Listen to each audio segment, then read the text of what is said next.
is under attack. Set.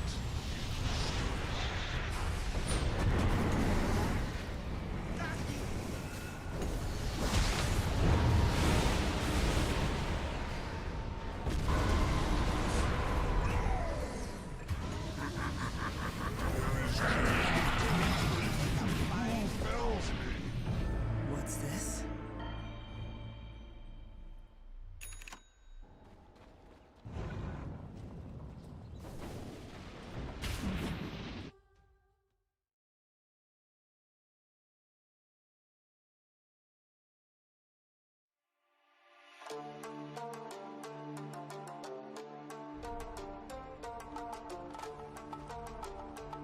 Or a Ruby?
Earthshaker support duo. I feel like if they don't get off and running Army Geniuses, then these two supports are going to need some levels, and without it, they can't make too many plays. And so I think now Mars has to have a really strong time. The Monkey has to win his lane. Because you're gonna have an Ember who's gonna be a big threat early on. The Furon's gonna push down towers. Earth Spirit's damage. They do still ban out the Terrorblade though. Yeah, I think it was kind of telegraphed a little bit by the heroes that they were getting rid of, right? Like Ursa, yes, you're a melee hero and you need to really get in on top of the enemy team to do a lot of your damage, but you've got the Enrage to be able to, you know, shrug off a lot of that and close the gap. And the Queen of Pain, of course, able to dish out so much magic damage super early on into the game, where, you know, TB, you might have a ton of armor, but your HP pool's basically hot trash. So I think that's a really good ban to come out from both teams, to be honest. I'd still... Would I go into the Drow? I'm feeling less optimistic about it, but just the fact that you've got another agility core with you makes that marksmanship even stronger. And, you know, they've got a lot of area control right now on Army Geniuses. Fissure, Arena of Blood, Terrorize, like, it's a crazy amount.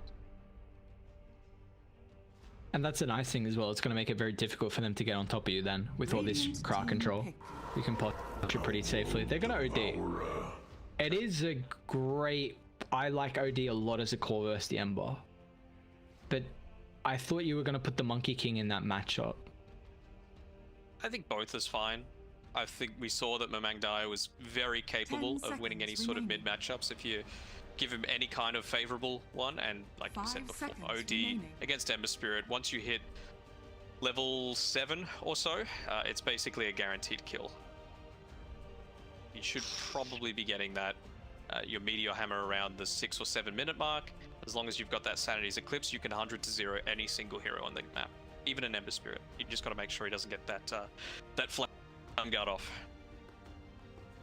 Well, what's the call here for Yangon? Gonna have to be BKB builder, no doubt.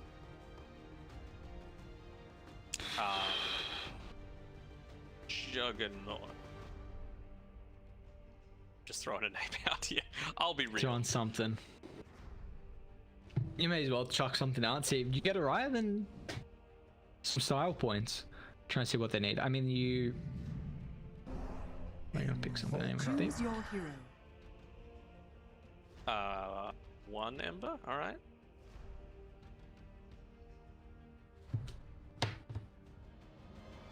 We fan of this, or so it's a because that's not how I thought this was going. I mean, I think they were just realizing that this mid matchup is just so god awful that they need to do something to fix it. And Invoker, it's all right against the OD. You know, you can test at range, you can disrupt a lot of what they're trying to do with the astral combos, which is great. They were lacking. They weren't really lacking any sort of interrupt, but Invoker is just going to enable that even more. I'm just thinking, now that this mid matchup isn't completely one-sided, how does that affect the side lanes is what I'm considering right now. Ember Spirit Rubik, not insanely strong, but it means that this Earthshaker isn't really as concerned, right? You've got this position 4 Shaker, it's not the 5, but you don't really care all that much because there's not a huge amount of kill potential now on this top side. And you've also got the Fissure into the Spear combo. Like, you talk about these guaranteed combos that young PH as well as Lun had to deal with in game 1. They're basically back for game 2. I mean, I believe this is our first Invoker, at least that we're seeing so far through the lower division. So a hero that has not been too hotly contested, to say the least. But they weren't backing Hor's Ember Spirit. You struggled in that first game, and like, you know, this second game we're ain't gonna back you, brother. We'll put you on Invoker, see how that one's gonna end up faring. I mean, at least going, you know, into this, it's gonna be up against Mamang Daya's OD, and he's also gone into the Exort. So I'm intrigued to see. Are you a fan of him going Exort? Is this because I feel like Exort's super strong when you've got ways to be able to set up for the stuns, and they don't really have that. Yeah, I mean, not in laning stage for sure, but you're going to be able to do it with the Ember Spirit eventually. Let's see how aggressive Zorain wants to be as well with his with his global teleports.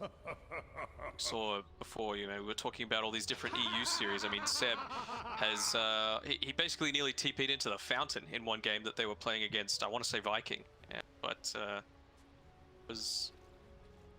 it was optimistic. I mean, there aren't too many better offlaners in the world than Seb right now. No, definitely Zoran's able to match it. Just play like Seb. 30 seconds to battle. That's a good motto to go by. Hit the creep monkey. Okay. He didn't want to jump out of the courier. He's like, no, I'll let the OD get the creep. A little bit of experience for them. See, now, let's see if he goes for the play where he just actually invades the base and gets some of these couriers, at least the ODs, that's sitting a little bit too aggressively. I think he might. Towers do not hit you when you're in this form. Why not? The battle begins. Do it. Why not? Surely. A bit late now, unfortunately. He's like, nah. I hear a squeak. It's a cool courier though. I don't mind it. Just chilling out. Little mummy with a couple balloons. Interesting concept. Speaking of interesting concepts, thoughts on a recent Netflix announcement? What was the recent Netflix announcement? Oh, you didn't Wait, see. hang on. I saw something about anime, but like, is this what we're talking There is about a here? Dota anime coming out, or like, Interesting. well, anime or like Avatar: The Last Airbender sort of style, like Western anime kind of thing. West anime. Okay. But, That's starring Dragon Knight. starring Dragon Knight. I guess I got to look into it more. It's gonna be that's gonna be interesting. Wow. If you look it on the client on the home screen to the right, there's a little thing that shows you, like, it was announced today, then there's going to be a teaser trailer towards the end of this week, and then there's going to be the actual trailer in a few weeks, and then it's being released for real on March 25th, I think. Have they given any information on like how many episodes and how they're structuring it? Don't think so. I think it was just the announcement, and everyone was like, lore! We get Dota lore, we get advertising, Let's please go. Valve, new player experience. Yeah, that, I just like, they've been saying new player experience for ages, and they're like, nah, we ain't gonna do that. Since Check out October some- 2019. Check out, you know, a new goddamn anime. We'll check out some new UI, which I think is also awesome though for esports. But yeah, definitely need that new player experience to be boosted up a little bit. Lane's With pretty passive so far. I mean, Skule, they tried to go for a kill attempt on him, but he just rolls away from the Cursed Crown. I wonder if Yu's gonna go, again, Willow. It's weird, like, if you play it in this position 5 role, then perhaps you might be a little bit more inclined to go into the Ag Shard. I feel like Willow is another one of those heroes that has been enabled a lot more by the Shard, just because nothing that you do can stop those brambles from spawning. Even if you dispel it or BKB it, they still spawn around the person. yeah, it's definitely an interesting way that the Willow is able to play with this. If you try and go for that early shot at a decent rate. Are there any lanes that we really should be expecting maybe First Blood to come through with how passive they've been so far? I'd say top. You know, you're not going to be in as risky of a position as this Nature's Prophet against a Monkey King, of course, ranged against melee. Radiant's But middle I tower feel like they're is still under going to be attempting perhaps some engagements on Skill A or against Skill A. Yeah, you can just see he's just trying to get out a lot of these spells, burn the mana away. If he snipes some couriers, that'd be nice. Will he be able to see this one coming through from the Willow? His Monkey's going away. And he's Young Willow's coming. Peach might actually be our First Blood down bot now. Nice telekinesis from Lon, finds a double stun, although Wami still has some mana thanks to the Mango getting popped there, so he's able to find First Blood down bot. This is a better start to what we saw the Mars have in our last game. And that wasn't even with the Fisher Spear combo, I don't believe, right? No, it wasn't. They just chased him down for a little bit, yeah. Well, what's your opinion on Ember side lane? It feels like we only really see some players do it. You know, Anna, one of the best to say the least. There's not many players right now who feel super confident with playing this Ember in the side lane. Is there a reason why?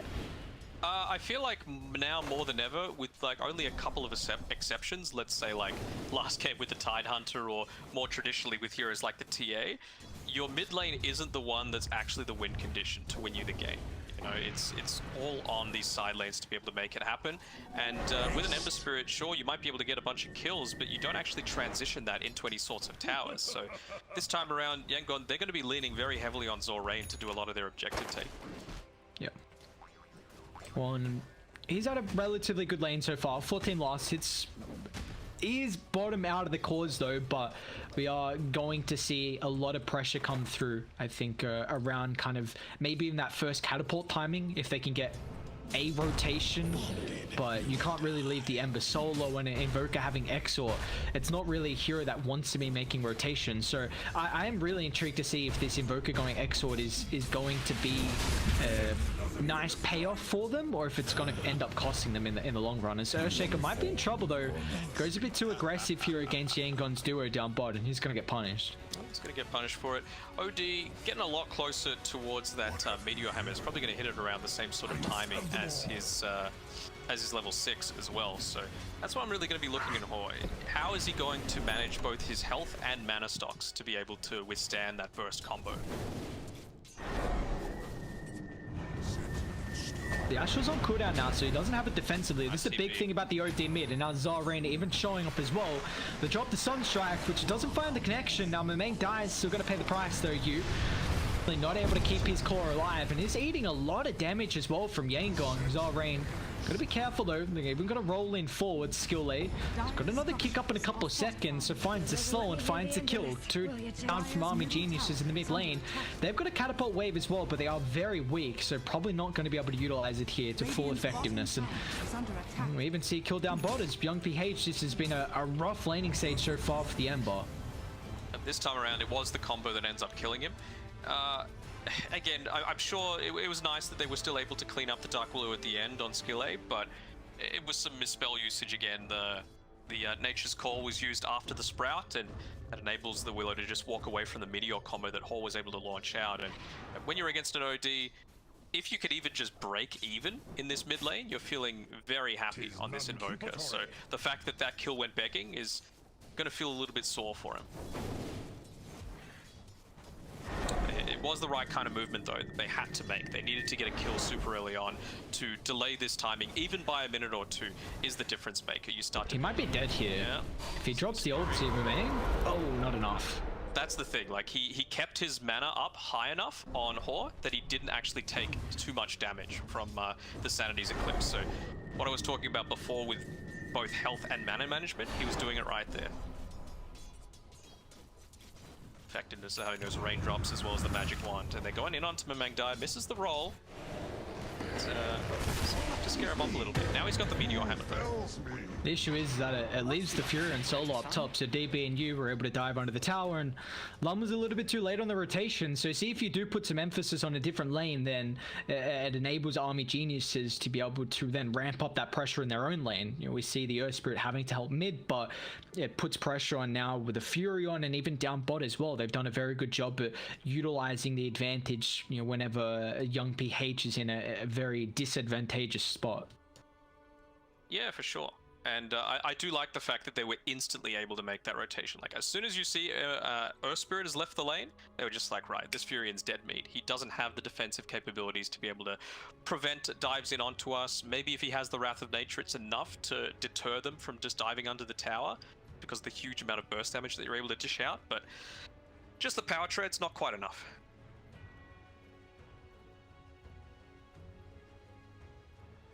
At least it's not the one-sided start that we saw last game, or was it like 6-1? Probably even got a little bit worse at one stage there. But DB is going to be going into the good old Battle Fury, the Monkey King.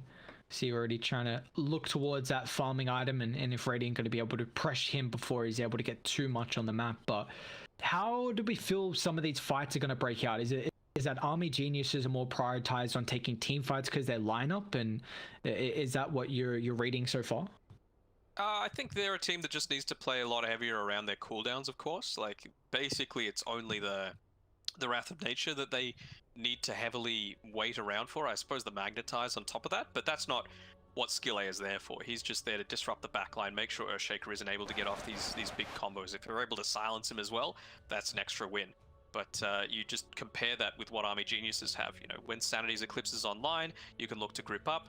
When you've got the Wukong's command, you can look to take a tower with very little contesting. Same thing with the Arena and the Echo Slam. So it's similar to what happened in that mid lane. It's a lot more around pick-off potential for Yangon's side. They need to try and regularly find instances where one hero or even two is just out of position, and that is the power of having the Nature's Prophet. Just instant rotation able to come through. Might lead perhaps into some more aggressive warding positions being put down by Yangon's side, so that you've got the vision, you can get that Wrath of Nature really queued up. Then all it is a Sunstrike after a roll in from an Earth Spirit, and you actually only need to commit, let's say, one hero to secure a kill. Maybe two if you've got the Ember Spirit, if you're feeling really needing to secure Spicy. Yeah, I guess that is the good thing if they can get some momentum running, that you're going to have this kind of in and out factor where Ember is going to have a high amount of mobility with the Remnant. You know, Earth Spirit can be pretty tricky to catch as well if he's had a pretty good game and the levels are picked up. So, you know, if they can get the pick-offs for Hor, then we could really see him snowball. But in a game like it is, though, Army Genius, you always, as an Invoker, you want to try and survey the fight and not feel pressured to... You want to get as many abilities off as possible and utilize that full 10 ability toolkit that you have. And if heroes are up in your face, then it makes it very difficult for you to survey the fight and get the correct understanding of what ability to use. And Army Geniuses, they kind of have some heroes to really make it difficult for Hor. You know, with the Earthshaker, the Mars, the Monkey King, always going to be up in his face. And you know, even the Willow just dumping out abilities on top of his head. The OD right now, we're just able to dodge it out with the vision coming through from that Observer Ward. You've still got a lot of heavy rotations coming through, though. It doesn't finish the teleport on the Nature's Prophet, though. Nice tornado. Leaves forces back, but the fissure beautifully placed here from Lim. And that's going to be a kill coming out in mid lane. We are constantly seeing he tried to steal it from Wami, but no, won't be able to. this is a thing, though. Whenever ntakii does use the Astral aggressively without any backup, and if raiding a position correctly, they are going to punish him. So you have to be aware of this on Dire. And I love the ward positioning that they have from ntakii. Just well aware that raiding are going to be able to pressure the OD, so they need to get that extra vision advantage to be able to see when raiding and bringing the supports over. And that enabled them just to get the TPs in and the reinforcements. Once again, though, I mean, that is way too easy. I don't know about that one. I mean, we praise the guy, and then he goes and dives under a T1 tower. You just cannot do that. It was some really heads-up play, though, for him to be able to avoid that Earth Spirit gang potential. Skill, eh? They do have a couple of heroes nearby, even thinking that... Him out. They dropped the sentry ward on the high ground. Tower is under attack. Yeah, they're just going to back up and be like, all right, we'll play further down to the southern side then. We see Young BH. Tricky, but he drops the arena first. Now with the follow-up from you, the control thanks to the Bramble. A nice kick out and into another Bramble, but Young BH, he survives. And up with the Sunstrike, they'll find you. Woman's going to get chased down as well. The TP potential from Zarain paying off big here with that +1 effect as Yangon find two in their own jungle.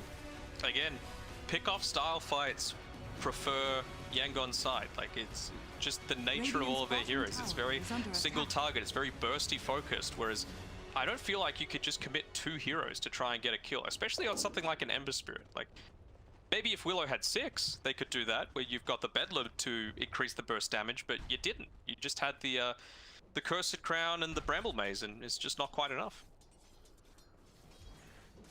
Well, now they've got some pretty decent levels as well. I mean, Lon level 6, the Earth Spirit's also sitting pretty comfortable at the moment as well with 5.25, and this is before that 10 minutes. So, you know, Radiant, their supports can definitely do a lot. When you push a Rubik to a 5, it is a little bit more of a greedier support.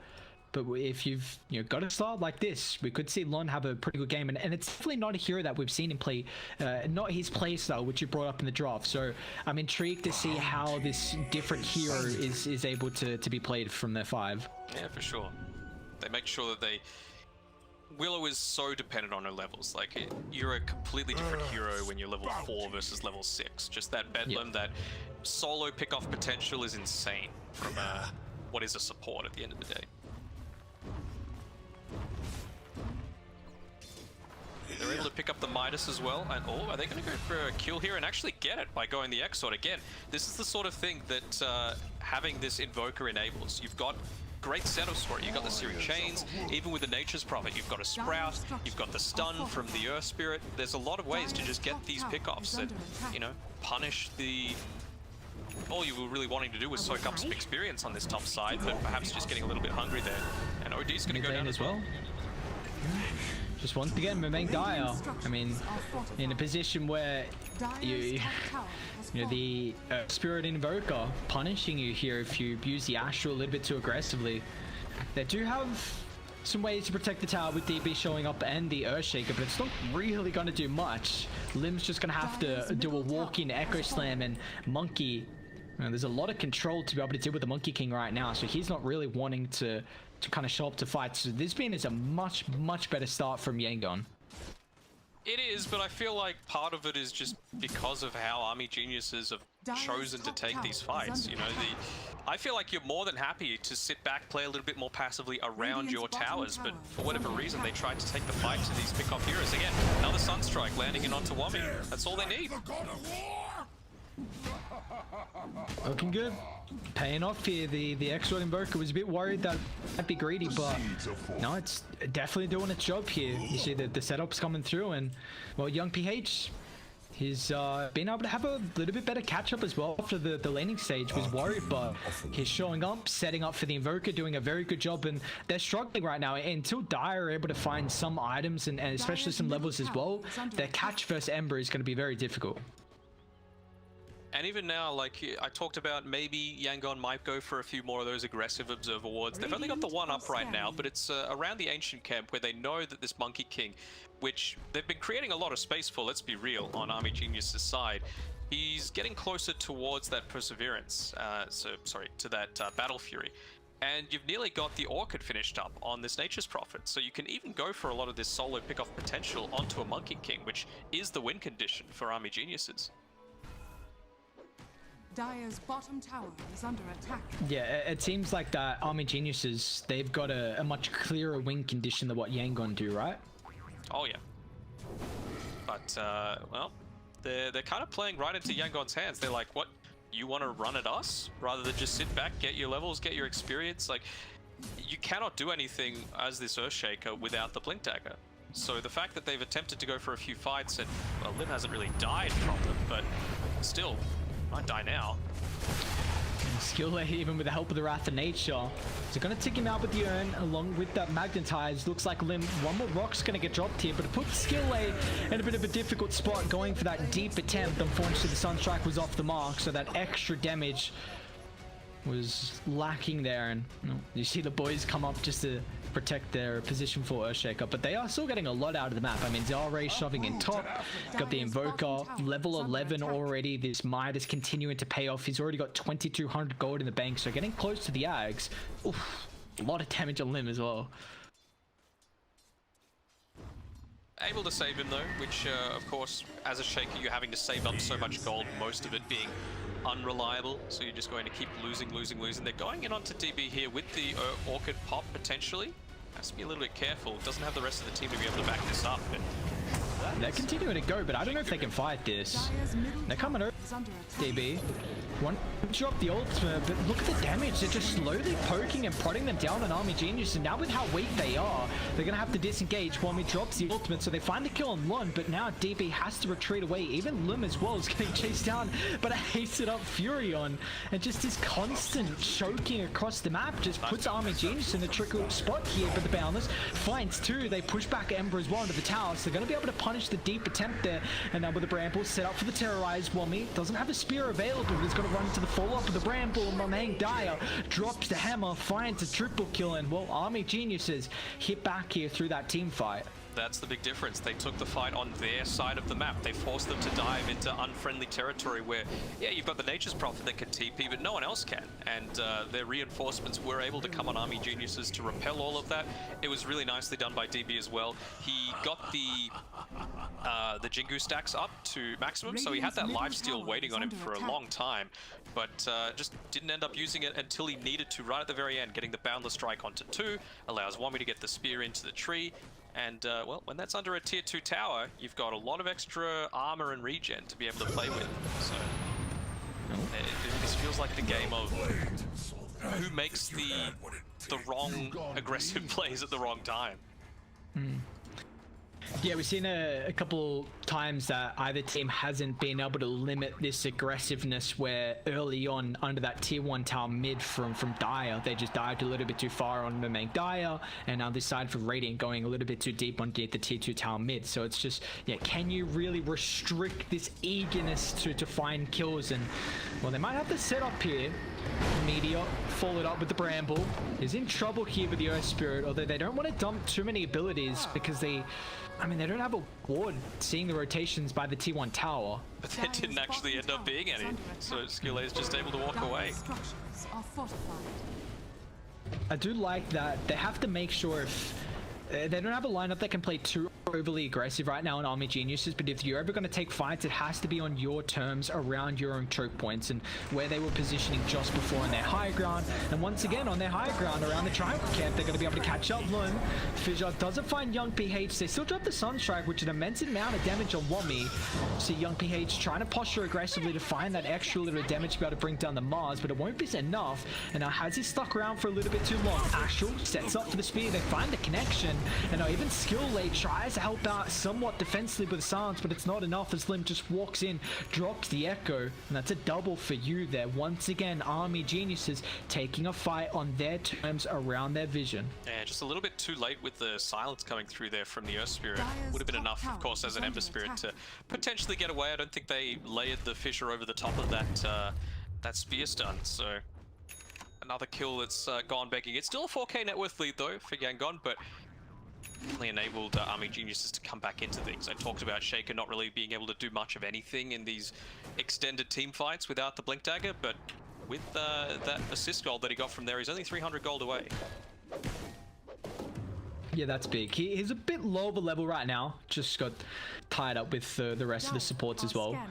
Even see Dark Willow kind of struggling at the moment. They're trying to funnel a lot of the farm into the Earthshaker, but all the Agam's freshly picked up, so now with the Cataclysm, that's enough damage to be able to find the Mars, and now with the backline as well, they drop the Hammer, it's enough damage to be able to kill off the Earth Spirit here, but they're still continuing. Tomorrow is feared up, now into the Cursed Grounds, enough control to be able to find the Ember Spirit. They turn that fight around, they do lose two at the start, but it looks like Army Geniuses bring the numbers to at least get some revenge there. Very nicely done. I mean, the fact that the Ags is revealed at 18 minutes on an Invoker, pretty big deal for him to be able to get that one out there, but yeah, to be able to turn that around, and that's the power of the Dark Willow, right? So much solo pickoff potential with essentially no items. I think typically you want to go for something like a Yule Scepter, but I think this is definitely a 4-staff game for you. Yeah, especially against a Sunstrike where you need to have an escapability to get out of that combo arena. Locking Zarain, but nice tempo TP is going to get cancelled though from DB. Now Zarain has to retreat away. It puts Skillay in a bit of a tricky spot, but Radiant, they still come over to take the fight. Monkey King falling incredibly low here, still doesn't have any protection against a lot of the magic damage from Yangon, so they find two around this mid lane deep underneath beside the tower, but they're still hunting. They want more blood. Nicely done once again. Able to pick off another core hero. Again, it's some of the heroes that are closer to their big key items are able to survive. Shaker only 100 gold away now from that Blink Dagger. He's got Echo Slam available in 5 seconds, so I'm sure they might try and give at least one neutral camp to him. So he's able to finish that one up. Dire's bottom tower is under What attack. Okay, so Hor's gone. I was going to say, what's the next item for the Evoker? But he's going BKB next. They are going to have Fury on BKB pretty shortly. Ember's going to a BKB as his next item. So is the Invoker. So triple BKB is going to come through. And it's going to make it very difficult for Army Geniuses. They're going to have to burst them down before the magic immunity comes off. Otherwise, a lot of their control and damage, honestly, is just going to get mitigated heavily. I think the big thing for Yangon is just being able to get these BKBs slightly earlier than what Army Geniuses is, and it doesn't look like they're going to be able to. I mean, Mang Dai has already picked up the Mithril Hammer. It's very important because OD becomes essentially useless as you as a core when you've got that BKB charge available, but if you're able to just run into an Invoker, what really can he do against you? if you're right on point with the Cataclysm, I suppose, but there's very few ways to set up for that if you've got the BKB off. Radiant are scanning. Smoking up. Radiant want to try and take a fight here. Dire, they're on a high ground around their observer ward, but they might be able to run into young PH while Mitch sets up. Fizz is going to find the connection point. Cataclysm gets shot before it can retreat. It's immense amount of damage, so OD has to protect himself with the Astral. Zarrain's going to TP on the background with the BKB, but the OD is still in trouble. We already see the defensive factor in the Astral is being utilized here. He runs into the roll as well. 3 going to end up falling. Zarrain still hunting for more, as you just see taking fights that pre-BKB favoring Radiant right now. Just having it nice and early. I mean, Zorain was able to use it to get in onto the backline, make sure no one was able to escape, but just a little bit slow that time around on the Astral Imprisonment. The Cataclysm was able to land onto the OD. Prior to that, he had about 80% HP, but afterwards, I think he was sitting at 15, 20%, and that's not enough, even with how elusive you are, being able to Astral yourself into a Blink Dagger. It's not going to be enough to get you away. Looking real strong right now for Yangon. 9,000 net worth lead, and this... Are you worried that it could get to a stage, though, where it's going to get a little bit more difficult for them to take objectives, potentially running up and sieging high ground into Dire? I mean, you always got the rat potential with the Nature's Prophet. Another one of those heroes that we haven't yet talked about with the strength of the Ag Shard. Just that Sprout is insane. Being able to get the Greater Treants, we've seen people pick it as position 5, literally going like... No boots, just go Solar Crest into Ag Shard, and that's all you really need. Just constantly harass towers and objectives throughout the map. It's just a good old rat Dota. I guess that's the best way to be able to find some objectives. He's got a tool to teach. What's he got? Bloodthorn? Kunatsu for the... He had it for a little while, yeah. Yeah, I saw it as well. Looks like he's back into the AC. This does give them a way to be able to take Roche with the AC, but now even with the DD, they can just walk in instead. Unrequired. What's Hor when the cold snap cooldown? Okay. Dire's still not really in a spot. They don't have these items at the moment. The BKB is the big thing for the Monkey King, and it's going to enable Yangon just to be able to walk in and find the first Roche of the game. It's always the strength that you have, you know, that double damage on a Nature's Prophet. You talk about these different objective takers, and it's not too often that you see the offlaner be the one that enables that sort of thing, maybe with a Beastmaster, I suppose, but Yangon making it work with this Nature's Prophet this time around, and they're even just looking to contest and continue that into a tier 2. Tower is under attack. Been very impressed with Yangon's warding as well so far this game. The ward around the triangle, kind of the southern side of that ancient camp, we've seen them place that multiple times so far this game, and it's given them a lot of information and just enable them to read the map perfectly. They find that tier 2 top, well aware that Dire, where they're positioning it and not coming over to fight, and they're continuing to hit their item timings as well. Bloodthorn now picked up for Zarrain, and this is very close to a BKB on the Invoker as well. It just needs a recipe. Yeah, and I feel like, you know, now Army Geniuses are kind of doing the right thing, but they're sitting back, making sure they get their first key items. They've already got the Blink Dagger available on the Shaker. He's 700 or so gold away from picking up that shard. Oh, I just died from this. This way you need the 4-star on someone. That's what I was saying, like, you need it on this Dark Willow. Like, I cannot see you going any other item. It's so great against, you know, just being able to get slightly away from the Earth Spirit, out of Sprout, out of Cataclysm, out of Searing Chains combos. It's good at everything. Is it going to force someone else to potentially go for that 4-star? Because did you see the Dark Willow? They are funneling absolutely no net worth into this hero. Yeah, and I think that's why it doesn't really work as a 5. You know, it's has essentially no solo farming potential.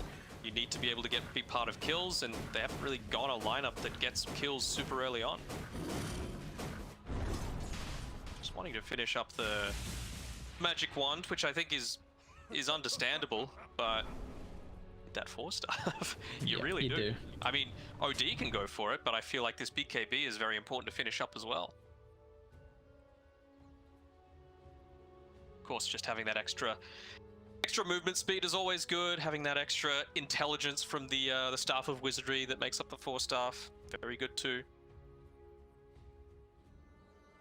Yeah, I wonder if it's something that OD will consider about going. It was definitely an item that we saw on OD cores a lot, you know, the BliNcc, Hurricane, Pike, BKB, but it feels like now with the Meteor Hammer, kind of just, it's going to delay that item just to a little bit later in the game where you might want some more like a hex. Higher. Yeah, exactly. That's honestly what I think you need against the Ember.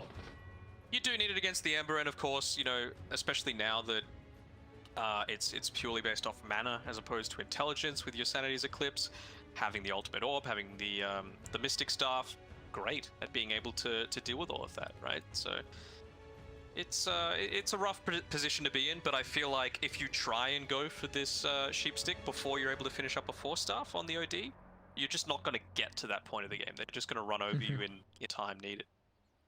So I think 4-staff, it's about, if you can, try and avoid a couple of these fights, get a few more key timings, and if you can as well, burn a couple of BKB charges on Yangon's side. And then when you've got that extra couple of seconds on your own BKBs that you've been able to get by being a little bit behind, that's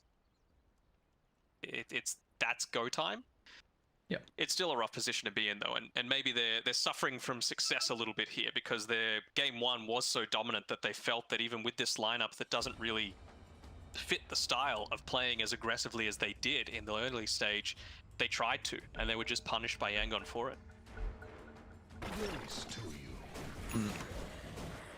Do we both agree that Dio are gonna have this stronger late game presence? Oh yeah. Yeah, so it's being able to get to that stage where the BKBs come off, and then, you know, we're going to see the team fights really skyrocket. But you've got to play a very disciplined game of Dota right now. You're down 13,000 gold, and it's going to continue to grow, honestly, with these ages. So just have to do whatever you can, find farm, make sure you do not get picked off, because Radiant have an incredible way to pick your heroes off, and it's going to be a rough game, but this is where Army Geniuses just have to play disciplined. Dire's bottom tower has Like, fallen. you just think of all the different things that they have to potentially come back into this game on Dire. You've got the Axe Shot available. You've got literally any item on the Dark Willow. 4-staff Axe Shot, suddenly you're 10 times stronger on this Dark Willow. Not just through damage, but actually able to survive and be a hero for your team. Blink Dagger yet to be picked up for Wommy. Monkey King, he's yet to get his own Axe Scepter. Probably go into Ascardi after that, and they're able to pick up skill A here. Are they? They're gonna do it fast because they're coming over here, Radiant. Young PH, I'm trying to glue them on both the support. They're just food right now for this combo. You're gonna try and run up the high ground, but Rain, he's just gonna TP in. He doesn't give a damn. They know that they've got the numbers advantage at the moment, and the Mars, he's feeling like it's support right now with the net worth as well. Very far behind considering all the cores, and he'll end up dropping as well. 3 down on Army Geniuses, and well, they tried to make an aggressive play, but you see the Earth Spirit, man, he can get pretty tanky as the game goes on. 4.4 strength gain is already closing in on 2k HP as well, and they were kind of a little bit hesitant there. They didn't want to drop everything on him and commit too far, but it ended up making them get punished there. And now he's got a BKB as well, so good luck killing this Earth Spirit, and even if you do, good luck getting out of the fight unscathed. How long are they gonna need? Just another 50 seconds here. So maybe they can, at least you're not worried about the threat of the Cataclysm for potentially an extra, 20, 25 seconds, but Tower's just getting brought down, man. They don't still have the greatest way to be able to deal with the Fury on Treants. This was the issue with their draft, and it's showing. He's gone the shard as well, so you've got those greater Treants coming in, doing a lot of damage. Man, look at him go to work. It does so much. Is he giving Alacrity to the Treants? Might even be a decent idea. They're just going to be happy with taking a tier 3 though. Do Dire smoke up now though? That's the question. They got BKB, they've got all the ultimates, they know that the age is about to tick out. Top's in a decent spot. The only issue is that there are other lanes. Couple seconds. So you got like 2 gold until Axe Shot on Shaker. Here we go. Now you can make something happen. You got to shove out mid and then go.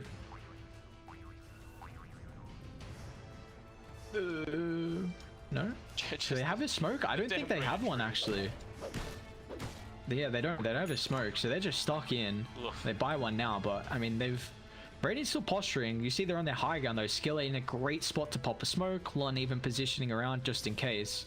I mean, they know exactly where they are. Their entire jungle is warded essentially, so and they eventually pop the smoke. They're going to use Monkey as a little bit of bait. He's got the BKB. He's damn close to his Ag Scepter. That would be huge to be able to have at the start of this fight, but I just think they want to try and catch Yangon. Always invis. There's a sentry. Young Page gonna be so careful they drop it. Oh. But once again, oh no, now the Cataclysm, look at the roof for so long. The Ursith protects the mask, but the Willow's still gonna fall with the backlines on. Rangers deals with the Earthshaker instantly.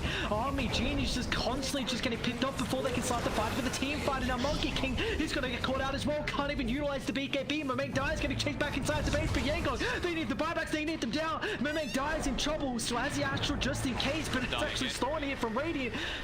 Buybacks, look at him come out. This is an immense amount of commitment here from Army Genius. They need to get something out of it from the start. Set up after Yasha's going to drop the hammer. Young PH unable to get away. A nice attempt at the slide dodge, but it's not enough. He'll end up falling, but the price has been paid. An immense amount of buybacks from Army Geniuses. Yeah, 3 buybacks, 23k net worth lead, and he got away, to be perfectly honest. And it's always not an enviable position to be in. What was, I think, about 200 gold away from picking up his Ag Scepter on the Monkey King, now he's back to only halfway. So a big stalling on some of his key timings. And that has to feel so rough for them. We have, of course, the observer advantage there, but we saw the Ember Invis. They were smoked up. They had a sentry on the lane. If they literally were standing, Top might not get a chance here as Skill 8 rolls in, pops the BKB. Dire, they're coming over here to try to protect the Earthshaker. He's gonna get silenced up and just brought down there. It's already damage. Oh no, it's so rough for them. 2 down. Remember, they brought back previously. Woman's getting chased as well. 1 dieback's used. Are they going to be able to catch out Wommy? Who have they found as well, actually, near the jungle? It's going to be Memeng Dire. He's going to pop the BKB's his turn, but it doesn't matter. Now the physical damage with the Alacrity and the Fury on. And that might be getting to the stage where they're going to have to call it pretty soon as Yangon Galacticos force a game 3. Nicely done. You hate to see 2-0s, you know, especially with teams that are really fighting for their spot. I mean, Yangon, they're sitting towards the bottom end of the table right now, and you know, Army Genius, they haven't secured themselves anything by any stretch of the imagination, you know.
Bounty.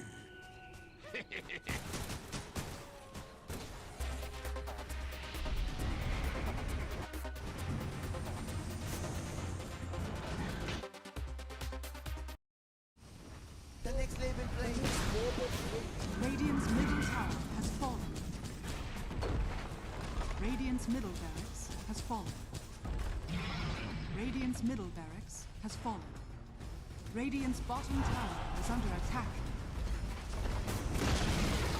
Radiant's bottom tower has fallen. the next level play is Radiant's bottom barracks are under attack. Radiant's bottom barracks has fallen. Dire's top tower is under attack.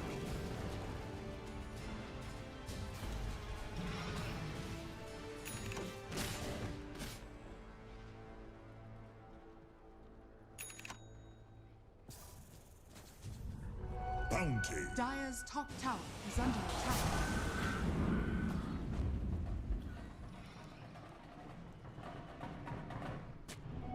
Fly, my pretty, fly.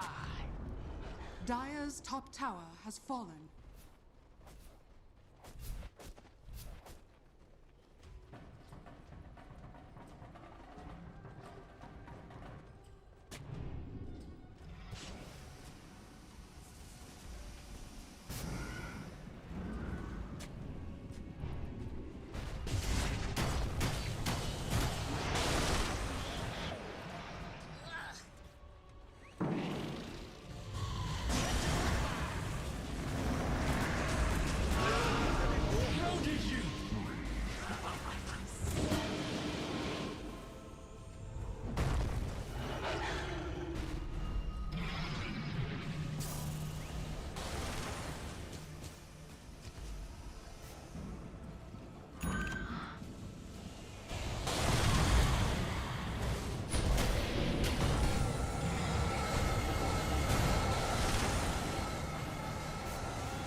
Proper skacks.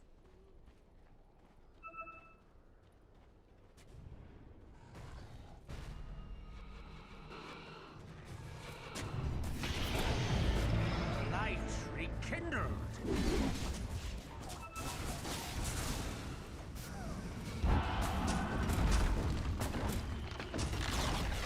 Radiant's top tower is falling. Radiant's top barracks are under Radiant's top barracks is falling.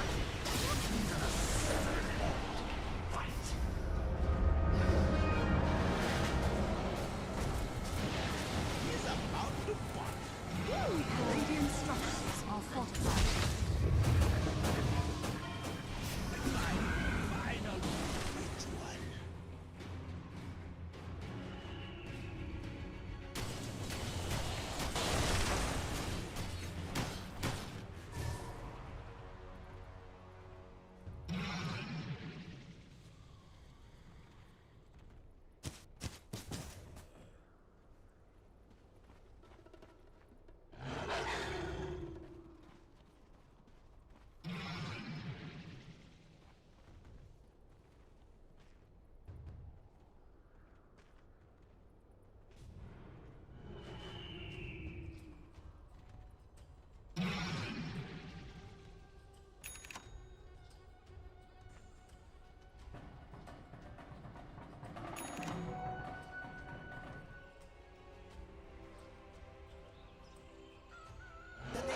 The next level play. Finders keepers. Don't be mad.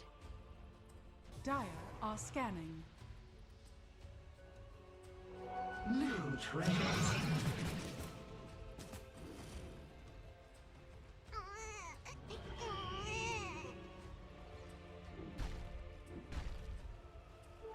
Double damage.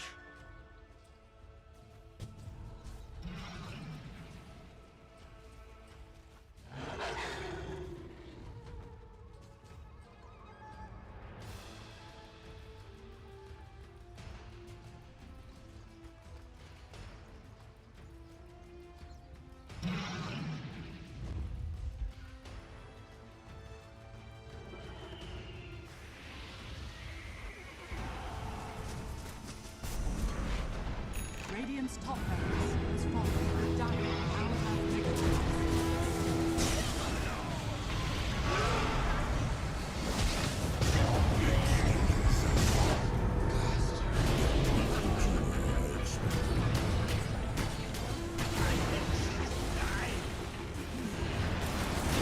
I'll do better next time.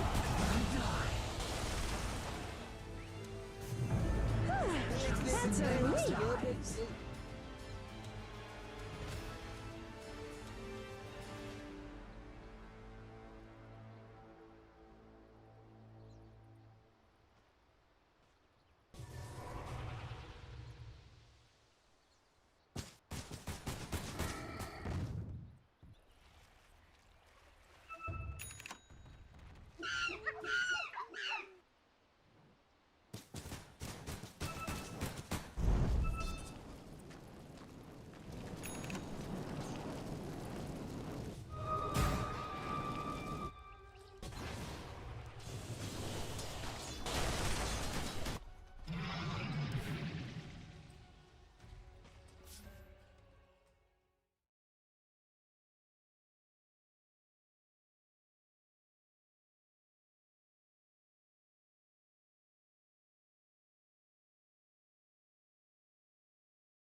The ranged one before, right? But they did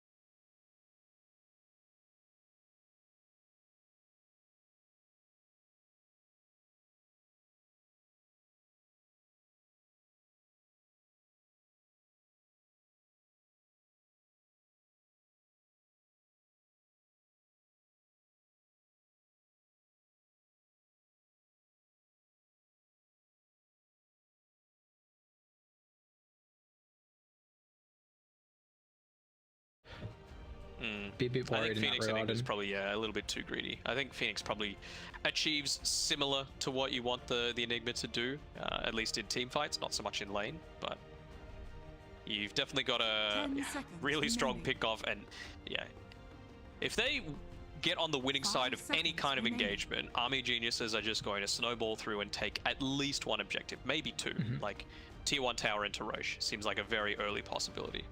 And this is where I'm thinking of like a Timber or an Underlord. I mean, Timber looks pretty good this game already. 2 strength heroes, Ogre doesn't deal with you at all. And then the Underlord factor is just the way to be able to protect towers. You want this hero to sit in front. You've got the root is also really nice with the Supernova, with the Puck, the Firestorm in conjunction with the Coil.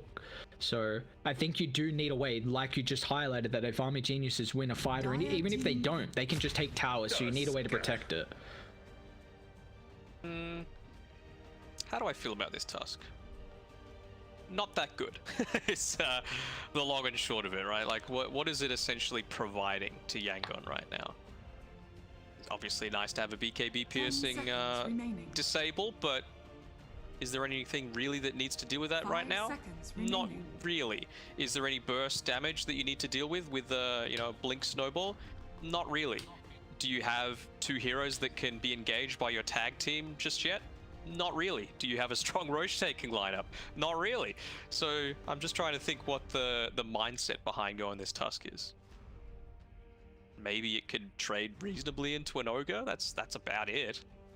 I think it Radiant does team enable if the Puck gets played as a 3. We've seen Zaren's been Man. looking pretty good. That's a...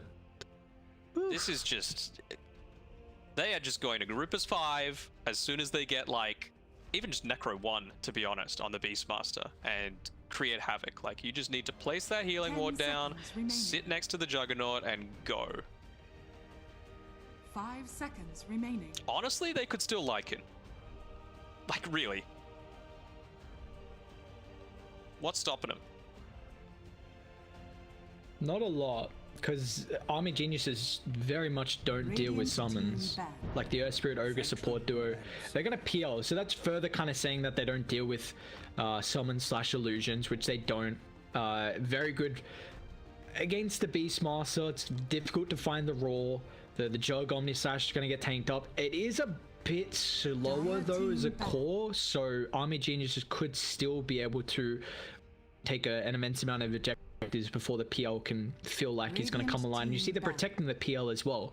They banned the Lesh and probably going to ban another way to deal with this hero. Maybe the Zeus? Worried about the Puck getting on the Zeus, but you need Army Geniuses have to go for a mid hero to deal with the PL. 10 seconds I mean, it remaining. could just be an Ember Spirit, right? Yep. could be a 5 tide. seconds remaining. I'd say the Ember's probably the best because there's a lack of stuns that Yangon have, and the Even match. a Storm? Like, I guess, you know, be against the Puck with that, but I'm just thinking things that can also get on top of the Phoenix. Yeah, because that's also one thing they're lacking. It's just kind of the Earth Spirit, unless the Beastmaster goes Blink, but Blink this game is. Dire team back. I feel like you need to go all in on to push right now. And, you know, one of the additional benefits of having that Earth Spirit against the Phantom Lancer is that your Rolling Bolt is going to land onto the real one. So, that's always nice to have. Radiant team This.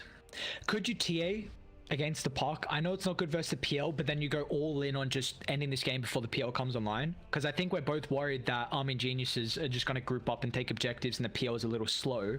And TA is already super strong versus the Puck. TA is really strong against the Puck. My only 10 concern is that, seconds remaining. like you mentioned, if you don't deal with the PL, there is the capability of him 5 coming back. seconds Of course, the remaining. alternative to that is the Juggernaut just Dire goes team like a Battle Fury instead of a Maelstrom or something along those lines.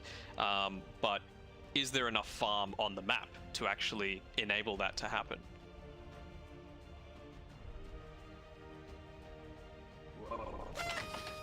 It ain't bad, that's for sure. I mean, Elder Titan's going to be 10 decent seconds against the remaining. Beastmaster. Obviously going to have a lot of units to be able to get the Astral 5 Spirit off of. seconds remaining. Which is going to feel nice. How are they going to be able to round this draft out? I'm feeling, I feel like it should be one of the spirits, to be perfectly honest. But you don't want to get caught with Dream. That's my main concern. Yeah. And you see the follow-up as well now in the coil. You got ET with the synergy with the puck, so that Echo Stomp, that Earth Splitter coming down, Supernova. It's gonna get a stage in this game where you drop the coil and then you got a bunch of other abilities that are getting follow-up put on your head. So the puck core is a big thing this game. I'm still gonna say Lycan. You know, you might not be able to zip onto the Phoenix, but you're gonna be able to close the gap pretty damn fast. Yes, you'll still probably get coiled, but if you're calling a Lycan, he's got enough tankiness to be able to handle it. Not a Magnus, huh? Alright. So what's the itemization then for the Juggernaut? Because it's going to have the Empower. Does he still go Maelstrom?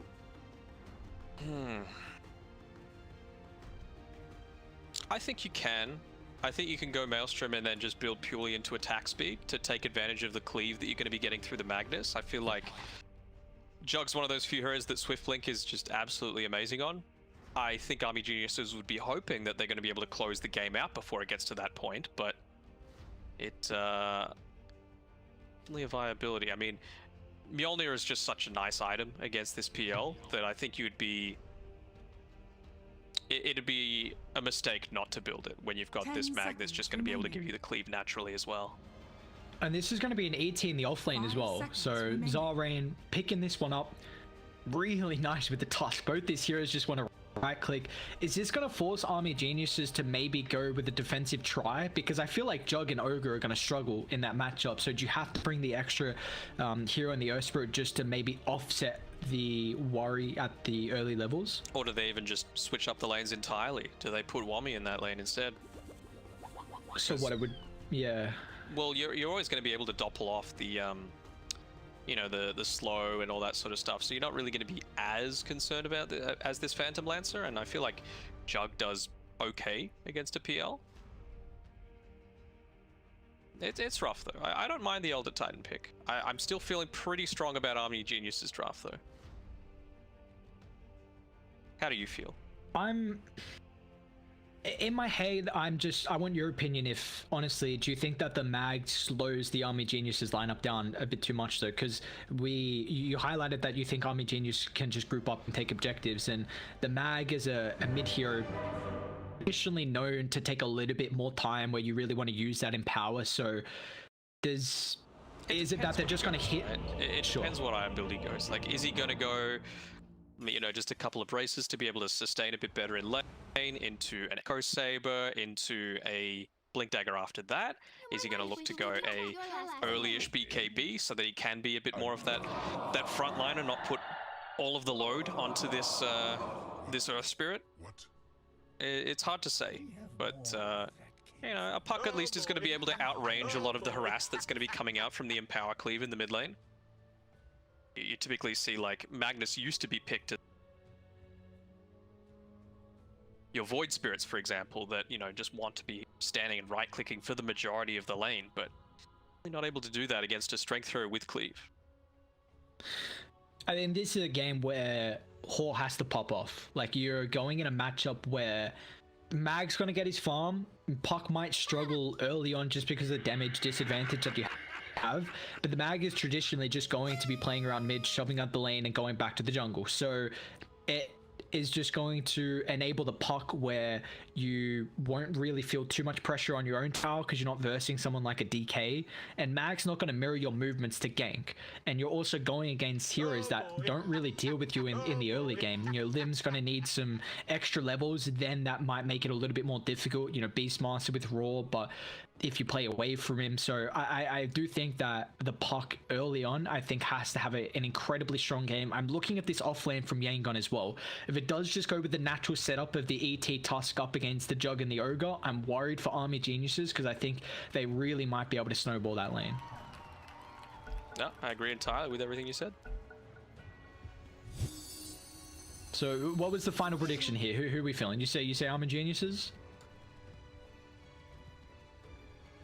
Something tells me that they're going to be a little bit humbled by the outcome of that game too, and they're just going to go back to playing proper Dota with a little bit less emotions behind it. So I'm going to say Army Geniuses.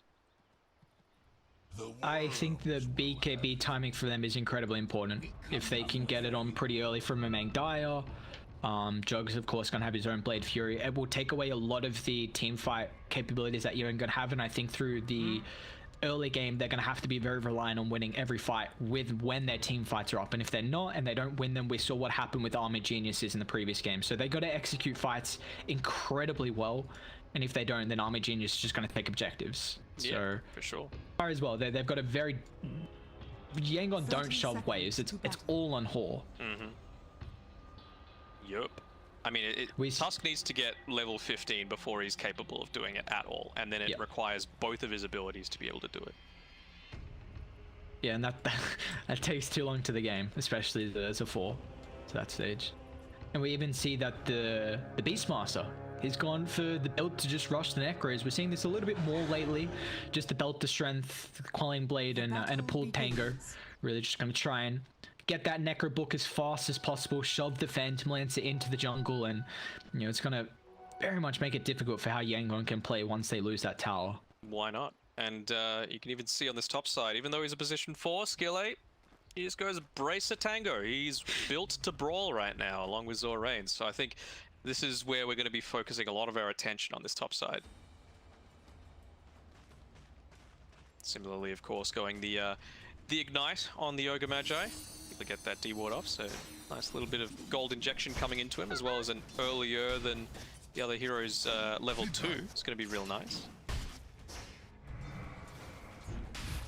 And you do see Dire, they've already blocked that hard camp as well. So important against the ET. They got to be careful if Radiant do end up getting that open and free to use here for the Zorain Elder Titan. Skill 8 is actually going to go block the small camp, so yeah, good to be able to prevent all of these pulls, but ET's like, hey, where's my newts? Where's my creeps? So maybe we even see him kind of stacking the hard camp, maybe even just once down by their triangle, because that wouldn't be too bad, especially for the puck to be able to fall back and farm and then, you know, rotate to the top side. They do end up dewarding it eventually, but the damage is done. I suppose by the time he hits level 3 and gets that really big damage spike, it's going to be a bit of a difference maker, but Skill A, him and you are just brawling. You've now got the Orb of Venom that he was able to get delivered out to him after getting that Observer Ward kill. So that's going to be really helpful for all of this brawling that's going to be going on. I think that, yeah, they just really need to understand their timings here on Army Genius's side. You just need to wait until this Astral Titan buff expires. As soon as that happens, they're going to start to play a lot more aggressive on Army Geniuses. Level 2 now on you as well. So is this where you... Right now. See. Ooh. A little passive for mine. I feel like it's just going to become so difficult once this ET hits level 3. Probably just going to put the 1 point into the natural order at level 4 as well. Just going to make things even more difficult. And now that you've got that Astral Titan buff, you're chunking down this Ogre. Decent movement from him, but I think part of that was just Yangon not perfectly executing their movement. Yeah, you see, just whenever they have this extra damage advantage coming through from the ability, it's going to make it so awkward for how they can position right now. And whenever they don't have the Astral, I wonder if they're waiting maybe for an extra point in Blade Fury and then to go on Zorain. So we'll see if that's going to be the case. I mean, it's pretty close. His range creep should be enough, but ET's going to have that Astral back up pretty soon. Yeah. Oh, he's so close, but he needs 8 more experience, unfortunately. A little early on the pull there, coming from Skill A, so it's not actually going to stack this camp. No, you don't. You was in position anyway to body block it, but could have been a difference maker there. Just one more creep should be enough to hit him onto his level 3. Anything happening on this bot side? Not really. Just pretty standard gameplay. Doing real nice, by the way, as Mamang Daya. Got a 6 last hit lead. Yeah, this is kind of how I was expecting at least it to go with the mag. Massive damage advantage. Puck is, you know, it's still a strong hero right now, but for a while we saw the base damage get nerfed pretty heavily, and especially when you're going up against mag. I mean, it's got 3.5 strength gain. Melee hero always going to build into that Quelling Blade and naturally with Empower. So yeah, you've got a very big damage advantage, and that's what we're seeing right now with 9 denies as well. So, you know, Puck, as long as if he doesn't end up falling and hopefully gets lucky with some power runes, but top lane, seeing the aggression come through with the tag team. Zarain got that extra point up in the Astral. It's chunking down. He's got to be careful there. Able to find first blood. DB, he's also getting crit through, but Zarain ends up losing out of the Astral. He's still got the movement speed thanks to the brown boots. DB's trying to chase him down. Can he find the vision? Has to sidestep the Echo Stomp, but unfortunately, he's not able to do so. But regardless, Zarain, oh, who's got the movement speed? Just the ET, 5 extra. Yeah, I'm a little surprised that it took until 4 minutes for us to see our first spin come through on DB. Like, yeah, he's got level 4 now, but I mean, again, you waited for ET to reach level 3. You gave up the first blood. When you've got an Ogre Magi in the lane who's got an Orb of Venom, who's got Ignite, I feel like they could have gone for a kill much sooner. Tonight. Yeah, definitely where they could have utilized the Astral being on cooldown. And well, now we do have to see ET running back all the way to base to try and get a refill up in the health pool. Juggernaut, he hasn't skilled up the healing ward just yet. If he does so, he doesn't have a mango or anything for the mana pool, but we're going to see a brawl around the bounties though. A lot coming out from Radiant, to say the least. A lot of movement speed coming through with the Astral buff now, especially now that the Ignite's worn off. Chunk. Give him the briefcase. Jesus. Radiant's middle tower. It's not even a briefcase. What is he holding? Stupid. It's like a tooth? I don't even know. What's it called? The anvil. The World Forges anvil. That does not look like any anvil I've ever seen. Yeah, I know. What the heck? And I've been playing Valheim, so I know what anvils look like, you know? Not a emerald looking anvil like Zarain's got? No. Just a normal, just a black standard. I mean, I had Scrooge McDuck in my background, so the standard, like, Acme brand anvil. Acme. Acme. Acme. I know, you're such a zoomer. Yeah. It's like, like Roadrunner cartoons. The company that shipped all of Wile E. Coyote's gadgets was the Acme company. Oh, yes. I understand. Oh, I hate you so much. I mean, I'm wearing a Martian shirt. Marvin the Martian. Yeah. Did you know that was his name? So, or were you just like, oh, some guy wearing a cool hat? Nah, I'm looking at my shirt right now trying to find Marvin, but I found it. I read Martian first instead of Marvin, so that's why I didn't get that one out first. He's kind of cool, honestly. I do remember him, but of course, didn't see too much of Martian. Back in the womb. Back in the days of seeing Martian. Marvin the Martian. The good old days of just watching kids shows. There's some good ones. Man, you get so addicted to them. All classics. ABC. Oof. You a fan of BliNcc Bill? Did you ever see that on ABC? What the hell is BliNcc Bill? Oh my god. I mean, it's probably like, I don't remember the name. There's a tusk rolling in. Escape the combo. It's like, I probably, like, if I saw it visually, I'd be like, oh yes, I know what you mean. But like, just the name? Every Australian kid should know what BliNcc Bill is. The Adventures of BliNcc Bill? Yes. Oh, of course, yeah, I know. Okay, yeah, I see it visual, and now... Oh, the Adventures. Oh, I see. That changes things entirely. No, I looked it up. It's the... He's, the image, I mainly recognize him from the chocolates. Regeneration. Is he on chocolates? Yeah, I swear he's... Caramello Koala. Maybe that's Caramel. Are you confusing them? I hate you. No, alright, honestly, he looks pretty familiar. It's 1993. Man, that's 7 years before the birth. That's even before the womb. Ugh. I'm sure it was still playing when you were, young-ish. What did you watch growing up? Were you like, was Bluey out when you were a kid? No, I don't know what the hell Bluey was. Okay, that's even more Zoomer. I don't know what goes beyond Zoomer than Bluey, but apparently it's a very good show. Apparently? I'm trying to think now. Man, what shows? Whatever was rolling on the TV. Man, there was some good ones. Dora the Explorer? Oh, man, love me some Dora the Explorer. Who doesn't? No, that was some, 4 years old, maybe get into some Dora.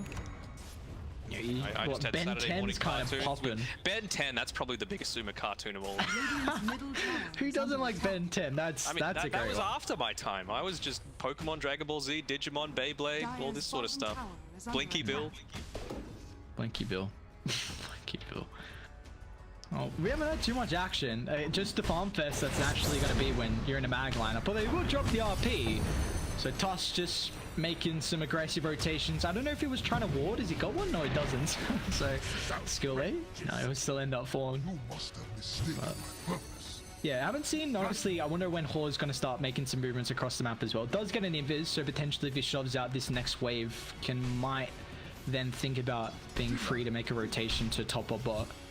And this is the thing as well, like you're always going to be able to get a lot of harassment damage out onto this Beastmaster as the PL, right? You've got the Phantom Rush, you've got that extra 44 agility as soon as you hit that level Mid 7. lane.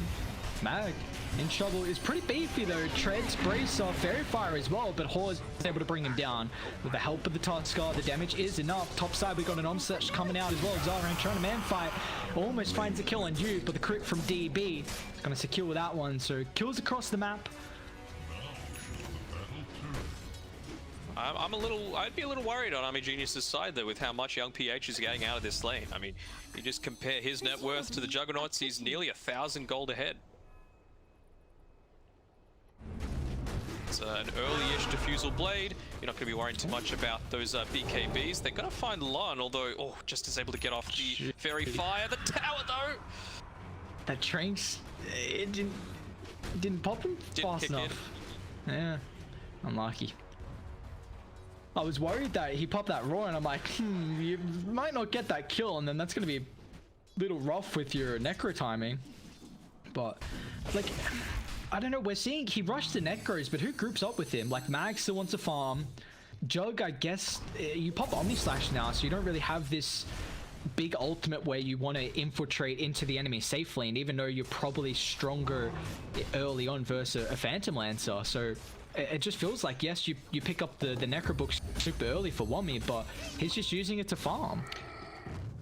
And DB here, he's gone into the Manta style first. I really don't know how I feel about that. I mean, it's important to be able to get out of the silence coming through from the puck, but how are you actually going to kill the PL? I'm not sure if the Empower is going to be enough. Main Dire might have to drop the RP here for skill A, although he does have the boards, which is level 4 with a couple of right clicks. That's enough. Yeah, I guess well, the big issue is the Manta. It seems like his only worry is the puck silence, because if you're gonna get brought down through silence, like that's the one thing. If you don't have that control through him, he just popped the blade through and he's fine. So it looks like he's going more of a defensive route, but Dire's middle tower does he is go under back attack. into like a Maelstrom afterwards? Might be a little late, to be honest. Yeah, I mean, that's- the benefit of the Maelstrom first is that it also is a farming item. You know, you can go to the jungle and still have an okay time. It's also, you know, very early pickup. You can look to assist with taking these towers. And we've got a bit of an attempt on this bottom side, but young PH is not scared at all. He's like, look, you've got a couple of boars, and now we're trying to deal with his siege creep a little bit, but he's just getting gone on. Like, this is a 1v2. Phoenix will fall. Oh, they found the real one. Somehow, there's absolutely no way. Brawls across. Man, I was watching top because they were diving, but they still got the kill on young PH there. Nicely done. Really nice by Wommy. They picked out the right one with the Primal Roar. There was about 5 illusions present. Dire's top tower is under attack. Radiant's bottom tower. That's a big tower to be able to find as well. DB getting involved there. Continuing to farm. PL does have the diffusal, so he's still very farm right now from young PH, but that death is going to cost him. Has fallen.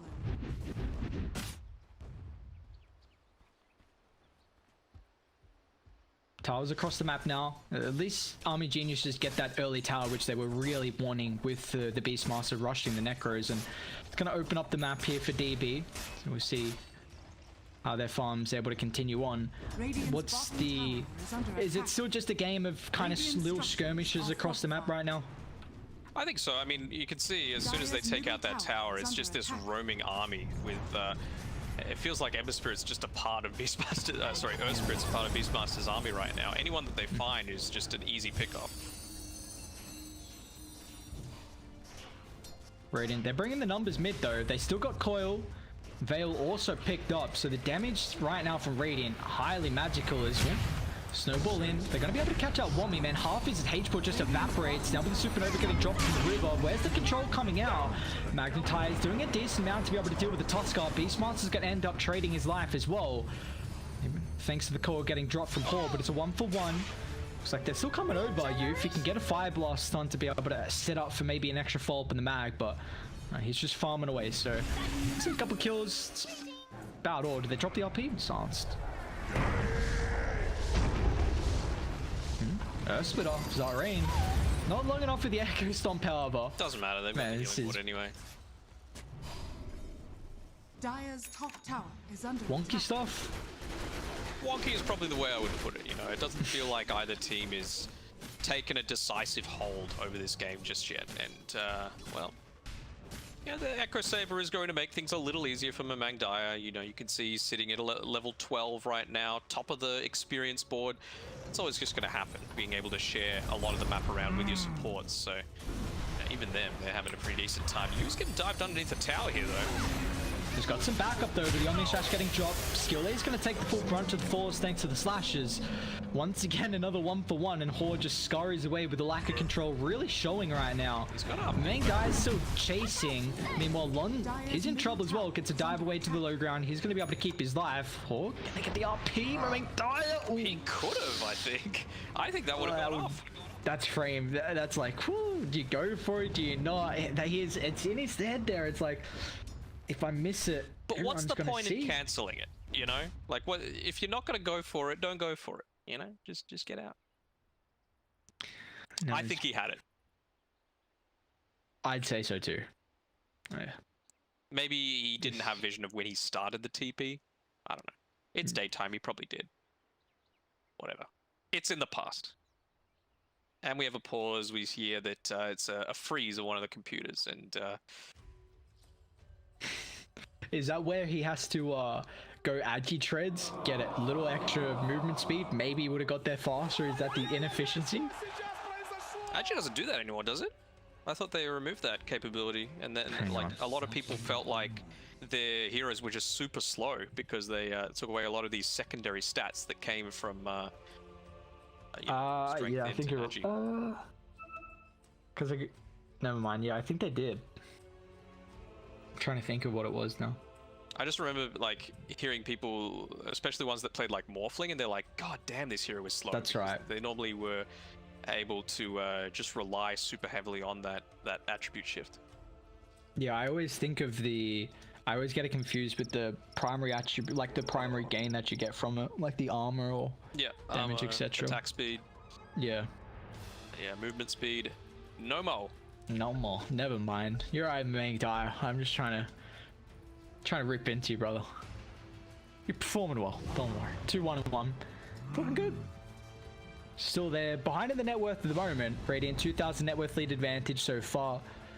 And this is, man, PL's getting very farmed. And this is going to be a worry. How do you deal with it? Are scanning. Like, Beastmaster don't deal with They're it. going to try now. They found the They're real taking one. an immense amount of damage, but the raw magnetized Lim and Wommy. That's how you deal with it right now. Still, as the game goes on, it's going to be a bit difficult, but they're coming over. Man, they want some revenge. For who's going to drop the coil on? Just the Beastmaster. Lim dodges out on the double coil. Still, they're going to be able to continue on with the fight. Chucked up into the air, down to his death is the Beastmaster. Lim as well, chunked down, man. Rain plus 256 damage. Shockwaves gives him some space. They even dropped the Supernova as well. Main Daya, he committed him with that skewer. He's at least going to get out of range here. The Echo Stomp a little bit too late. Tries to dodge it with Illusion. A nice attempt there, but they've got to be careful because they don't have vision of the high gun and the reinforcements are coming through. The cavalry has finally arrived as you find the puck, but the follow-up isn't there from Lim. Still just 3 heroes right now as a Juggernaut freely farming down bot. I think that's the biggest thing. Jug is being like, "Good job, guys. You're doing great, sweetie." And he's just sitting down there waiting for his Omni Slash to come back off cooldown. And I think he's pretty damn close to picking up that Manta Style. Yeah, just with this small camp, he's going to be able to do it. So pre-16-minute Manta Style, yes, it doesn't really have a lead up with anything, but you're going to be pretty happy with how that's all ended up. A little surprised he doesn't have a neutral item though. I'll take that as tribute. What's he got available for him? I mean, if he's going to be farming this heavily, I feel like the Fated Brooch is really important. Mid lane, they found Ogre again. Is under attack. Wouldn't be surprised if we start seeing the Jug showing up, especially with that Manta. It's the defensive factor that he's needing against the Puck. So once to start getting involved, he's got level 12 now, so the extra point in the Omni Slash. They do lose the tower mid, unfortunately, though, so not being able to bring the numbers there to defend that. I mean, when you've got this Beastmaster draft and you've only taken one tower at the 16.5 minute mark, it is a big worry. You know, they've gone Necro 3 with brown boots. So it's clear that that's the strategy that you've got. I mean, he's been on point with being able to find young PH. I mean, he's found the right PL twice now. So what else are you doing? Is under attack. They're gonna smoke up. Dire. Or do they want to try and move this one too? The blink completed from Mang Dire, so they're getting a couple of items. I don't think they can rosh yet. They definitely have a lineup that can do it pretty early, but it's 17 minutes off, in. Then rosh. That's the plan. I don't know what Wami's doing all the way back here though. Yeah, this just looks like Radiant's courier has been killed. Like, they're just not on the same page right now. He's your teamfight starter. I mean, they're eventually going to pick out Roche, but they've already used the ice shards into the pit. They're forcing it. I mean, Blink's not completed. You got to be careful. Taking a fight inside Roche with Yangon's lineup is super scary. Mang Dire, Blink in, drag back, Zarain, RP. Doesn't want to drop it just yet. Now with the Supernova, Horde's going to blink in as well. But the rest of Dire commit forward to try and deal with the Supernova. They're going to be able to do so successfully, but it needs a buyback from the outside. He wants to try and rejoin the fight. But DP, he's in trouble. Dropping the Omni Slash to look at the damage come through. Getting tanked up thanks to the illusions, but still they found the real Phantom Lancer thanks to the roll. Holding in place, PO down 40 seconds. They're going to try and drop the ultimate for Zarain. Doesn't really do too much as the rest of Army Genius just tear them apart. Mang Dire catches the puck on the higher ground. They're going to multicast as well. That's 5 down. Army Geniuses. They take the fight to Yangon by the tier 1 mid, and they come out on top. Oh, I thought that was a pretty decent Supernova as well, especially after the puck had caught a couple of heroes, but they were just close enough. Jug able to get the spin off and freely hit away onto that. I mean, with the Bloodlust, you're just going to be hitting fast enough that the Supernova egg isn't going to be too much of a concern at all. They were able to take the tier 1 tower off of that as well. They're happy enough to take the Ancients away from them, but feeling quite confident just yet to be able to go straight into Roche. A little surprising, I think, but just respecting the fact that this early on, the death timers are so low. This is a worry because now you've caught the Phantom Lancer 3 times now with the Raw. So young PH 0-3 compared to the Jug, who's 4-0-3. So naturally, I mean, you've already getting buffed up from the Empower, and now just because you haven't died, you've got this casual GPM kicking in. You're just farming up a storm, considering your PL being dead for X amount of time now after the 3 deaths, and you've got to be worried. Yes, PL is still farm, but Dire are going to be able to deal with the Phantom Lancer before he gets the heart. They've got him power. Jug's going for this Mjolnir as the next item, and I'm really worried for Yangon here. This is not a game where Phoenix Supernova is guaranteed. It has to be picture perfect with how you position, because you're getting buffed up from the Beastmaster, you're getting buffed up from the Ogre, and Jug heavily deals with that. And even Mag's great. You've got Echo Saber. He's going to be hitting pretty fast eventually. Yeah. Well, I mean, he's found the Elder Titan. He's a core, so yeah, more than happy to use the Primal Roar from that. But next into the BKB, just to be able to tank up again from a lot of this damage coming out, and like you mentioned before as a possibility, now the Jug is going into that. Oh, that's a big kill. Korea. The Maelstrom into the Mjolnir. I think it's the perfect way to go for this, like you just mentioned. So many ways to provide attack speed right now on Army Genius's lineup that you have to be worried. What about this decision now to go into the Roche pit? I mean, they're all alive. You know they've got all of their ultimates available. At least wait until you've got your Maelstrom in your inventory. It's being delivered through you. Limp, trying to catch up the puck. What do we feel like is a way that the ET can get back into this game? Because Zarain, the net worth, KDA is not looking too good either. How can he have more impact as this game goes on? I mean, he's got it queued up, that's how. The Acceptor, it just completely changes how an Elder Titan takes teamfights. Suddenly you're not afraid of anything except the RP.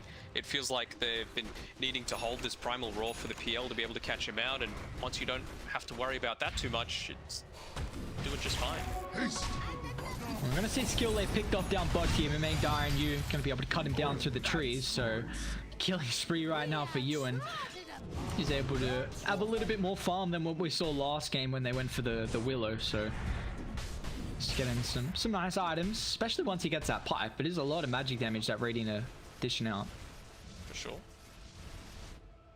See, there was a 2,000 net worth lead for Yangon, but after the past previous fights that Army Geniuses have been able to undertake, they've turned this lead in their favor and are now really the ones contending to take this game. Yeah. Very important for Army Geniuses as well, like we mentioned before. Starting 2-0 in this lower division, and I think a series of 3 losses. So this would be a nice way to at least, bare minimum, secure themselves a spot in the lower division for the next season. Yeah, it looks like that's what both teams playing for right now, just to try and secure themselves in the lower division for the next season. Pretty important, because you don't want to go through that open qualifiers. It's anything can happen through there. Oh, he's gonna get found here, burnt out a mana, so this will be the time where Young PH gonna be able to get a little bit of revenge. Lim's still coming over, but Young PH instantly gets out of him, and they got the numbers and they just burned through Earth Spirit. Nicely done. Again, though, I feel like that was heavily on the PH, on Young PH. That's didn't even actually end up getting either of those kills. Puck and the Phoenix. Could they look to take Roche away? Is that I think they can, yeah. Yeah, you've got I like this, yep. And also he went Medallion as well. Oh, questioning themselves, they're second guessing. I feel like if you have any opportunity to take around that Roche pit, you kind of have to. Do you think that's the reason why he went Medallion, just for that opportunity to take away from Dire? Because it naturally Radiant, yes, Tusk is very good to take Roche, but their other heroes aren't too strong at doing so. I mean, potentially, or you might just be wanting to get a solo pick up onto a lot of these heroes before they're able to get off their big ability. Juggernaut, yes, you've got the Manta style to stop from silences, but if you're snowballing him into a punch, into a Dream Coil mini stun, it's enough to be able to take him out. And their hesitation means that Army Geniuses, they're like, well, 23 minutes, we probably should have been gone for our second rush by this point, but we'll take the first. Yeah, they'll take it with ease as well, as DB claims the Aegis, and now we wouldn't mind seeing them. How close to the items are they? Mjolnir very close for the Juggernaut. Anything else that they're waiting for? No, they're gonna smoke up here. They want to wrap on top, it looks like, but they're gonna run into 2 Radiant heroes, and they've got a nice ward positioning as well. They're out of there. Gotta be careful on the PL. He actually doppelgang is in now. Now with the RP follow-up, they're gonna be able to deal with the illusions. Phantom Lancer gets a little bit of protection, but Sunray, can they bring him down throughout the stun duration? They can. PL gonna end up falling here. No extra help from Radiant. Okay. I was worried that Army Genius was going to the stage. I was surprised he doppelganger just directly on top of them. And even just the roll after was really nicely done by Lim, able to catch out the Phoenix towards the end of the Sunray cast, yes, but it just meant that it discouraged any kind of follow-up that they were going. All that time as well, Juggernaut just farming away, was able to finish up his Mjolnir. He could probably move the Wraith Band into his inventory, as he does just now, and he hit up his level 18 as well, so he is incredibly scary in these team fights. That's a big item though, the Aghanims on the Puck. Now your team fight, you've got a big spike now with your team fight, not having to worry about the Jug with the Blade Fury. That's a nice little snipe. I mean, could that be the difference in being able to get off a Supernova or not? We shall see. Of course, would have definitely helped the Mag to try and deal with it, but you still got this Juggernaut to deal with. He even went for the skill range as well at level 20. Interesting. Just a lot of mobility. Would you rather the skill range or the health this game? I think the skill range is fine, just because the main person that's going to be dealing you damage is the PL. And once you've got your mana burned, you're probably not going to be taking all that much. Lon's here. Oh, the dive! Oh, one! Oh no! Oh, this is so interesting. I love seeing the Ag shot for the Beastmaster. We saw it on Monday, mid lane as well. DB just slashes down the ET there. Going from lane to lane, finding kill after kill. Puck's gonna be careful as well with the kick back. Wommy just a little bit too late on the raw. Should have used the dive bomb, Hawk. God damn it. Gotta be quick. My main guy's gotta be careful actually down bot. Can run to young PH. He's got a BKB, but now the core is going to prevent any factor just being able to dip out. He's going to see now that it's an Aghanim's coil. He's like, oh, why did I pop this BKB? It's completely useless. That's some value. Give him some small chance. And is that? That was his first kill. Very nicely done, young PH. 700 gold going his way. And, yeah, getting close to that level 20. I mean, it isn't out of their reach. It is still very possible for Yangon to come back into this. That was a interesting snowball, my good sir. He's like, oh, I'm just gonna go into the Juggernaut. Why not? Who's level 20 now, so it's got the Blade Fury DPS, can help also deal with the PL illusions, and building into the Aghanims as the next item here. So we're just continuously seeing Army Geniuses hitting item timings. Again, this just comes back to my point that I feel like we've touched on a few times now. I like the fact that Army Genius has Dire's picked top up this tower is under attack. this Earth Spirit relatively early on into their draft. It means that skill A we've seen, he's very good on his Rubik, he's very good on his Earth Spirit. If you take one of those two heroes away, suddenly you've got a lot less to play around. And they've picked him this Tusk, which, again, I'm not really seeing what it does in this game, you know? Like, maybe he's able to blink and snowball to save someone from being roared now, or whoever's getting Omni Slashed is the main goal for him, but I feel like you could have gone for some other kind of counter initiator that's also a little bit stronger in lane, but this Tusk doesn't feel like it's done much of anything thus far. Yeah, so far, I would agree. I do think as the game goes on, though, it's going to be a nicer defensive factor to deal with the Roar or the RP or the Omni, like you highlighted. When did they pick it up? Was it before? Was it when the Ogre and the Earth Spirit were showing? Tusk was their third pick. Yeah. Yeah, so they picked it pretty early, and honestly, Army Genius has picked heroes into the toss that you don't really want to go into a save with. So, just so far, we haven't really seen too much of an impact. I think they were very much anticipating that ET toss lane to go better than it did. I don't think it went bad, but I thought they wanted a lot more kills out of it to then snowball. Sure, but they could have died a lot more as well. I feel like this Juggernaut and Ogre didn't abuse their timings either.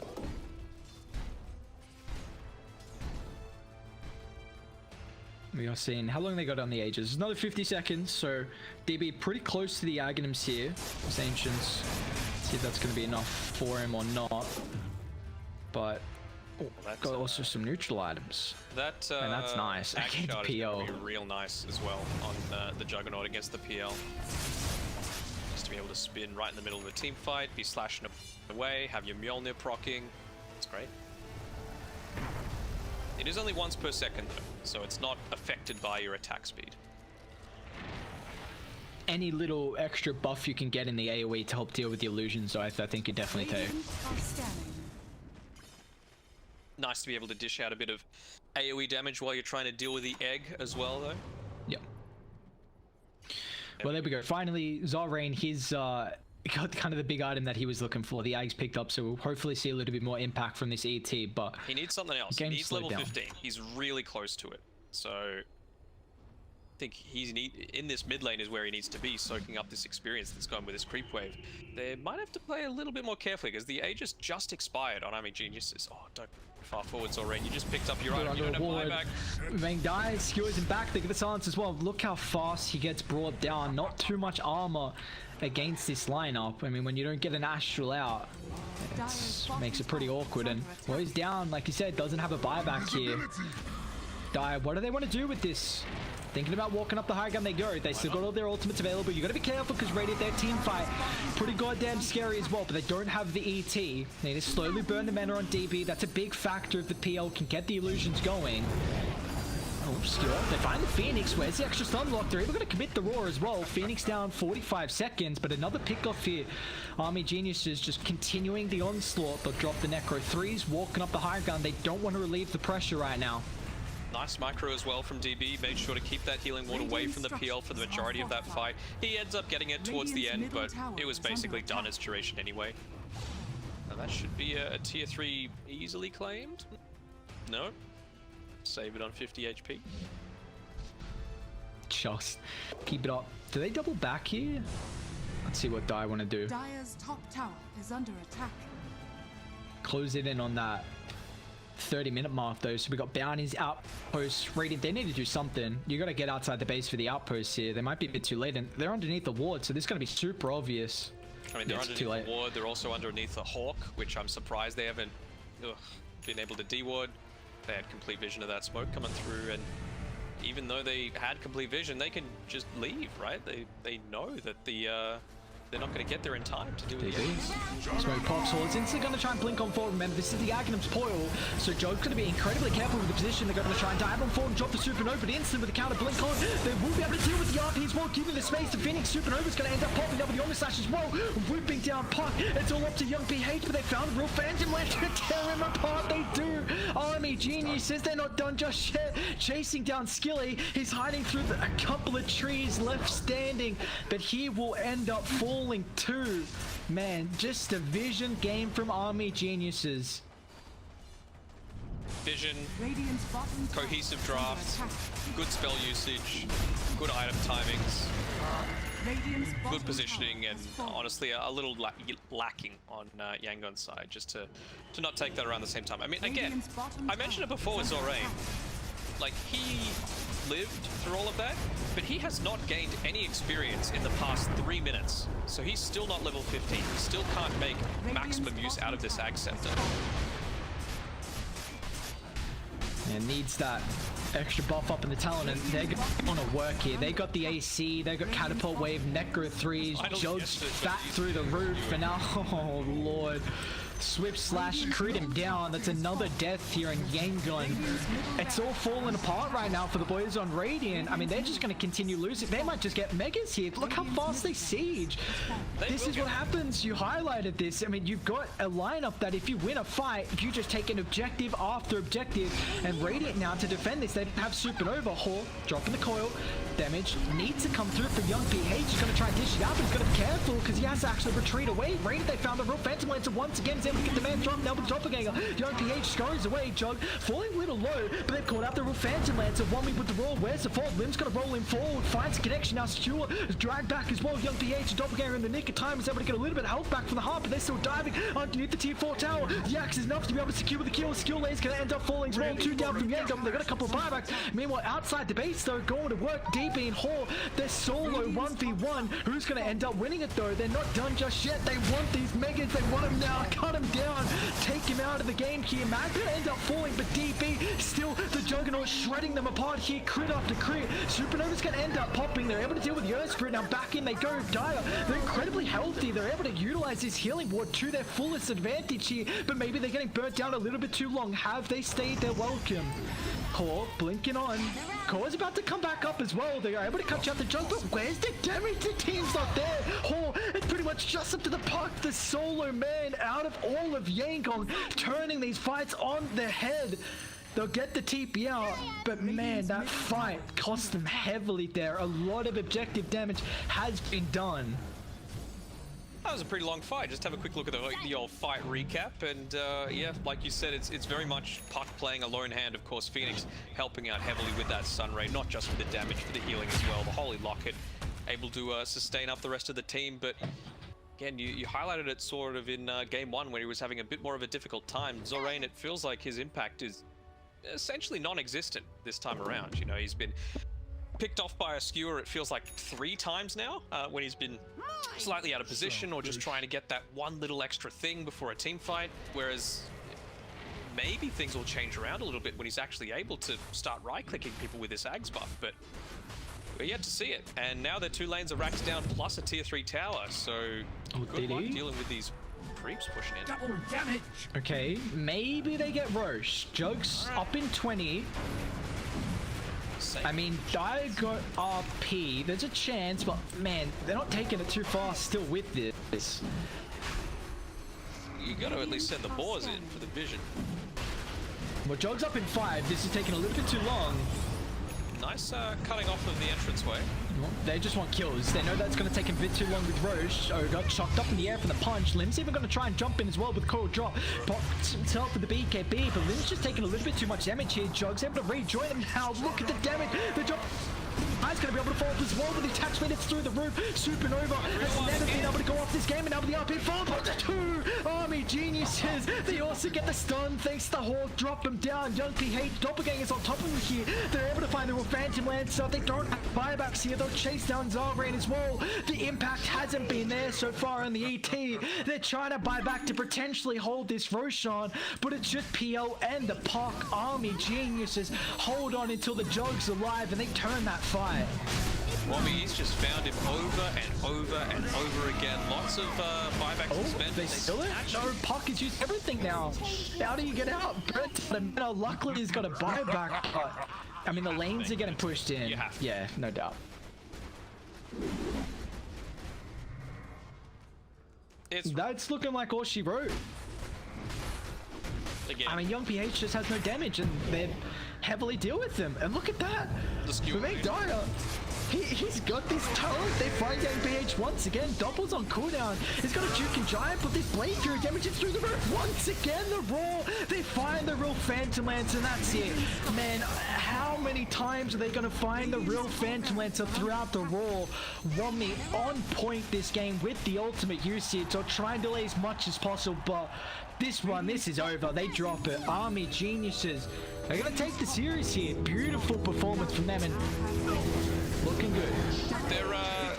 they're tipping to be. He played a good game. I have to give it to Wommy, right? Like, yes, they weren't able to get many towers out of the early game, but the fact that he was able to catch out PL that many times, 11, 3, and 19, ending up out of 30 out of 39.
Prepare for battle.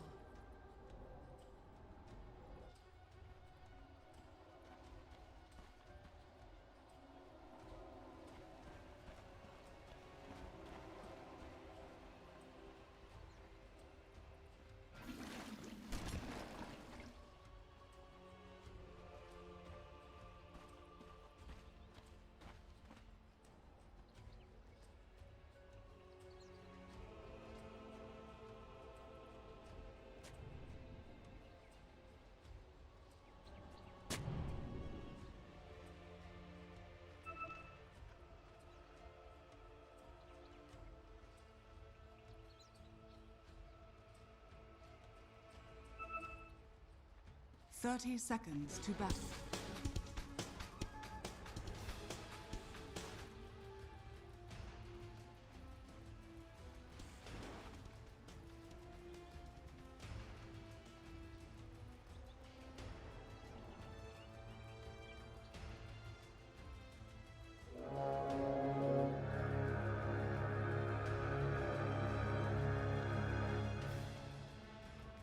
The battle begins.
Saw that one coming.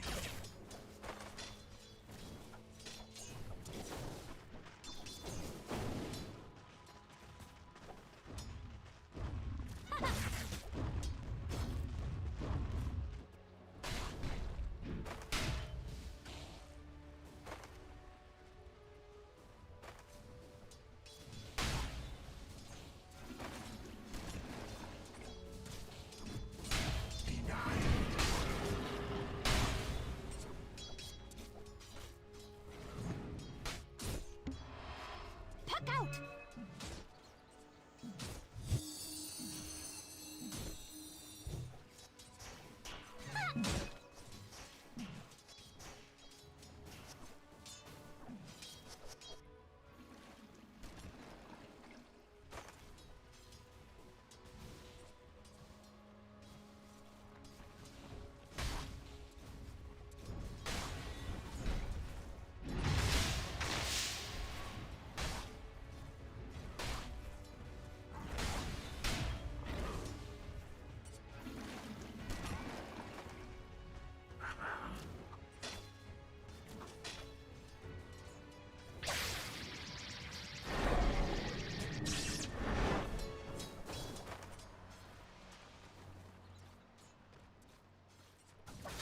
Denied.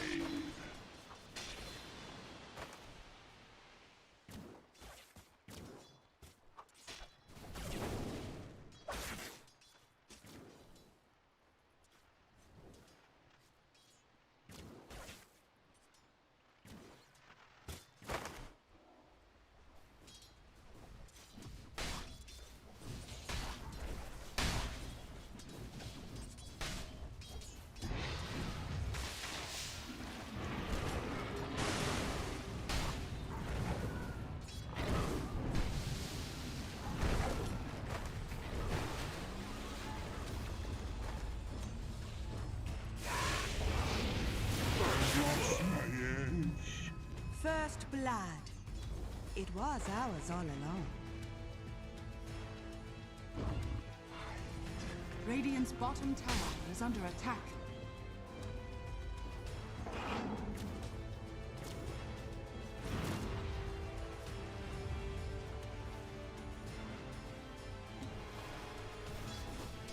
That's not your fate.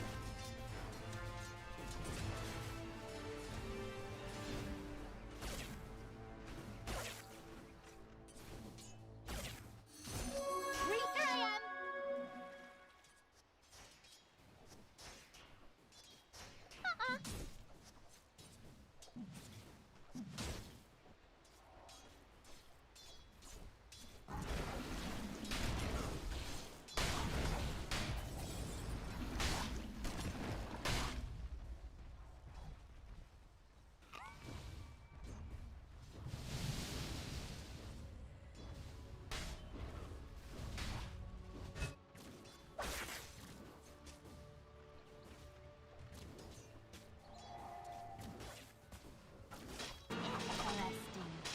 Interesting.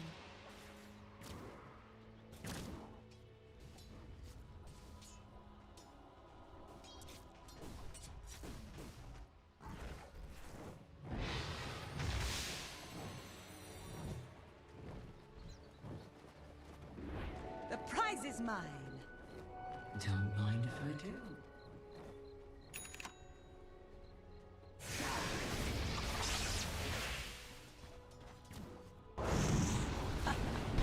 Perfect. I did not think it was possible. Denied.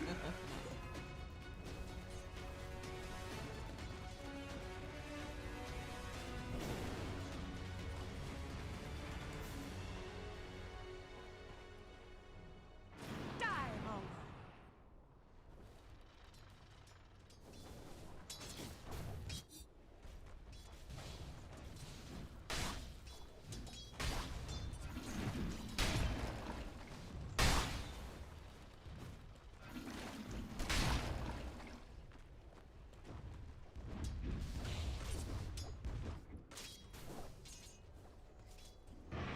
Set.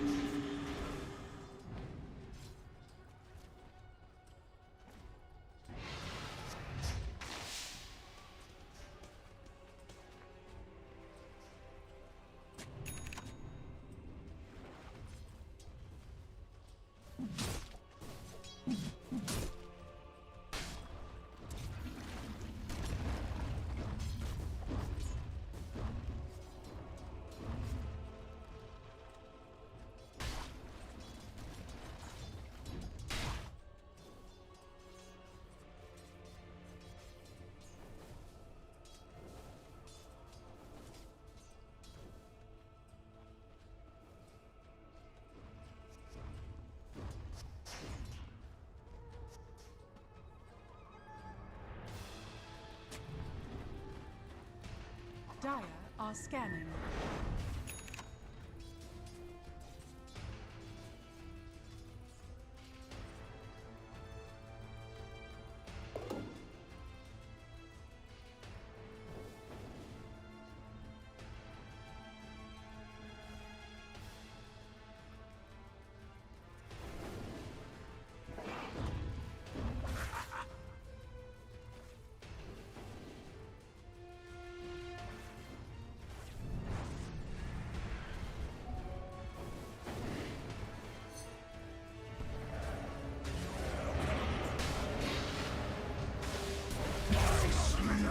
With the fishes.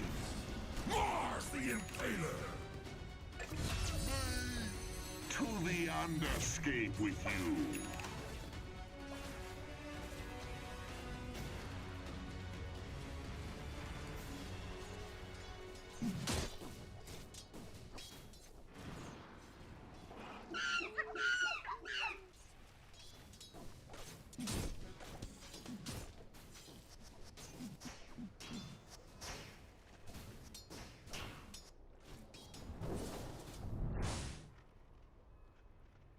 Radiant's top tower is under attack.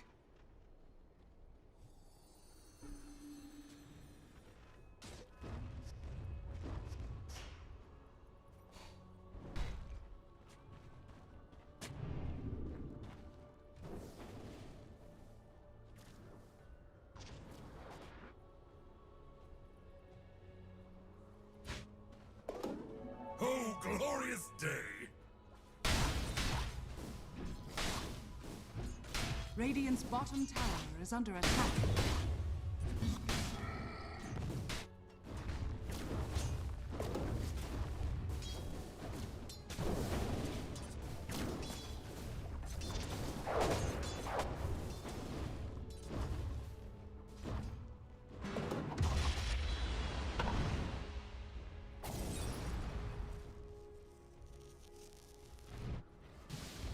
Radiant's top tower is under attack. Dire's courier has been killed. Radiant structures are fortified.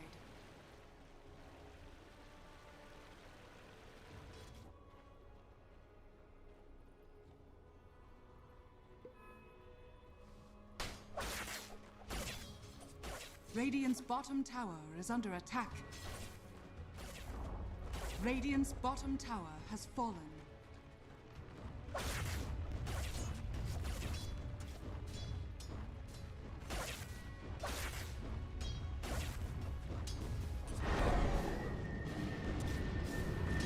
Radiant structures are fortified. My power is...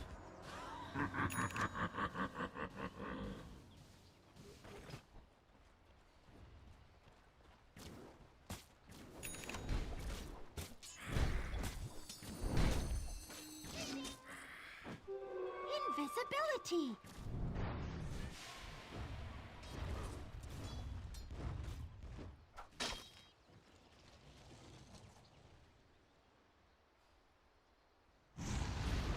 Gather round.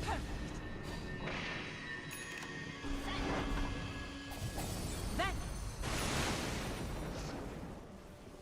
Dire's courier has been killed. Radiant are scanning.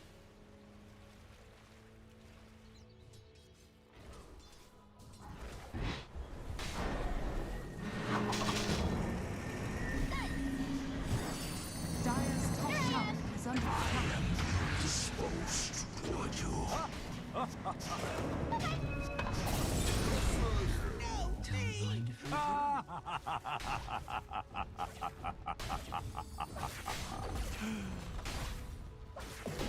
Dire's top tower is under attack. Radiant's bottom tower is under attack. Dire's top tower has fallen.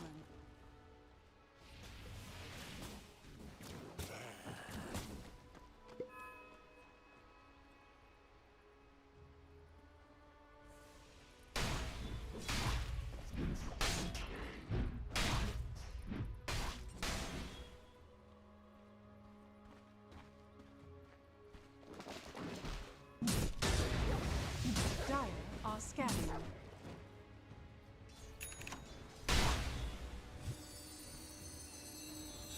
Radiant's bottom tower is under attack. Dire's middle tower is under attack.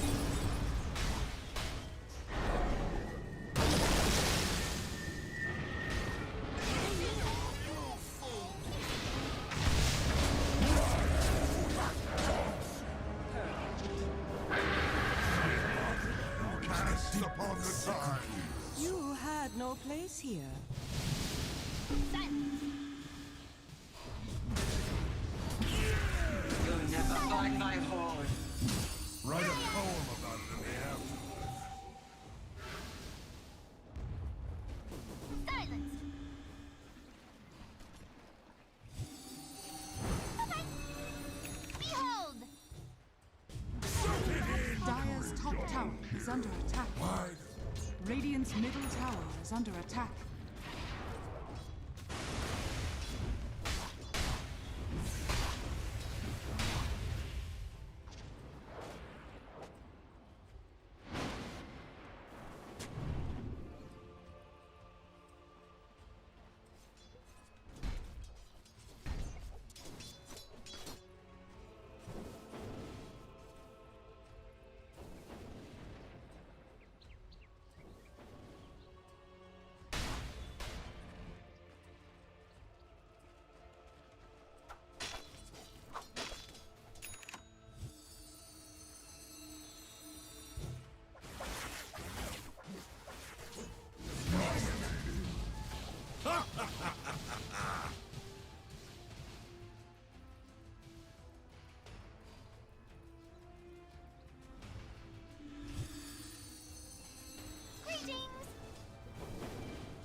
Dire's middle tower is under attack. Radiant's bottom tower is under attack. And now, what is left to me?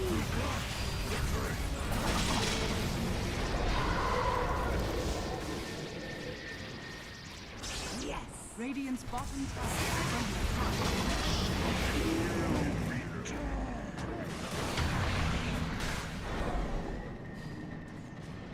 Radiant's bottom tower is under attack.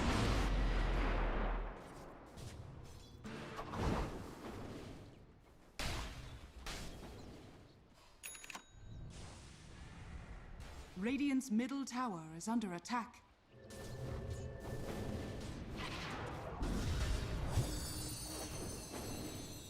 Radiant's bottom tower is under attack. I must have them all. Go for me. Here I am, son.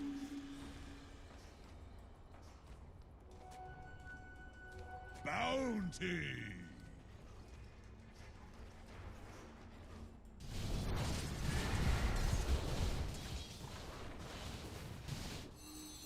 Radiant structures are fortified.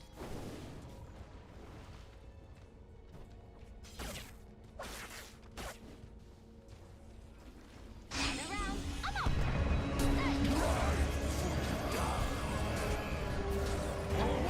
Summer night.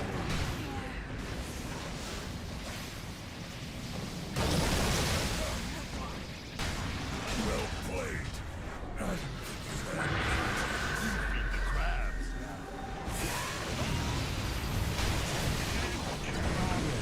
Here's a dice.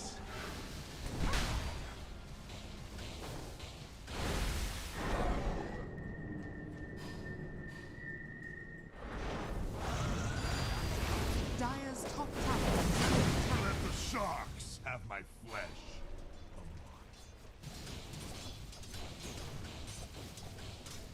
Dire's top tower is under attack. Radiant's bottom tower is under attack. Radiant's bottom tower has fallen. Dire's top tower is under attack. Here I am.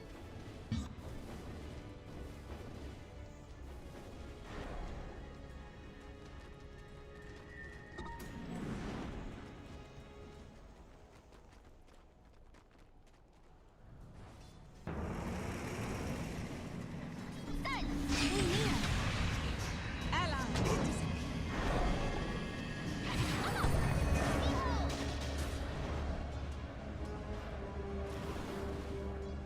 Call it a warning.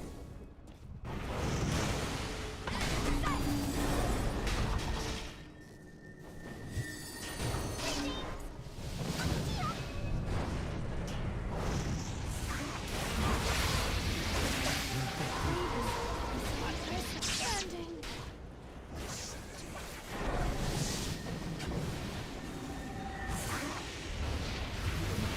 Radiant's middle tower is under attack.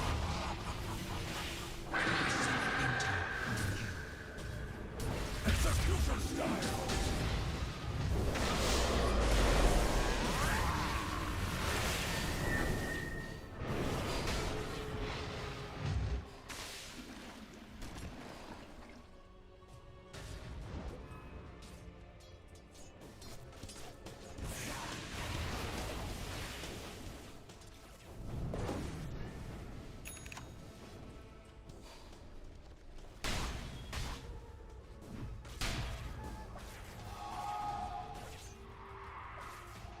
Turn around. Puck out. Stop! Take me! You might have died peacefully if you... Arcane mystery.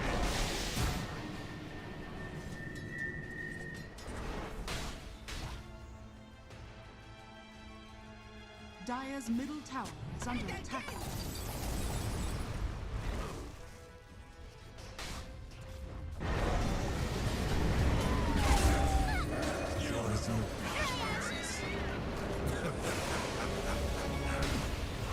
Just hastening the inevitable.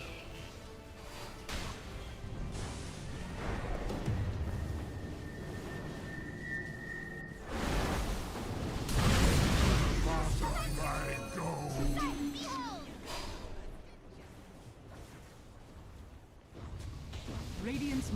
tower is under attack. Radiant's middle tower has fallen.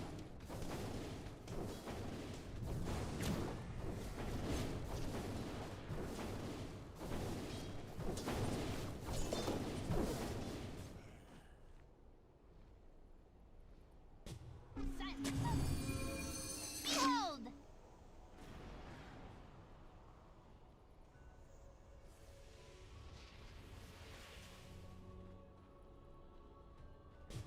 For you.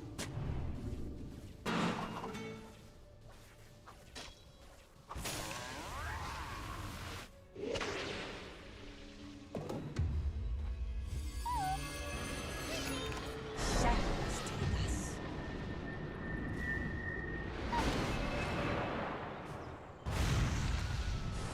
Precious bounty.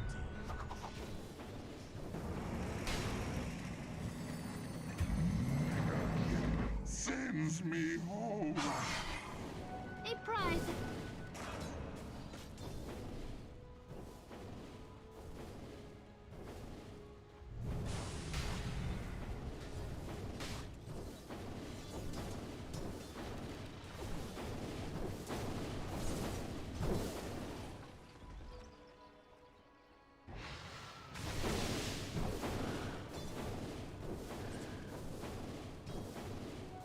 My waters rise.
Dire are scanning. Double damage.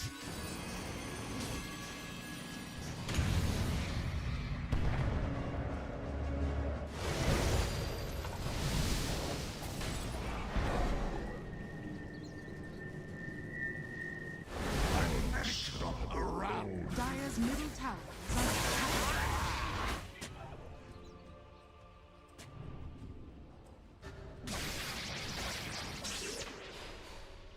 Vanish.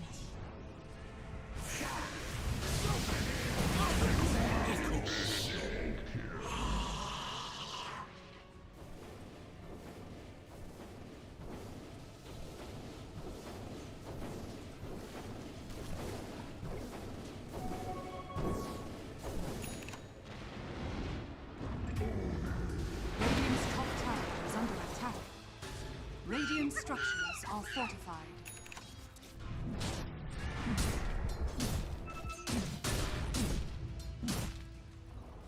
Radiant's top tower has fallen.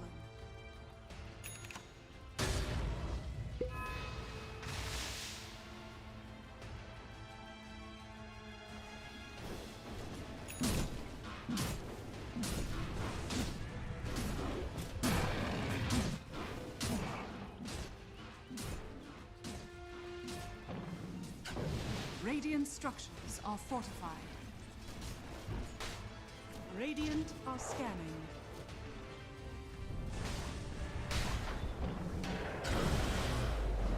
Execution style.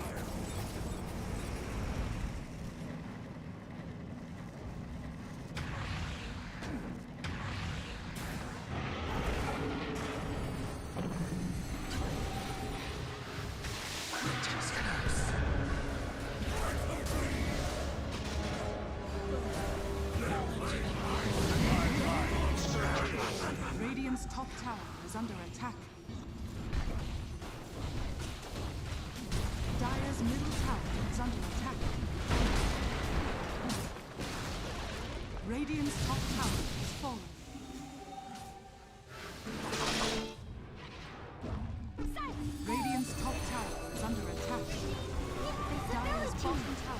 under attack.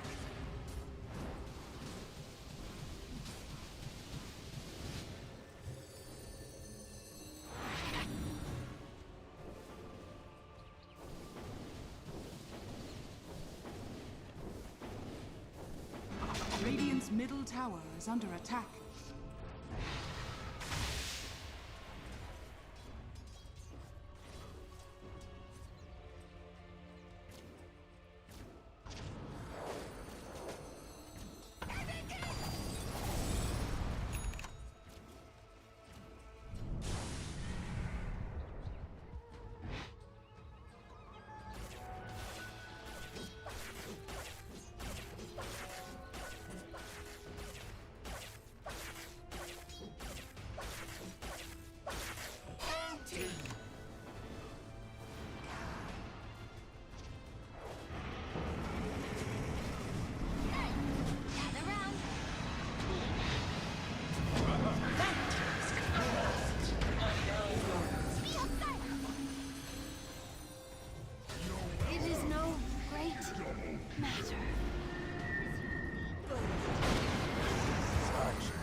Dire.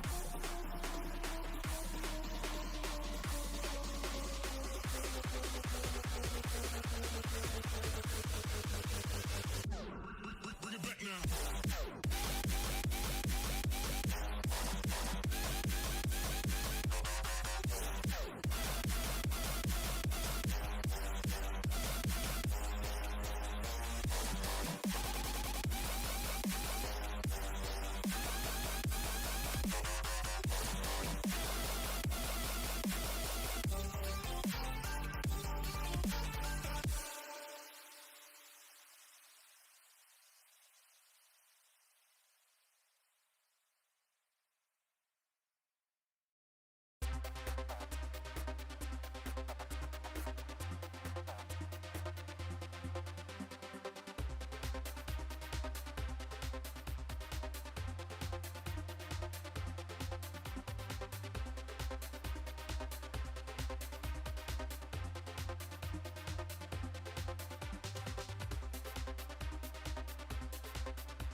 Dire team pick.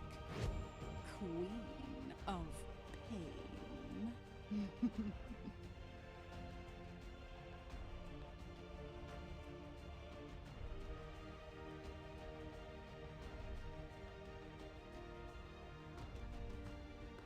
10 seconds remaining. 5 seconds remaining.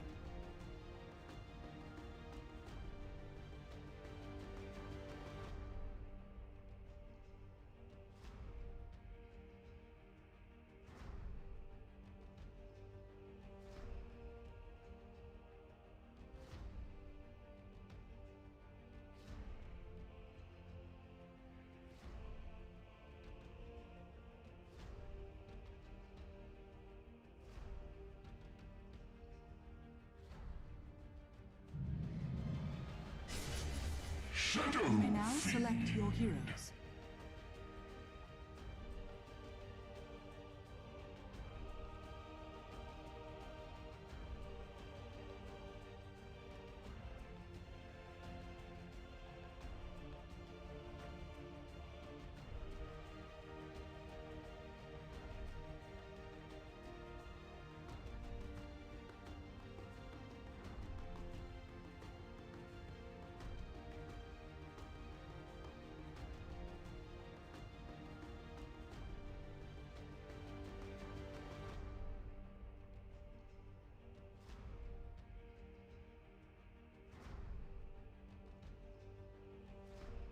Ten seconds remaining.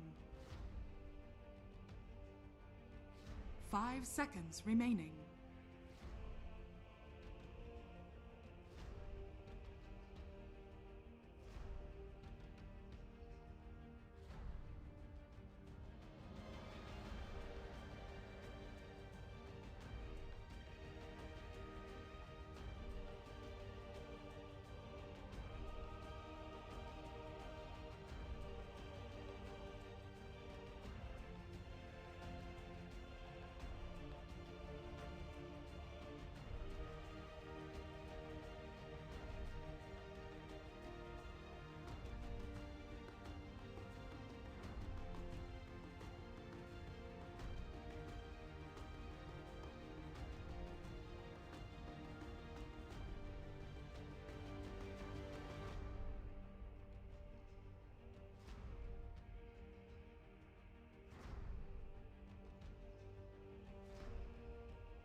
Prepare for battle.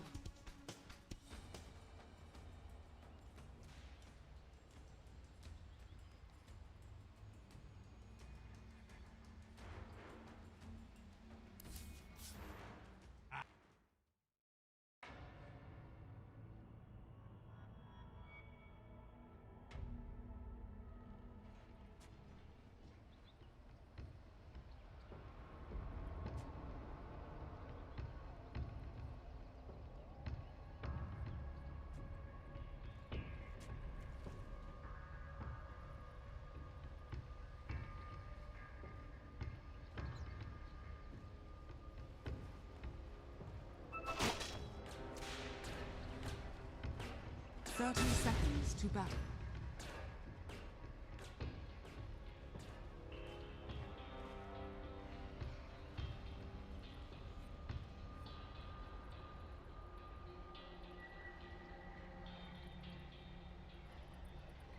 A beautiful soul for my collection.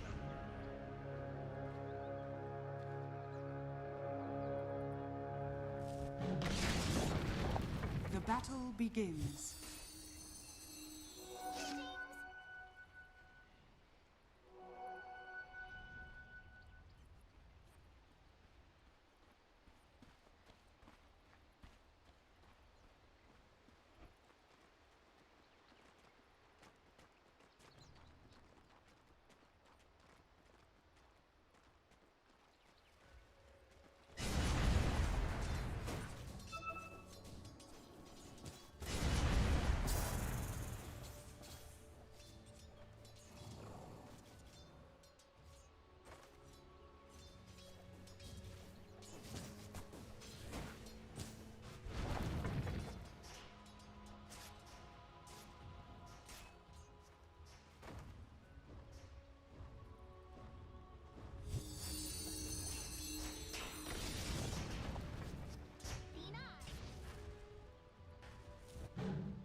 Dire's middle tower is under attack.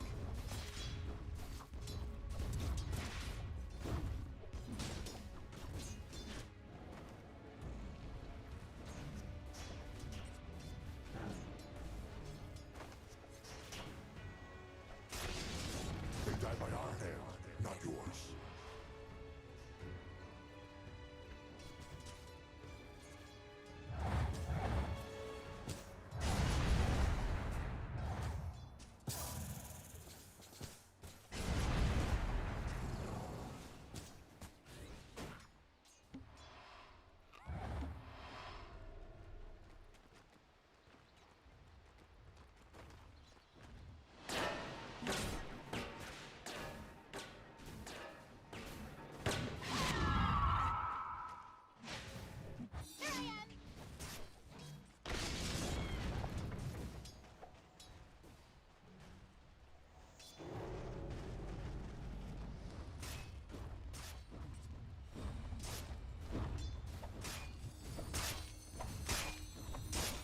Most welcome.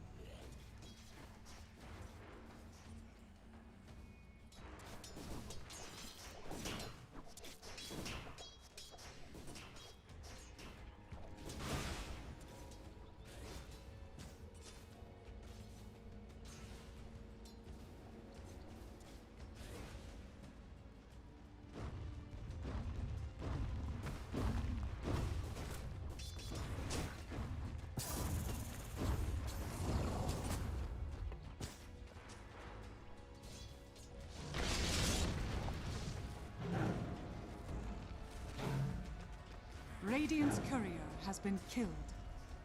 Dire's structures are fortified.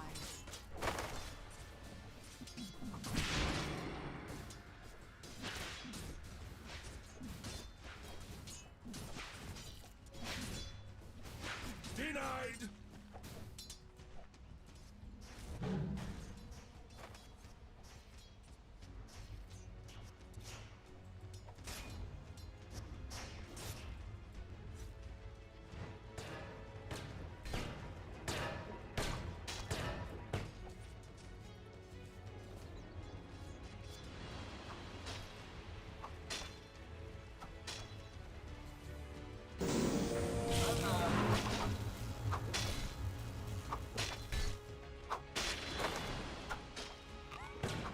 Radiant's courier has been killed.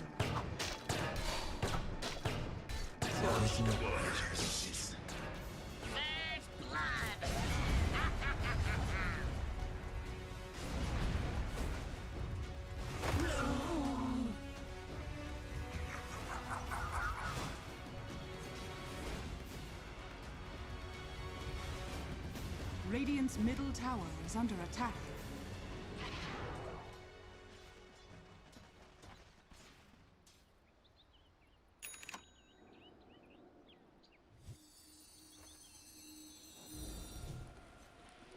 A prize. A little something extra for the effort.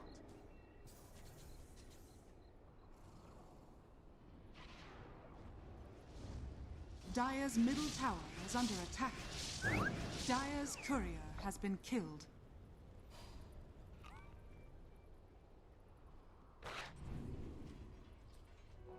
Jackpot.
Radiant's middle tower is under attack.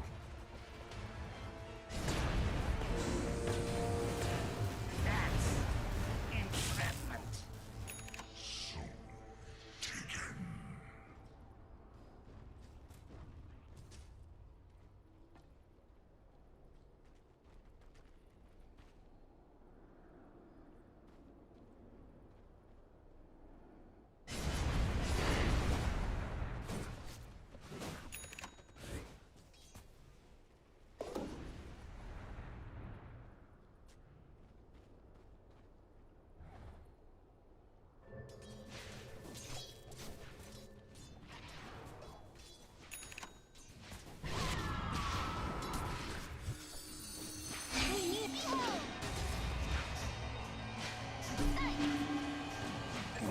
Well.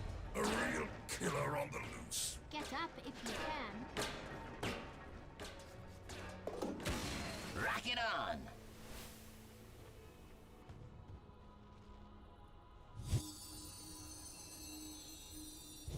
Radiant's middle tower is under attack.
Dire are scanning.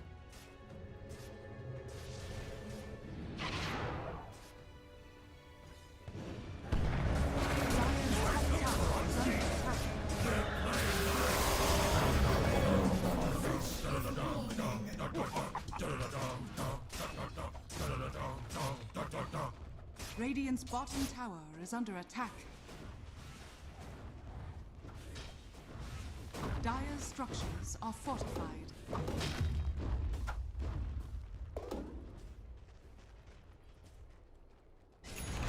Radiant's bottom tower is under attack.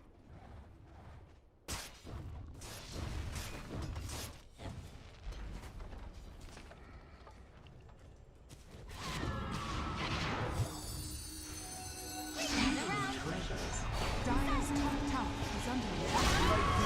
Radiant's bottom tower is under attack. Unworthy of my attention. Right silence.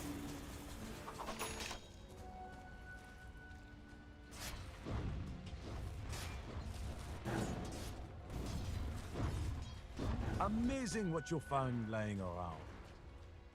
Radiant's bottom tower is under attack. Dire's middle tower is under attack. Radiant's bottom tower has fallen.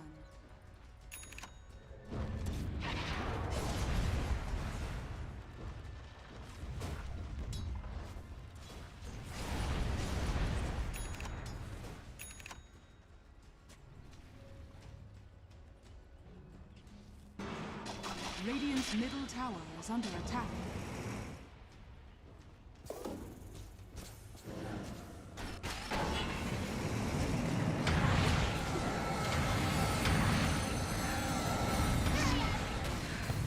Dire's top tower is under attack.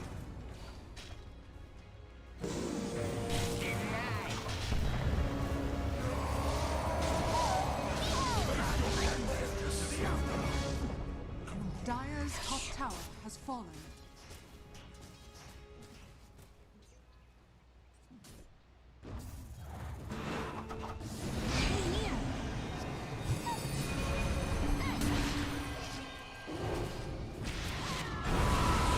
Dire's turret has been killed.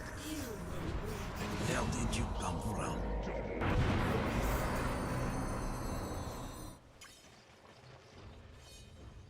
Dire's middle tower is under attack. Crunchy! Behold!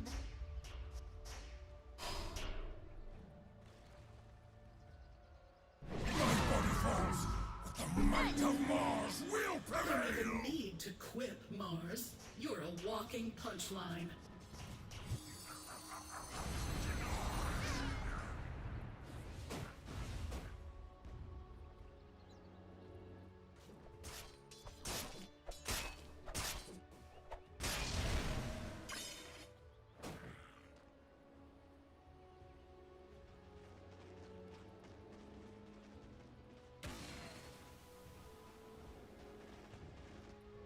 Radiant are scanning. Are you not entertained? If death smiles at you!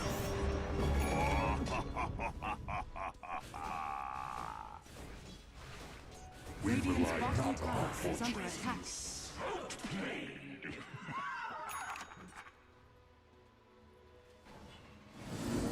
Not with your You're welcome!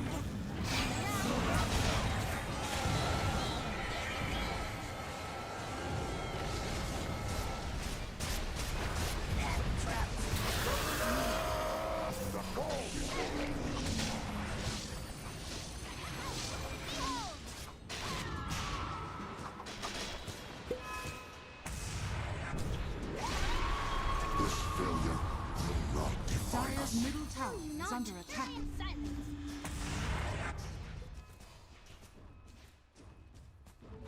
Illusion. Dire's structures are fortified. Dire's middle tower is under attack.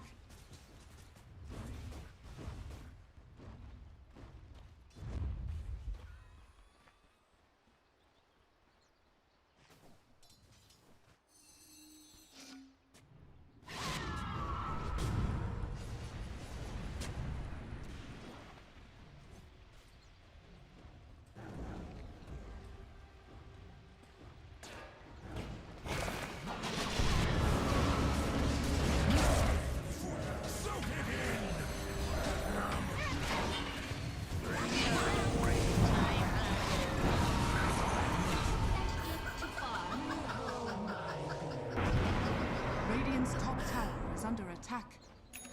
Regeneration.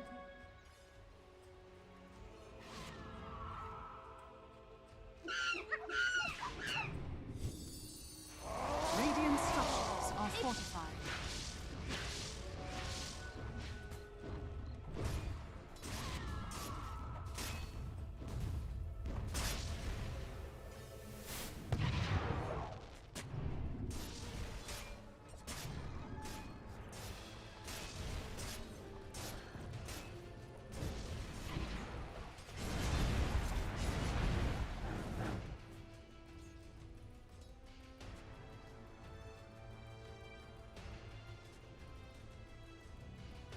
jackpot.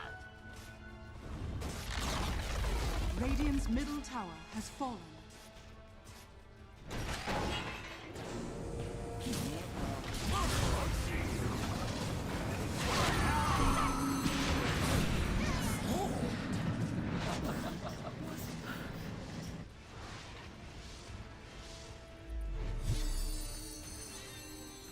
Bounty. And it's off. Dire's top tower is under attack. Greetings!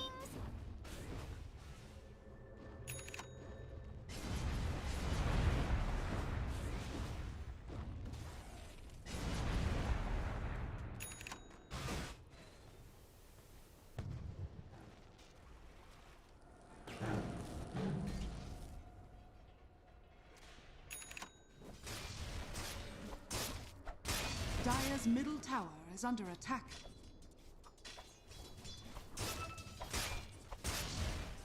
Dire are scanning. Dire's middle tower is under attack.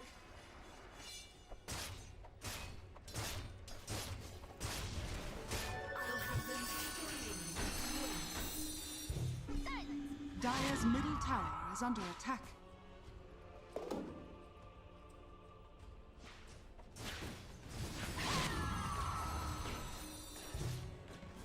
Do it with flair.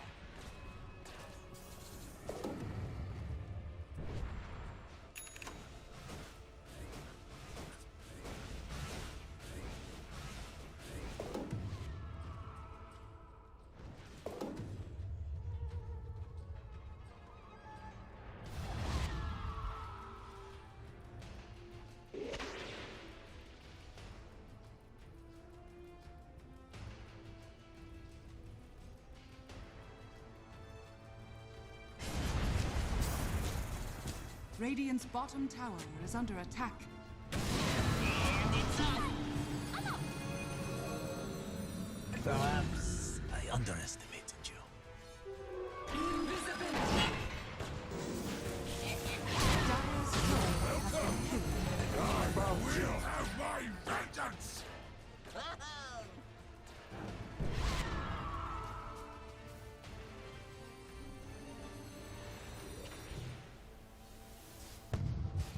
Dire's middle tower is under attack. Dire's middle tower has fallen.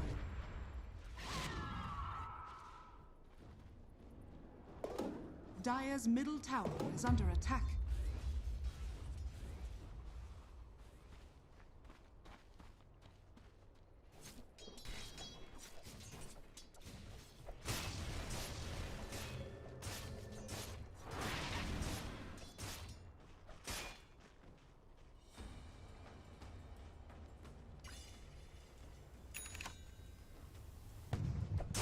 Radiant's bottom tower is under attack.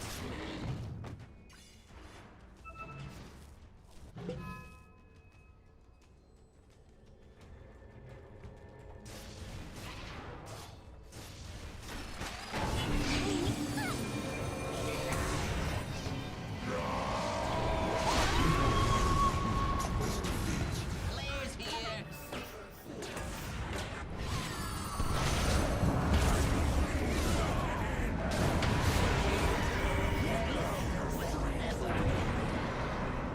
Dire's turret has been killed.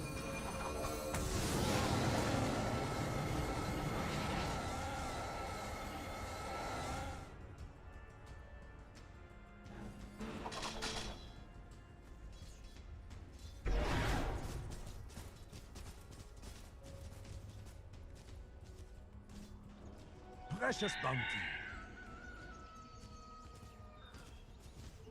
Sisters 3 once more! A prize.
Bless your soul.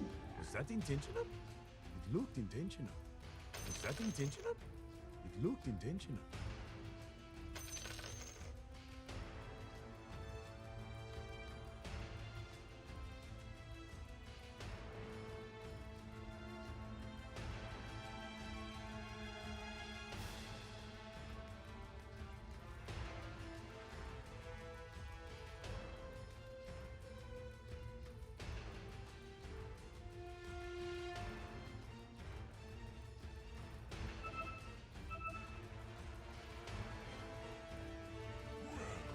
Bless your soul.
Radiant's top tower is under attack. Rock it on.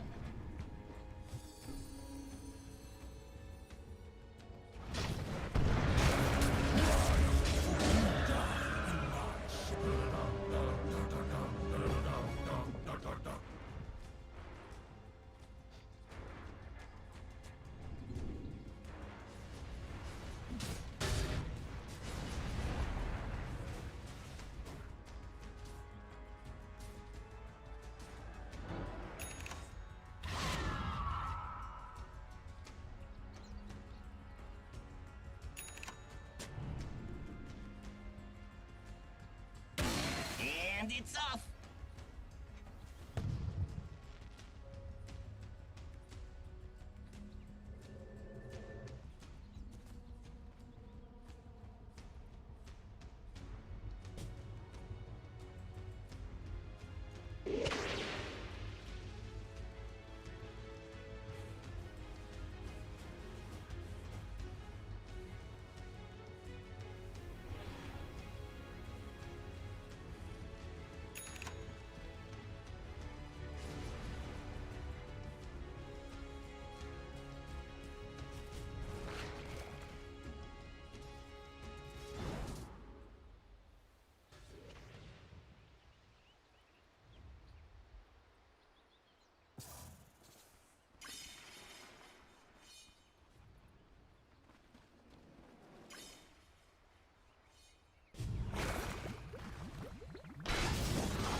That's just fun. Add another to the tally.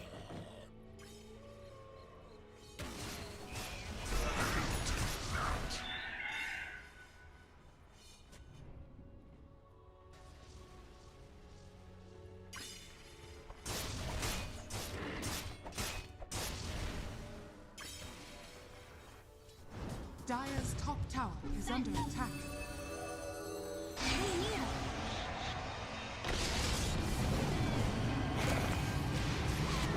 Your death approaches.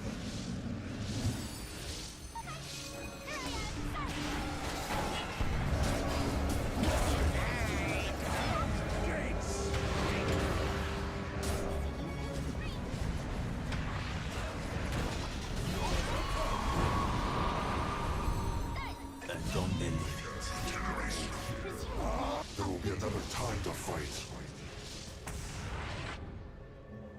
Radiant's bottom tower is under attack.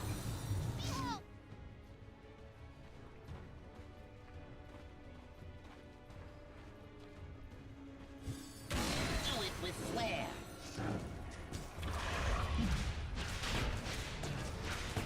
Radiant's bottom tower is under attack.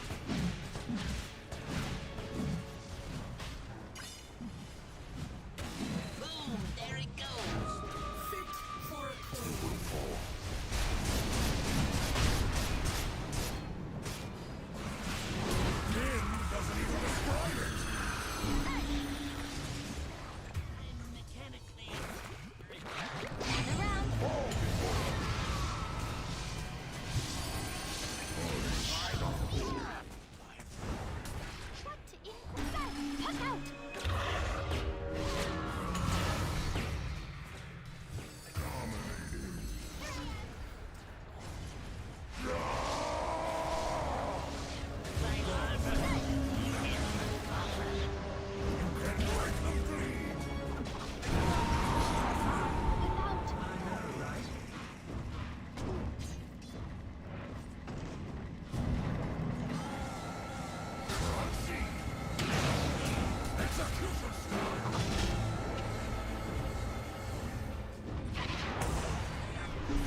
Radiant are scanning.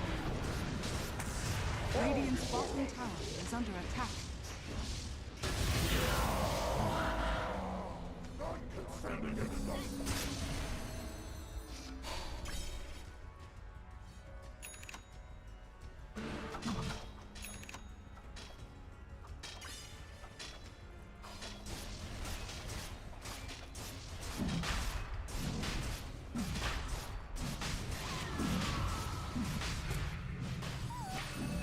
Not that I need the lion's heart beats.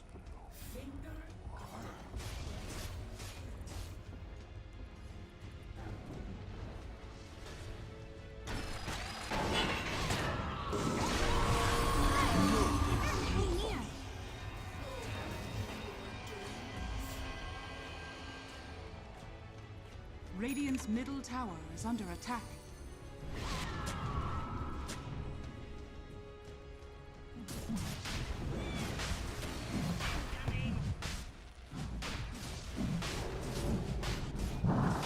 Dire's top tower is under attack and Sean has fallen to the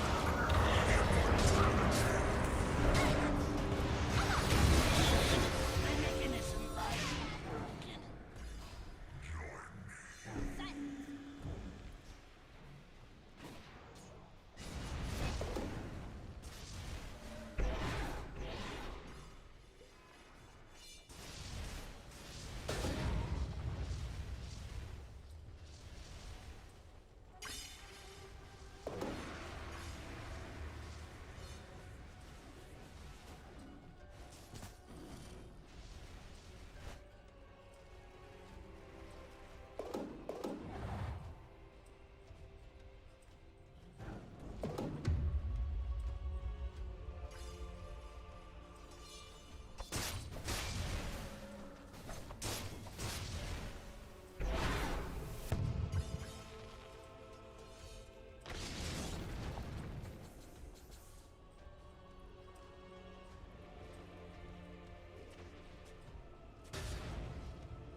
Bounty.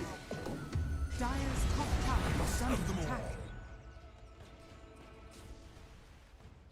Worthy tribute. Treasures.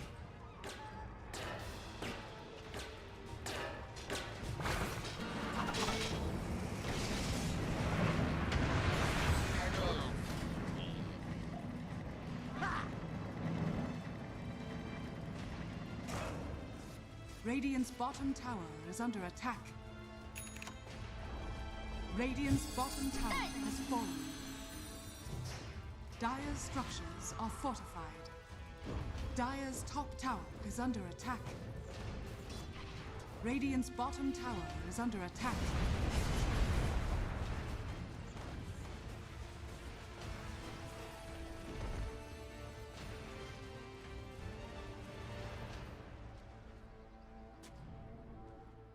Radiant's middle tower is under attack.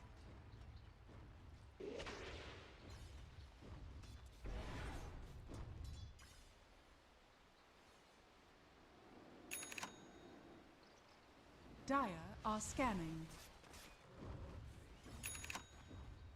Radiant's courier has been killed. Radiant's top tower is under attack. Here.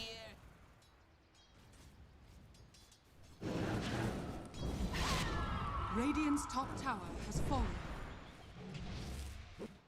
Radiant's top tower is under attack.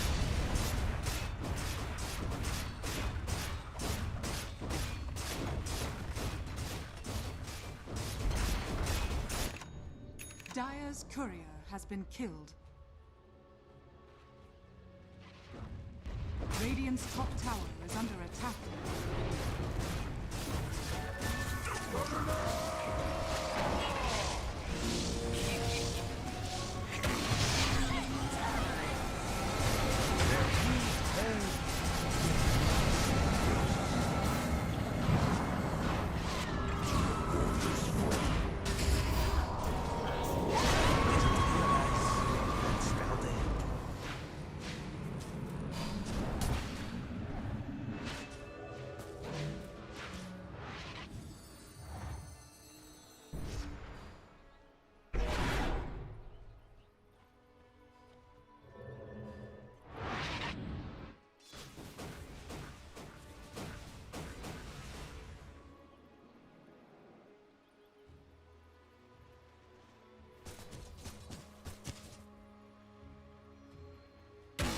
Rock it on!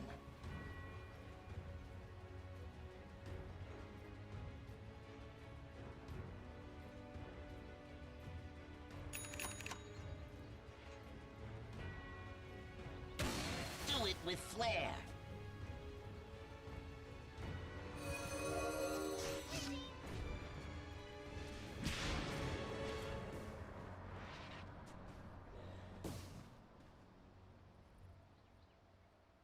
Dire's top tower is under attack.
Dire's bottom tower is under attack.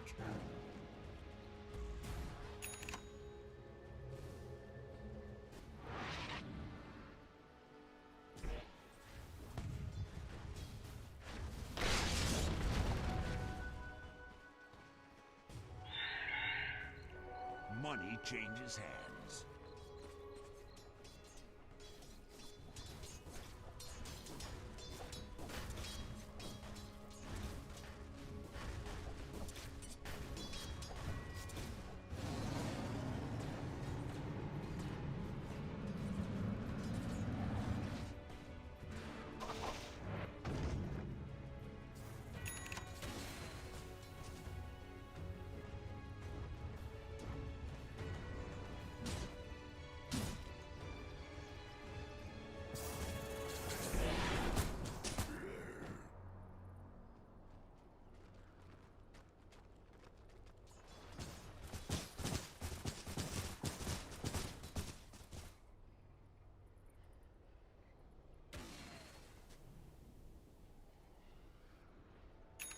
Dire's middle tower is under attack.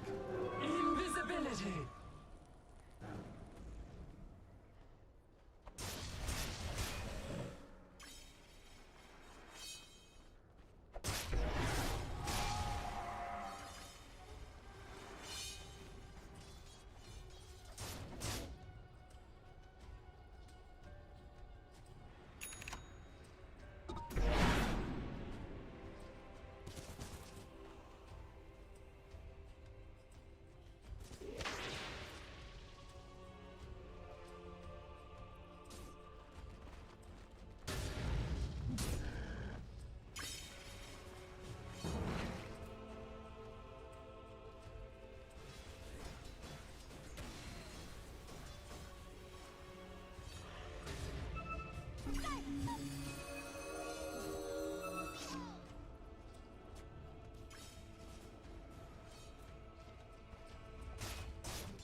Dire's top tower is under attack.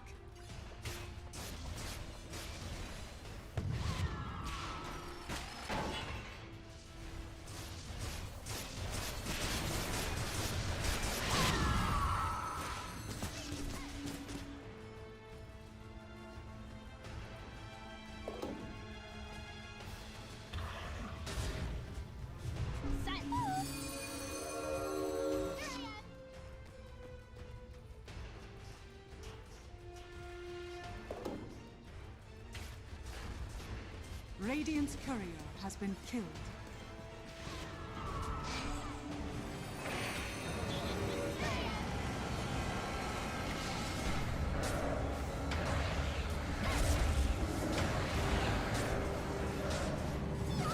Dire's middle tower is under attack.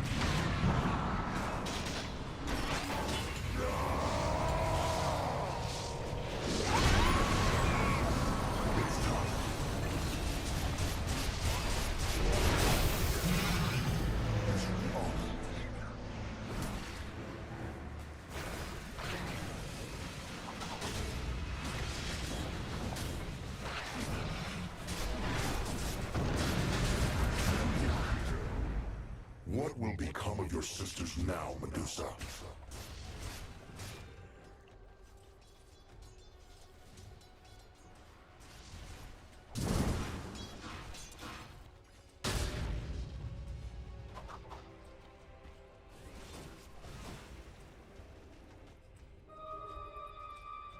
Radiant's top tower is under attack.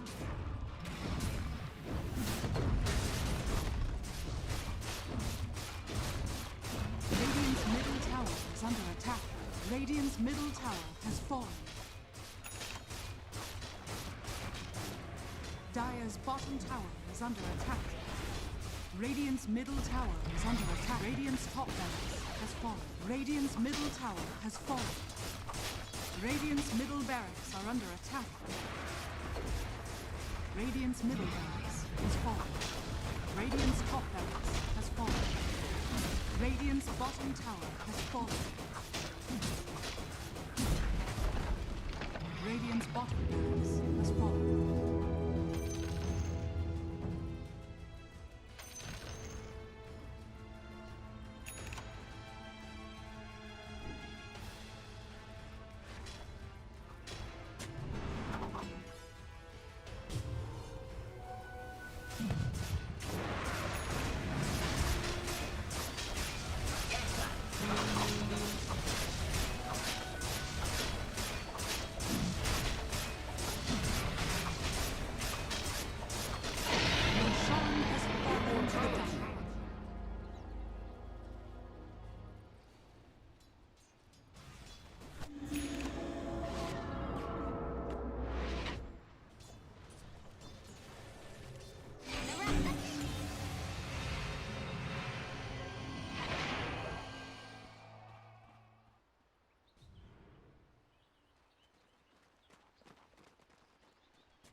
Radiant's courier has been killed.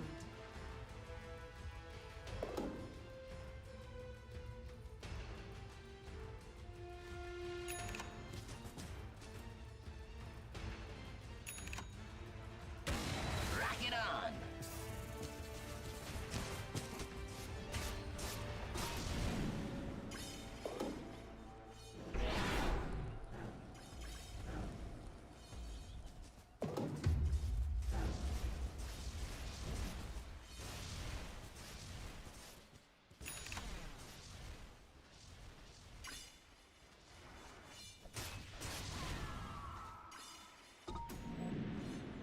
Sneak attack? What for?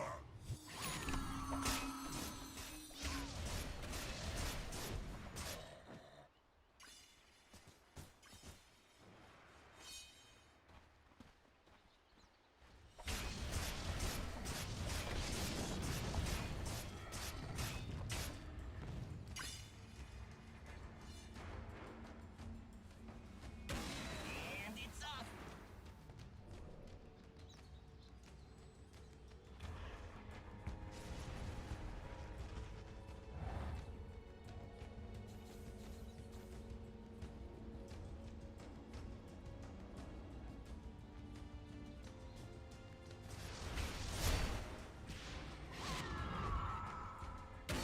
Boom, there it goes.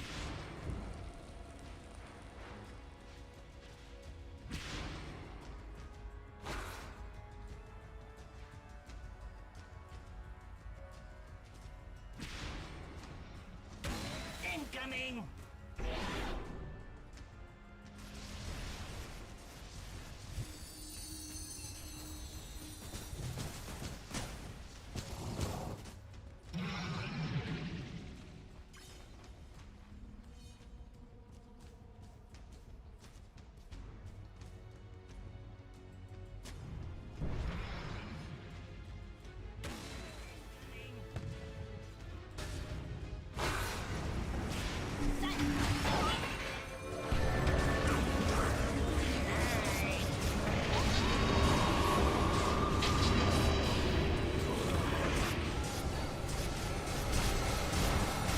Radiant's middle tower is under attack.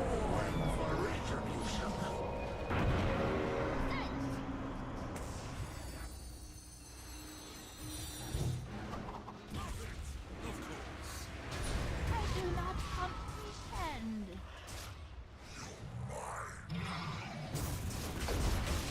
Players here. Radiant structures are fortified.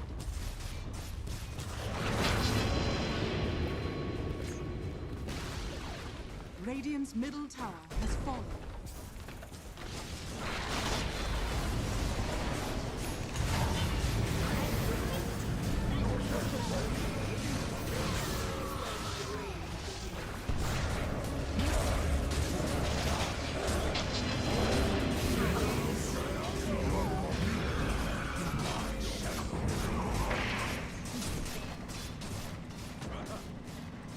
Dire victory.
Radiant team back.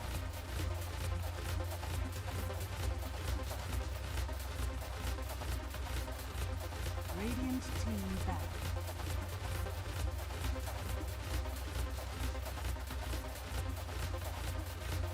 Radiant team back.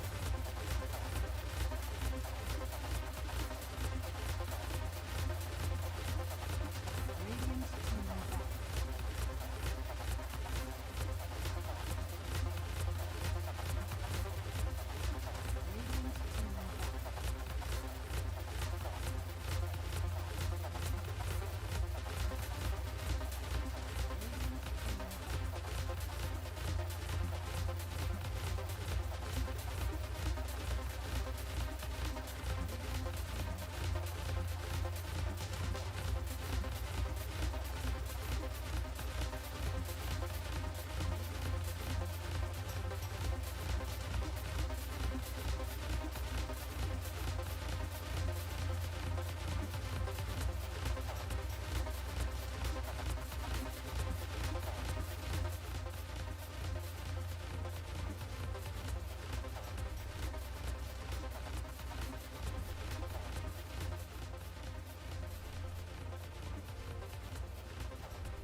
Ten seconds. Dire team pick.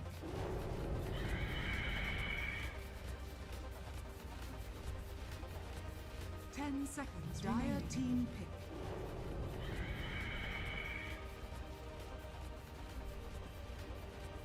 Ten seconds. Dire team pick. 10 seconds remaining. 5 seconds remaining. Dire team pick. 10 seconds remaining. 5 seconds remaining. Dire team pick. 10 seconds remaining. Radiant team pick. Mirana. 5 seconds remaining. Dire team pick. 10 seconds remaining. Radiant team pick. Mirana. 5 seconds remaining. Dire team pick. Monkey King. Radiant team pick. Mirana. 5 seconds remaining. Dire team pick. Monkey King. Radiant team pick. Radiant team back. Mirana. Praise King. Dire team pick. Monkey King. Radiant team pick. Radiant team back. Mirana. Praise King. Dire team pick.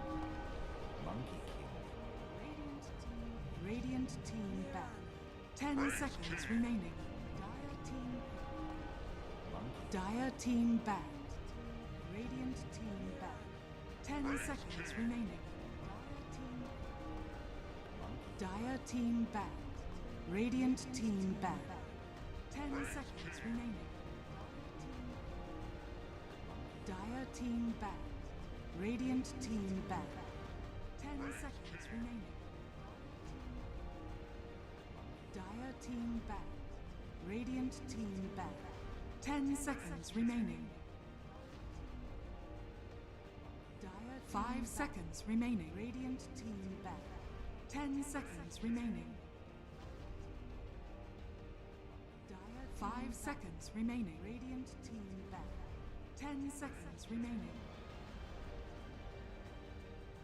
Dire 5 seconds remaining. Radiant team back.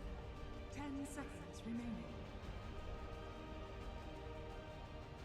5 seconds remaining. Radiant team back. 10 seconds remaining. 5 seconds remaining. Radiant team back. 10 seconds remaining. Dire team back. 5 seconds remaining.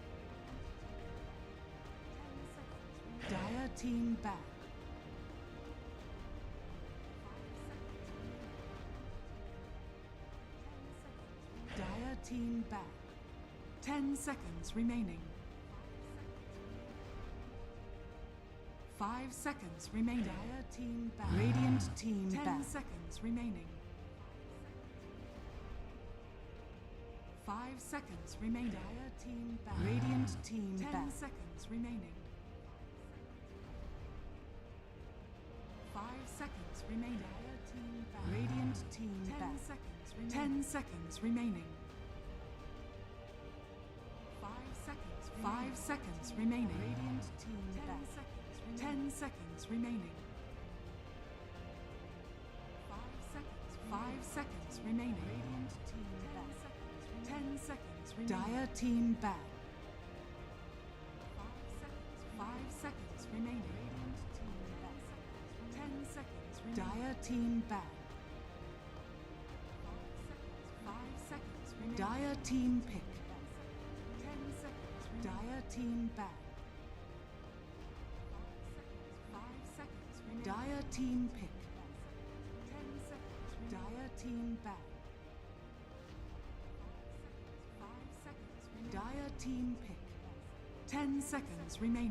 team back. 5 seconds remaining. Dire team pick. 10 seconds remaining. Dire team back. 5 seconds remaining. Dire team pick. 10 seconds remaining. Dire team back. 5 seconds remaining. Dire team pick. 10 seconds remaining. Dire team back. 5 seconds remaining. Dire team pick. 10 seconds remaining. Dire team back. 5 seconds remaining. Dire team pick. 10 seconds remaining. Radiant team pick. We shall afterlord. 10 seconds remaining. Radiant team pick. We shall afterlord. 10 seconds remaining. Radiant team pick. 10 seconds remaining. 5 seconds remaining. Radiant team pick. 10 seconds remaining. Dire team pick. Disruptor. 5 seconds remaining. Radiant team pick. 10 seconds remaining. Dire team pick. Disruptor. 5 seconds remaining. Radiant team pick. 10 seconds remaining. Dire team pick. 10 Disruptor. seconds remaining. 5 seconds remaining. Radiant team pick. 10 seconds. 5 seconds remaining. Dire team pick. 10 Disruptor. seconds. Radiant team pick. Crystal Maiden. 5 seconds remaining. Dire team pick. 10 Disruptor. seconds. Radiant team pick. Crystal Maiden. 5 seconds remaining. Dire team pick. 10 seconds. Radiant team pick. 10 seconds remaining. 5 seconds remaining. Dire team pick. 5 seconds remaining. Radiant team pick. 10 seconds remaining. 5 seconds remaining. Dire team. 5 seconds remaining. Radiant team pick. 10 seconds remaining. 5 seconds remaining. 5 seconds remaining. Radiant team pick. 10 seconds remaining. Radiant team back. 5 seconds remaining. Radiant team pick. 10 seconds remaining. Radiant team back. 5 seconds remaining. 10 seconds remaining. Radiant team back. 10 seconds remaining. 5 seconds remaining. Radiant team back. 10 seconds remaining. Dire team back. 5 seconds remaining. Radiant team back. 10 seconds remaining. Dire team back. Radiant team back. Radiant team back. 10 seconds remaining. Dire team back. Dire team back. Radiant team back. 10 seconds remaining. Dire team back. Dire team back. Radiant team back. 10 seconds remaining. Dire team back. Dire team back. Radiant team back. 10 seconds remaining. 5 seconds remaining. Radiant team back. 10 seconds remaining. 5 seconds remaining. Radiant team back. 10 seconds remaining. 5 seconds remaining. Radiant team back. 10 seconds remaining. 5 seconds remaining. Radiant team back. 10 seconds remaining. 5 seconds remaining. Radiant team back. 10 seconds remaining.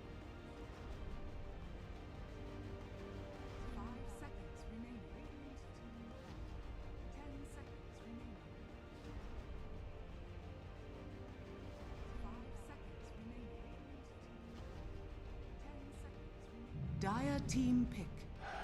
Legion Commander.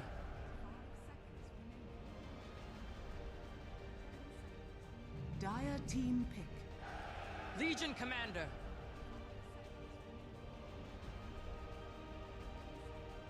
Dire team pick. 10 Legion seconds Commander. remaining. 5 seconds remaining. Dire team pick. 10 Legion seconds Commander. remaining.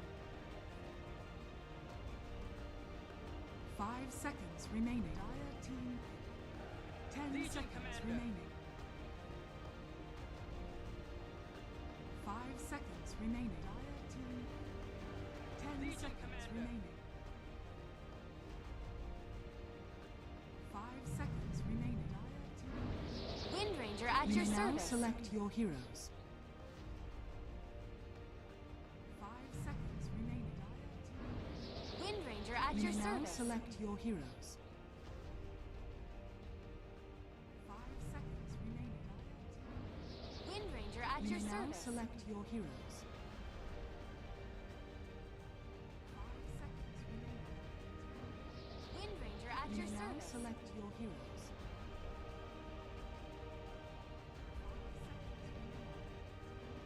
Wind Ranger at You your may now service. select your heroes. Wind Ranger at You your may now service. select your heroes.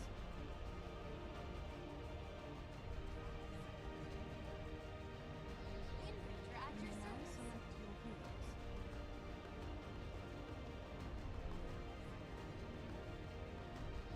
Wind Ranger at your service. Wind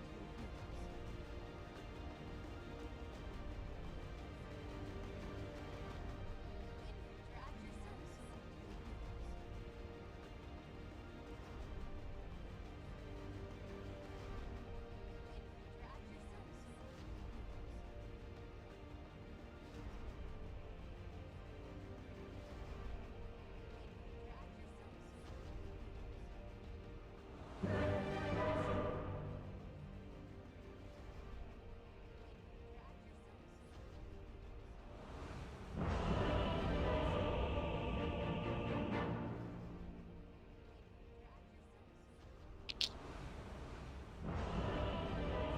service. Of course,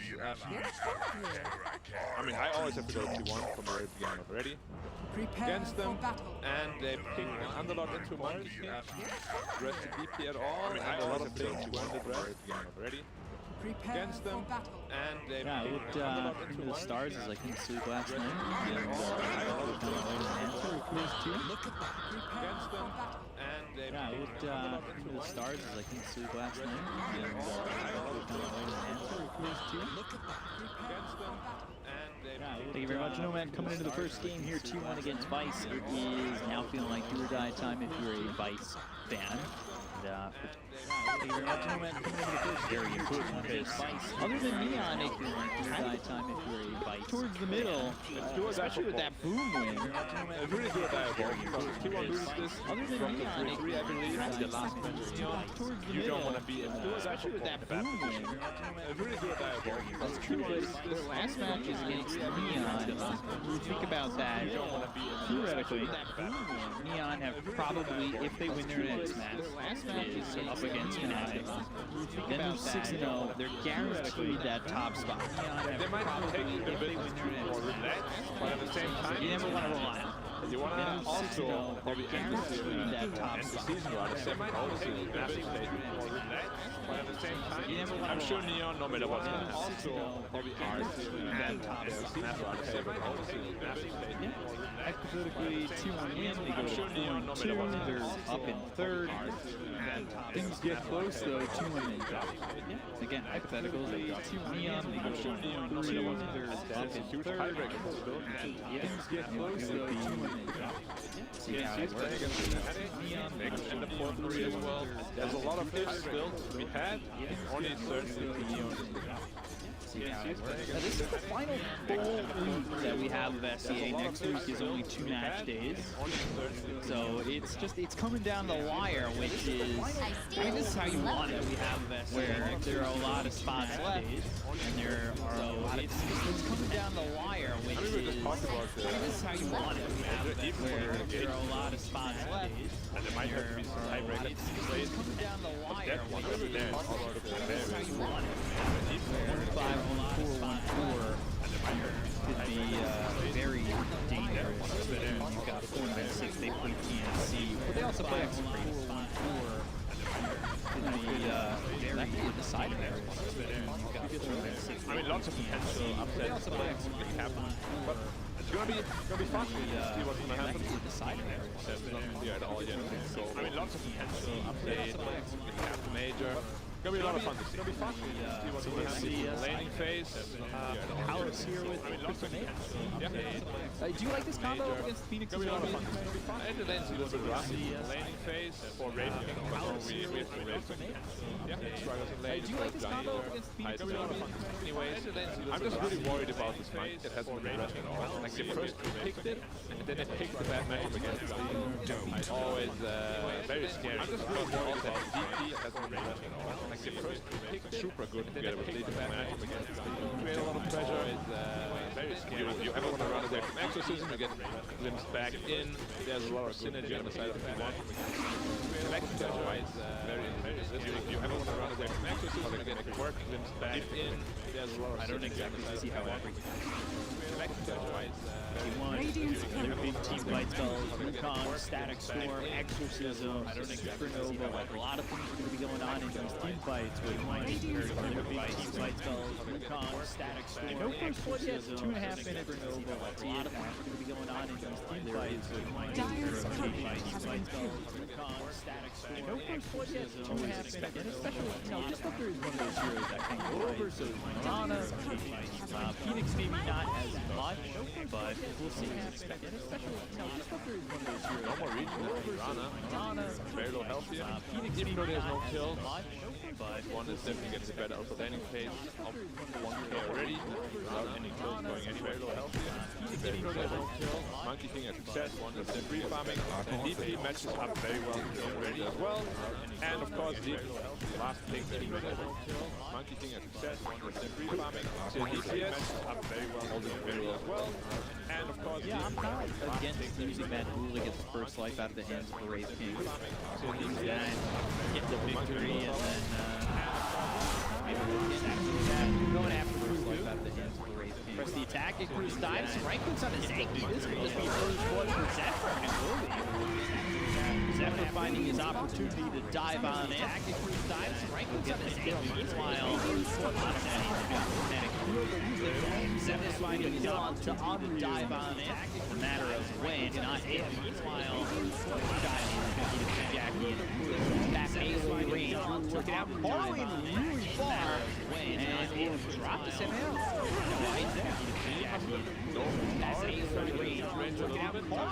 obviously it backfired. Mirana looked at it again, dropped to her. That level's a bit late, no? Damage control is being done, but obviously side is still going. Mirana looked at it again, dropped to her. That level's a bit late, no?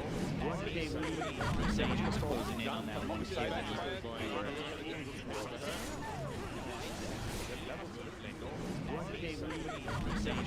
Haven of Carl Boone, increased style over Palace. Very aggressive. Fire blast. Now you've got no stun to work with. Palace getting run down here. Not only that, he's dead. So Zip dives another kill in this lane. Fire blast. Now yeah, you got a stun to work with. Palace getting run down here. Not only that, he's dead. So Zip dives another kill in this lane. Get ahead already in 5 minutes. Oh, you have to be careful. Strike there. Solid. Double kill, thunder strike dealing a lot of damage. Get ahead already in 5 minutes. Oh, no, careful. Probably gonna be able to chase down strike dealing a lot of damage. That's a fade right out. Oh, no, one more hit. No, we're gonna be able to chase down strike dealing a lot of damage. 9 times, back and forth. Fairy fire now into the trees, but eventually narrow hit. Brave needs to be careful here. No help for him. Yeah, Fire Blast now he's slowed up. This is a problem. Taking away from him. Palos, they'll get pressured out of this lane. Fire Blast now he's slowed up. Right. Hear that Jackie and Palos. They'll get pinned behind. And CS are also always Out of pretty this lane. Jackie did not have to play any region. Razor That Jackie by a ton of regions. they'll get So the network is very CS are also always pretty Jackie did not have to play any region. Razor by a ton of regions. So the network is very CS are also always pretty dire and Jackie did not have to play any region. Razor by a ton of perfect room for him to do well. Everything in line. Making a play on Palos. Cross fight. Overwhelming odds, running away from lane. Refire blast. Play on Palos. Trying to run right clicks. Body blocks. Not going to be enough. Trying to get the juice with Palos eventually. However, Zanko did. Zep's not going to be a lot of kills. A little bit of solo with Palos eventually. Zanko stayed losing the divisions, but a lot of quick 6 on a Phoenix. I would argue it's actually better because they have zero counter. They have no extra whatsoever except Nirvana. It's not really good. Like, I would argue it's actually important because they have this Phoenix egg level too early on makes all the difference in Nirvana. He's having a massive game. He's ahead of the underlord. This Phoenix egg level too early on makes all the difference in Nirvana. He's having a massive game. He's ahead of the underlord. This Phoenix egg level too early on.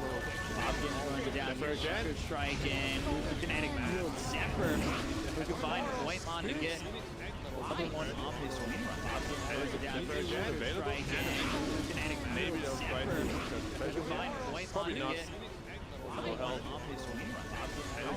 He's just a big hot actually. And this might be bad for Vice if they play this a little bit too far forward. Exorcism committed. Not only do they want to get this kill on Zanky, which is very quick. Then now he plays with Exorcism with the Siege. Try to take this 2-1 tower, cut down. Not only do they want to get this clean, Zanky, which is very quick. Alice to find it. Now he plays with Exorcism. Tower, cut down. Very quick. Alice, this is dead. 8 minutes in the game. That's great. This is that Palos in the rotation, trying to get some help to it on. That's great.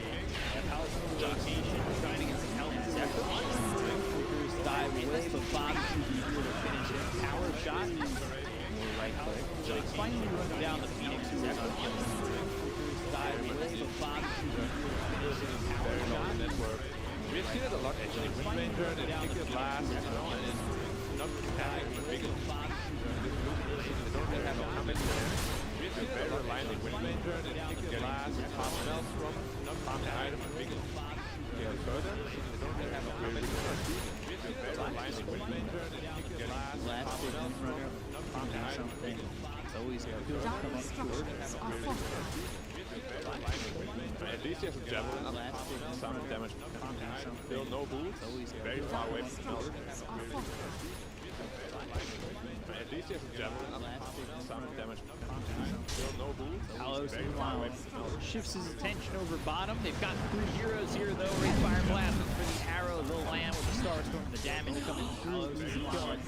Shifts his attention over bottom. They've got 3 heroes here though.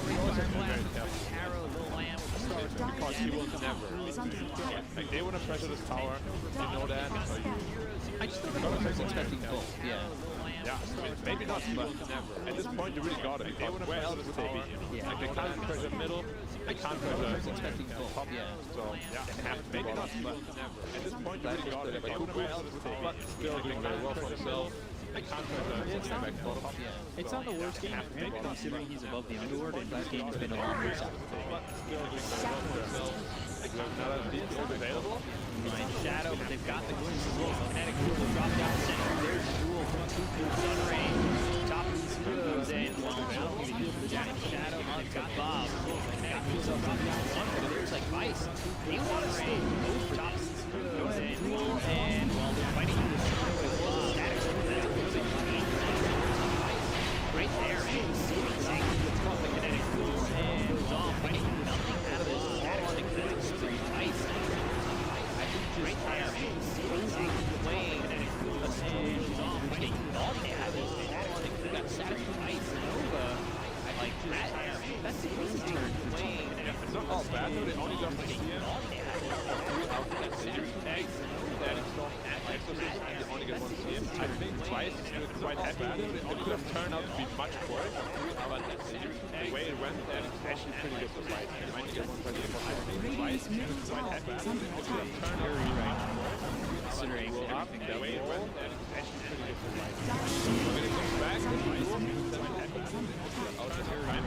Sunray, considering just trying to help out, trying to find something. Miss it for now. But 9-5, 2K lead. Jackie having a lot of open time and space.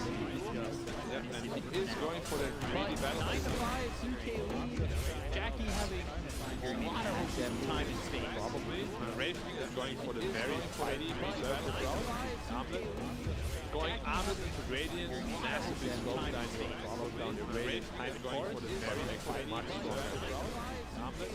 We'll have to see how they can fight the Radiant, because the team fight is way superior to the Radiant. Time going for the effective way you win this desire is actually by outscaling them. We'll have to see how they can fight the Radiant, because the team fight is way superior Dire's to the middle Radiant. tower is under attack. The way you win this desire is actually by outscaling them.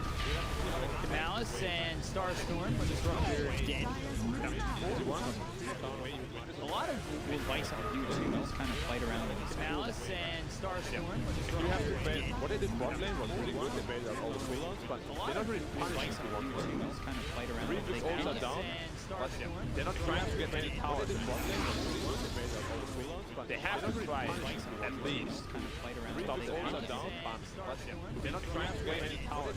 Triangle, they have to try. All well and fine for Palos, but you're getting this farm, it's not you're transforming or outscaling at the moment. Like T1 are still taking an advantage of the fact that you're getting this farm, it's not The biggest problem for Palos is that he went for a very aggressive build, which they're not still using. taking an advantage of the fact that you're getting this farm, it's not He went after, which means you do want to play the all the way power dirty, and they haven't done so yet at all. And the longer they wait, the stronger the team gets already.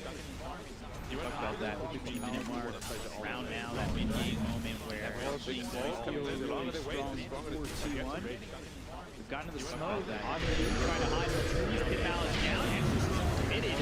Got the boots into the static storm. Bob helped away from this fight for the other. Tries to throw out a power shot, but they've got the victory on Mario down.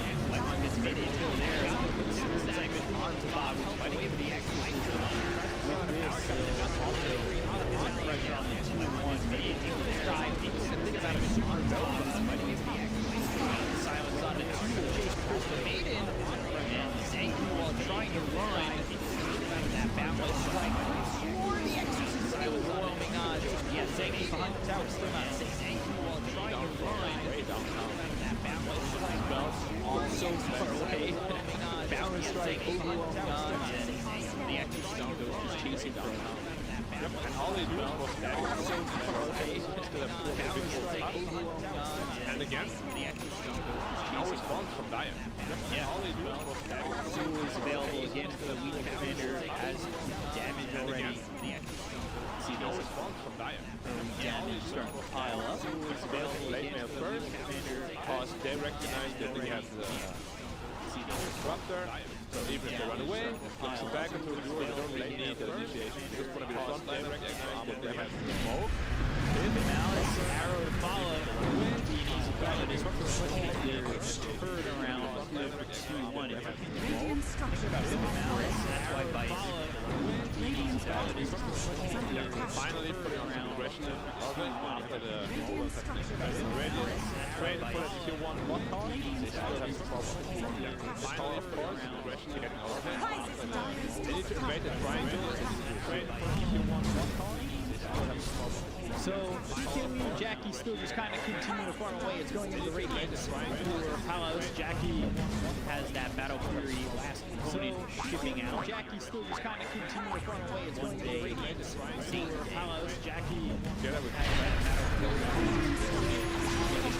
Ground kind of continue to farm away. It's going into the Radiance Saint, Palos, Jackie. Get it with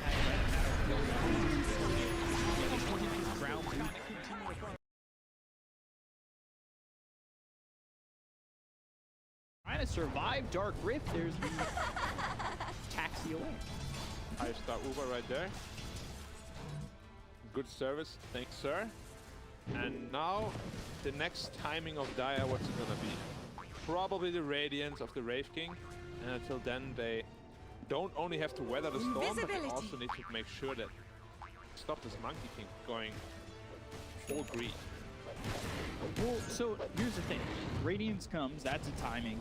But what timings from T1 line up with that Radiance time? Icarus dive, that gets the vision for the glimpse. I think Legion really wanted a duel here. Odds and Blade Mail. Alright, well, Sunray on top of him with the Thunder Strike coming through. Whitemon able to get the kill. I think Legion really wanted that duel, chasing the entire time. Yeah. I mean, free duels like that are really spicy. Just these 10 damage duel wins early just accelerate your game so much. Yeah. You kill heroes much faster, obviously. It's your entire kit. Blade Mail to your advantage. Let him get it. 40 teammate. A little bit of miscommunication though. You had Legion chasing forward, then the Archetype went with the blue. Yeah, they're trying for it. They're definitely going to defend though. They have all ults available. There's no way they're giving this up for free. And the Dire respect it, because they cannot team for them right now. The question is, do they just leave? Do they try to make an opportunity to jump in and maybe still take this tower? Because they're working with the Moonlight Shadow. They are staying close. But Bob maybe staying a little bit too close. Use Exorcism. Zanky again with the freezing field. But look at the damage that he's taking. They get the kill there on a Zanky. They end up trading white on the Apple duel on the Marana. And that duel is won with the help of Jackie. So 3 heroes already dead on the side of Vice because Bob's dying to Carl as he got chased out. Like he was in a bad spot in the river. Palos might look be in trouble over here. on Ryu. He TPs away. Palos though, bottom balance strike. And the right clicks. Are they enough? Great fire blast. Cuckoo press the attack. Good toggle. Zach combined with the mischief. Trying to continue chasing Palos, but unable to finish him off. Yeah, and we can see the team fight prowess of Radiant here. They try to fight into it. You just can't get away. Like, you use that Exorcism here right away, and you just get glimpsed back in. It was even a very good shackle, you know, to delay the glimpse a little bit, to keep the DP in place, but for nothing. And then they fight into the Phoenix Act. They can't get out. They get duel inside of it. It's too much team fight. The Wukong Ring, Supernova, Static Storm, Exorcism. What do you do? Yeah. You cannot fight into this. Even after this Radiance, they still cannot team fight. They need a lot more items. Wind Ranger is just starting to fall off quite a bit. This isn't to say falling off. You have to be up there to be falling. Yeah. You can't fall when you're already feet planted on the ground, right? Yeah, that is true. Never really got his game on this game. Yeah. I'm looking forward to see what they can do here. Zephyr, not worried about with Supernova, but they got the Static Storm with the kinetic. Could be an interesting spot. Duel comes in, boundless strike. Jackie again helping Cuckoo to be victorious. The look over at the Crystal Maiden, and this fight is starting to split. Zanky, one shot from the dead, somehow survived. Alice using the ward over to the side, press the attack. This is a dead Death Prophet. Onryu, though, he falls in return. Can't believe the Crystal Maiden not only gets out, but helps to get that. Gets the kill. Out of position from Carl, you know. Everybody does it from time to time. It's just a +5. You're gonna get a quick kill when you get baited in. It's also Crystal Maiden. I think Crystal Maiden just feels like the easiest support to kill at times, even when it's a lie. Why is he just staying there with no health? He's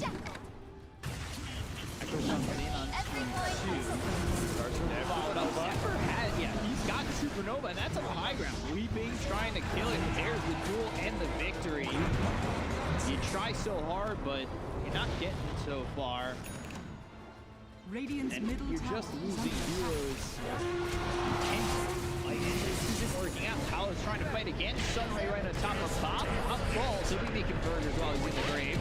Thanks to Cuckoo. He's getting run down by Henri with the two-man balance strike. Right clicks enough to get the Legion Commander? I don't know. Doesn't look like it. And the Spirit Wrestle onto the Wraith King, and that means Wraith King can't continue to fight on this. Blade Mail, triple kill for Cook. So Team 1 just outmaneuvering and outplaying Vice by leaps and bounds. Yeah, I mean, Vice kind of just gave it to them. I don't know why they took that engagement. He started focus firing a Legion Blade Mail. He just gets completely obliterated by himself. You can see it here. Get a good shackle to begin with. Then they get a supernova off on the back of a good purge from the Legion Commander. Chasing, and now see, he's gonna focus fire the Legion Commander. Bob getting blown up here. Right here, he starts focus firing him, he's just dying. Excellent. Yeah. It's really bad. And then the Sunray is just like, all right, Cuckoo's gonna survive. They get the first life out of the hands of the Wraith King, and you can see it. Like T1, they're looking really relaxed. I mean, they're feeling themselves for sure. Static Storm on Mirana, and there's Not a duel. victory. That's plus 90 already. Yeah. CM also getting caught out of position. Strike and Creep Storm. Jackie though, still getting the last hit. I mean, they're just falling apart on Daya here. Chasing for even more glimpse up. It's very difficult to fight this Radiant lineup like Dire's ever. middle Like, tower how do you is team under fight them? attack. Seems like they're using their cooldowns pretty effectively. No, it's really just a draft. Like, the draft doesn't allow Vice to play better than they are, you know? I feel like they're actually using their spells quite okay. But just they have no avenue into the fight or out of the fight once they're in. Radiant's top tower is under attack. Tier 2 mid gone. They have enough duration on this exorcism to go for Roche? I mean, it's gonna run out in like... No, they have a sentry down. Not a duel. Radiant's bottom tower is under That's attack. 110. Wow. 110 in 22 minutes. 2 minutes. That's ridiculous. That's crazy. Could be worse. Dire are scanning. Oh, he also has a chip vest plus blade mail. That's why the Ranger died so fast. It's like 50, 60 damage return per hit.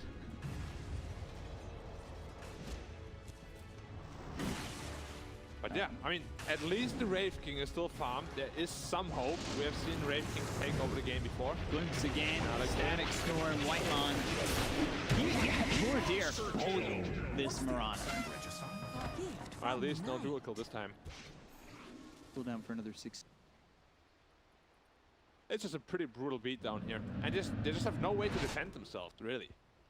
Usually, you know, when you're behind, you try to get back through team fighting, but they have 0 team fight.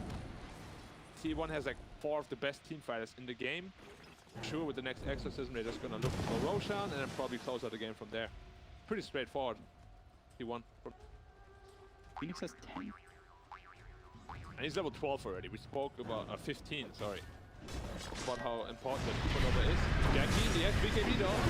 Fire Blast, Sunray trying to get the there with the Sunray, but Zephyr right into the Supernova, and you're fighting in the Wukong's. You're either getting to take it out the egg, or you're dying in the Wukong's command. Zinky Bob and on you. You're all gone. Samael, you'll join. Jackie with the triple kill. And that is pretty simple coming through right there. Either take the egg or, well, hey. I mean, they tried to. Yeah, They got like 2 hits off on the egg, and then, yeah, they all got burned down. Fire spirits on almost all of them. They're fighting in the ring. Supernova goes off while they're in the ring. I mean, we said it. There's just too much team fight coming out of Radiant. They might just go high ground with the exorcism. Yeah. Dire's Or top Roshan tower has is the fallen. ping through T1 middle. Probably opposite with Roshan. I want to see how long Vice are willing to take this much of a beating, because this is, you know, there is a chance. Like, let's say they struggle to take the high ground. I'll give him a 10% at this point. Yeah. Maybe 5. Well, we've seen lower percentages come back. Yeah, that is definitely possible. But they need to start using the Wraith level. Like, it feels like he's not part of these fights, really. Like, he's always out with full health. His ult is never popped, you know? Like, you gotta give your team some chance, you know, bait out some spells. Obviously, you're really far behind, but you gotta outplay T1 at this point. Bait out some ults, hide them, after the ults, go back in. Yeah, that's the thing. They're not really fighting against the cooldown. Here they go. BliNcc getting caught T1 in between 3. And Are they he gets still out. gonna kill Spirit Wrestle? Is it gonna be enough? Yes. okay. All right. Honoru finally gets the kill on his effort. They're gonna turn this real around with the kill on Honoru as well. Samael. They get themselves more dual damage. Palos trying to chase Cuckoo. That's not working out for you. And there's the Wukong's command. They've got the silence onto the Wraith King. They can continue to chase. They've got Whitemon forward, so he's continuing to keep the information. Balance Strike lands onto 2. Zenki follows, and now it's looking like Palos. He's trying to go after Cuckoo, and well, that's going to help him get pushed over into his grave 6 feet under. It's just too much to handle at this point. I feel like they even got a good initiation, you know? They didn't have ults ready on Radiant, and they still obliterated them. They killed one support, that's it. That's all they got. And even he made it out almost. Like, they barely got him with the last vessel. Tough. This Monkey King is huge. Like, Wraith King cannot fight into him at all.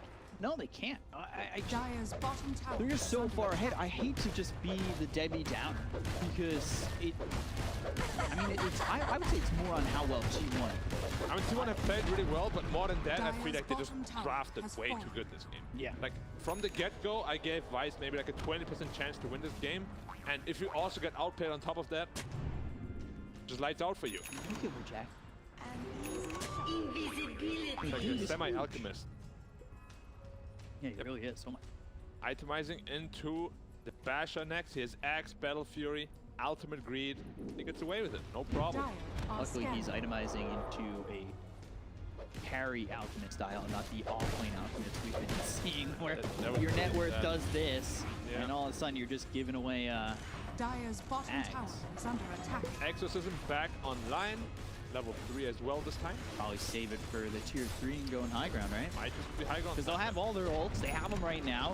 And then that's a tough fight for Vice, where I think, honestly, if you lose that as Vice, that's the last fight you can lose. Yeah. Dire's bottom And tower I is would under love them to attack. go before all the monkeys start building up, because if there's like 3-4 statues already standing, it's so much harder. Yeah, they're building up already. They're already building them up, and Exorcism gets committed towards the end of the glyph. Talos is waiting over to the side. Pitamalis comes in. They've got the root onto the Monkey King. They need to kill him twice. They got the 2-3. They got the Frostbite. Now the Sunray, do they have enough to keep him alive? Yeah, with the BKB as well as the balance right. They get the kill the same way out. They've got themselves the static storm out of 2 and 4. Supernova in the middle. Bam! Double LeBron and Zenki. 3 heroes gone, as that's going to be a second life coming in for the Wraith King. But buyback used by the Mirana, and you're losing these racks. You're losing your heroes. You're losing everything in this game right now, and there is no turnaround. You just cannot fight into all these abilities. There's really not much to say about a team fight. They used the ultimate and they won the fight. But now they're all on cooldown. Maybe they have a chance to fight back. Yeah, this is the opportunity you have to take. But the problem is you're working without your Windrunner. You're working without your Crucial Maiden for the moment. How much can you get done fighting 3 in a 5? You've been really extremely sick. Live already. Yeah, so there it is. You've got yourself the Aegis. Now you get a kill on a Jackie. And Palace is standing so far forward. He's dead for the first time once again. And now, good hit of Alice, that's all right, but Cuckoo thinking about playing really hyper-aggressive. He's got that dual hit, the Wraith Fire Blast, now on the run. Sunray trying to keep him alive. Palace again getting tunnel vision by this. He is gone. Carl gets the kill. They've got the glimpse onto the Mirana as well as the kinetic field and the Spirit Vessel. They will find themselves another. This time, Samael does not have buyback. They buyback on the Legion Commander, though. Cuckoo wants to come back into the game, get into the drill, help with that lockdown, and get more damage. Yeah, they just want to close the game. Right here, right now. Ults are coming off cooldown. Wukong's ring is up in 2 seconds. Even the Wraith buyback might not be that effective. The question is, are you going to go negative duel again? I mean, the buyback's already worth it when you get dual damage like that. 190 dual damage for this Legion Commander they call GG. I mean, this is just... very one-sided affair, unfortunately. Can you name the hero? It's a drubbing.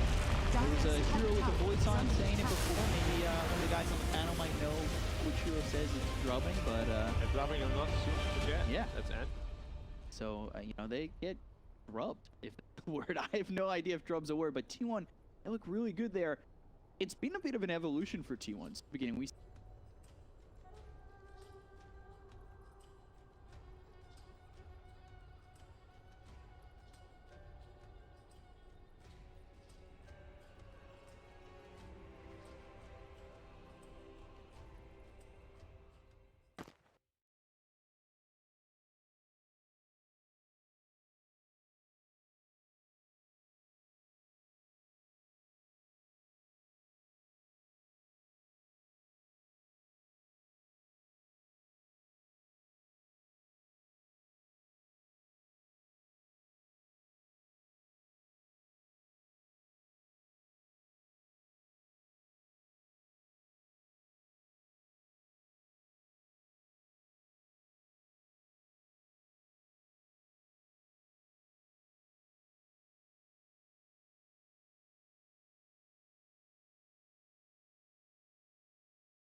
Radiant team ban.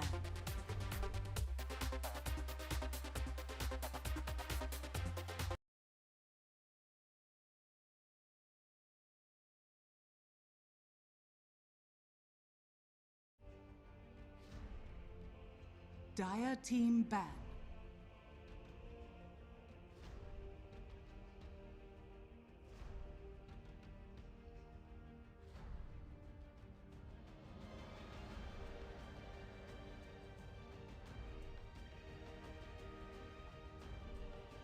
Ten seconds remaining. 5 seconds Radiant remaining. team Pick.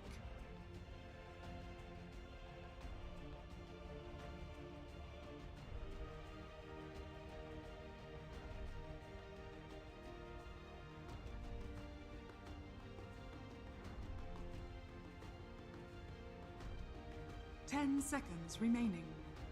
Dire team pick. Monkey King.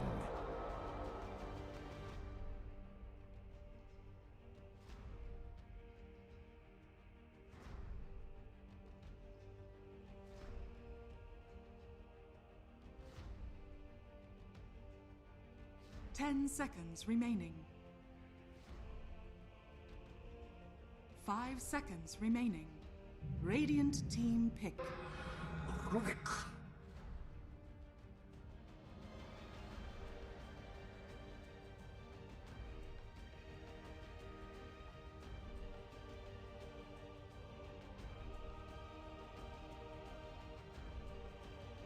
10 seconds remaining.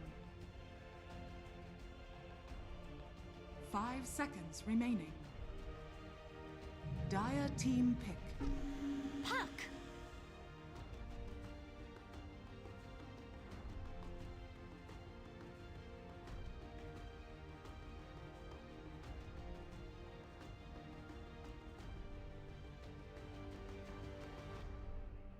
Ten seconds remaining. 5 seconds remaining. Radiant team ban. Storm Spirit!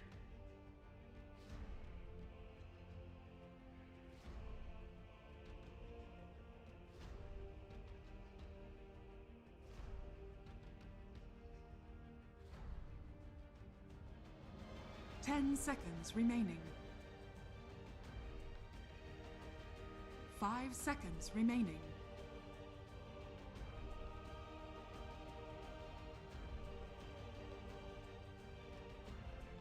Dire team ban. Radiant team ban.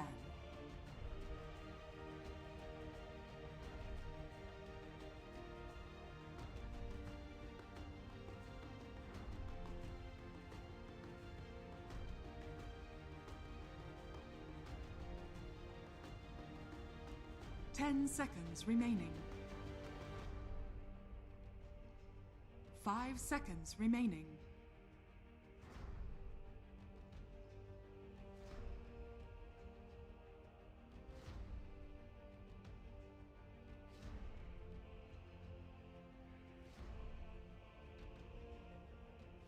Dire team ban.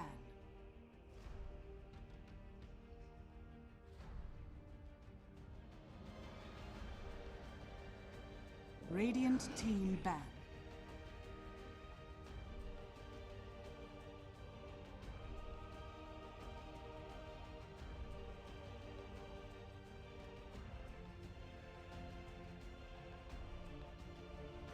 Dire team ban.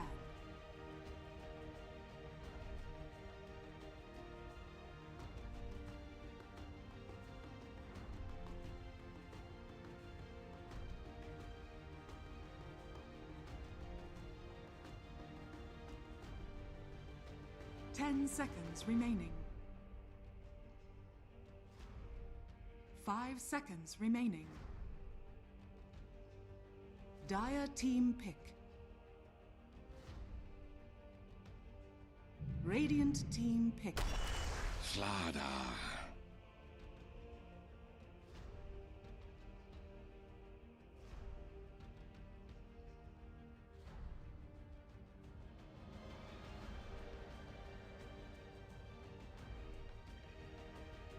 10 seconds remaining. 5 seconds remaining. Dire team pick. Lion.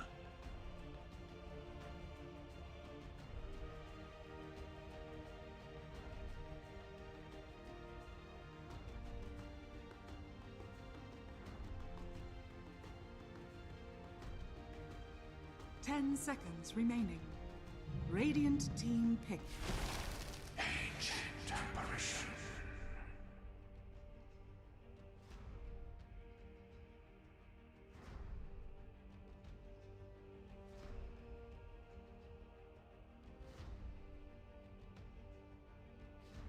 Ten seconds remaining. 5 seconds remaining.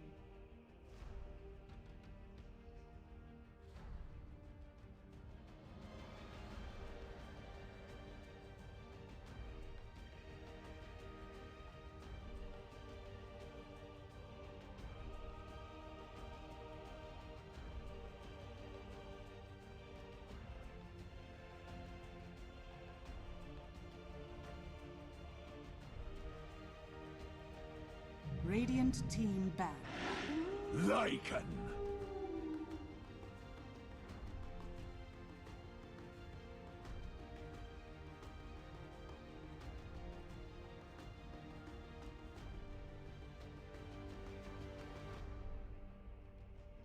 Ten seconds remaining.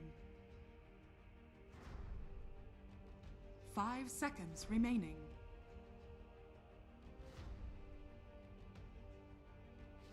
Dire team ban.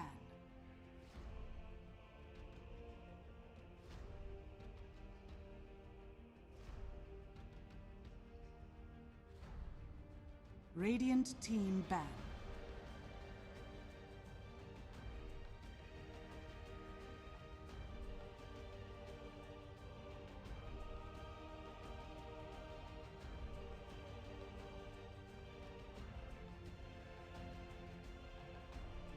Ten seconds remaining.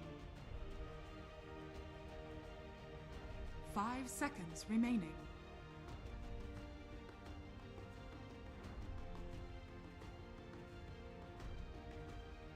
Dire team ban.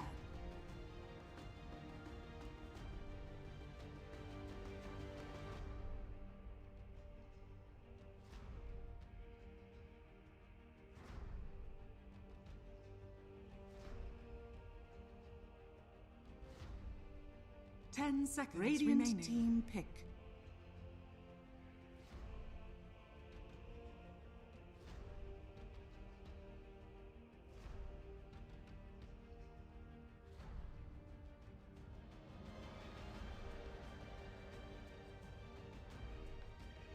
Ten seconds remaining. 5 seconds remaining.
Dire team pick.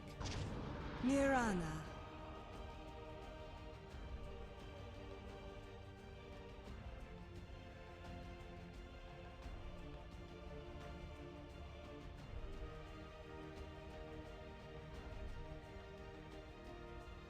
Ten seconds remaining.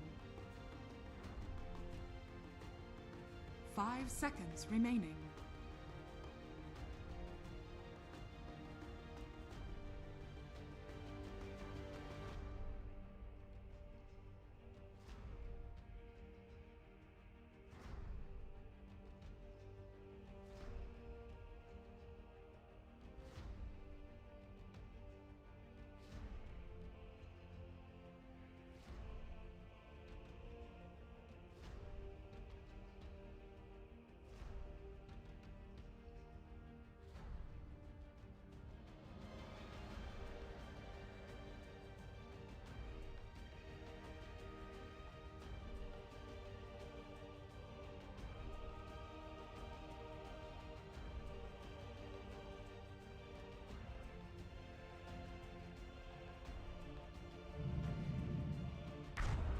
Ricky. Choose your hero.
You know, sometimes you just have to watch the way the winds go, and the winds will tell you what you need to know.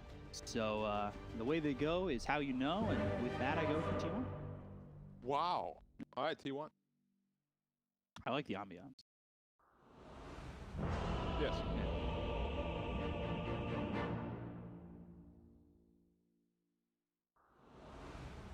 It can work, but it won't. Was that smart?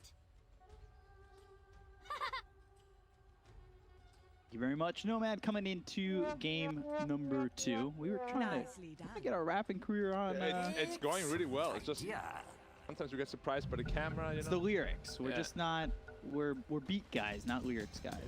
I mean, I was really into it, and suddenly I see myself on this. Oh no! I'm pretty shy IRL, you know. Yeah. You know me, that guy. Yeah. For sure. So I had to go off camera, practicing off camera because I am not prepared yet. I'm not ready. 100%. We'll get there. We'll get there. Yeah. 99%, but this 1% is very important. By the end of the DPC season, 10 of our eon. seasons. Yeah. You know, I'm giving us a lot of time here. Okay. Banana. We will debut an album by TI. And by album, I mean single.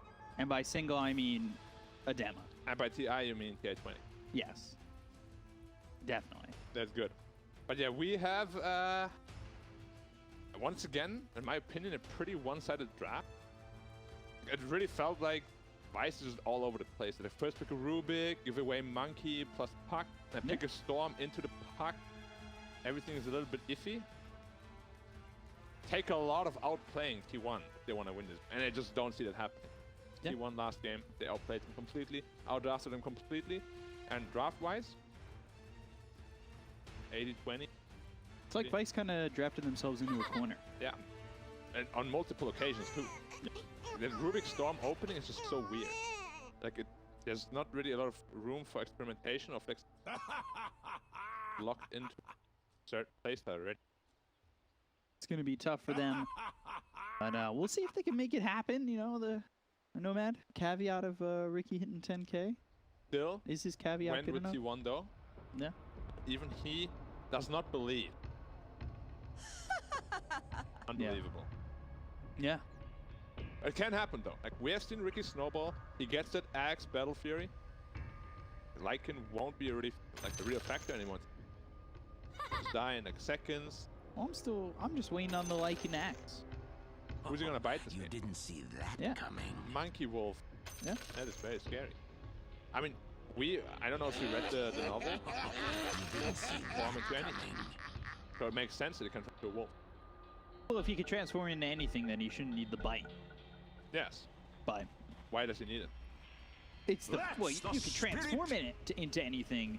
It's whether or not you get the powers that come with that transformation, and that's what the bite provides, right? So you're still probably able to transform into anything on your own, but with the bite, gives you the wolf power.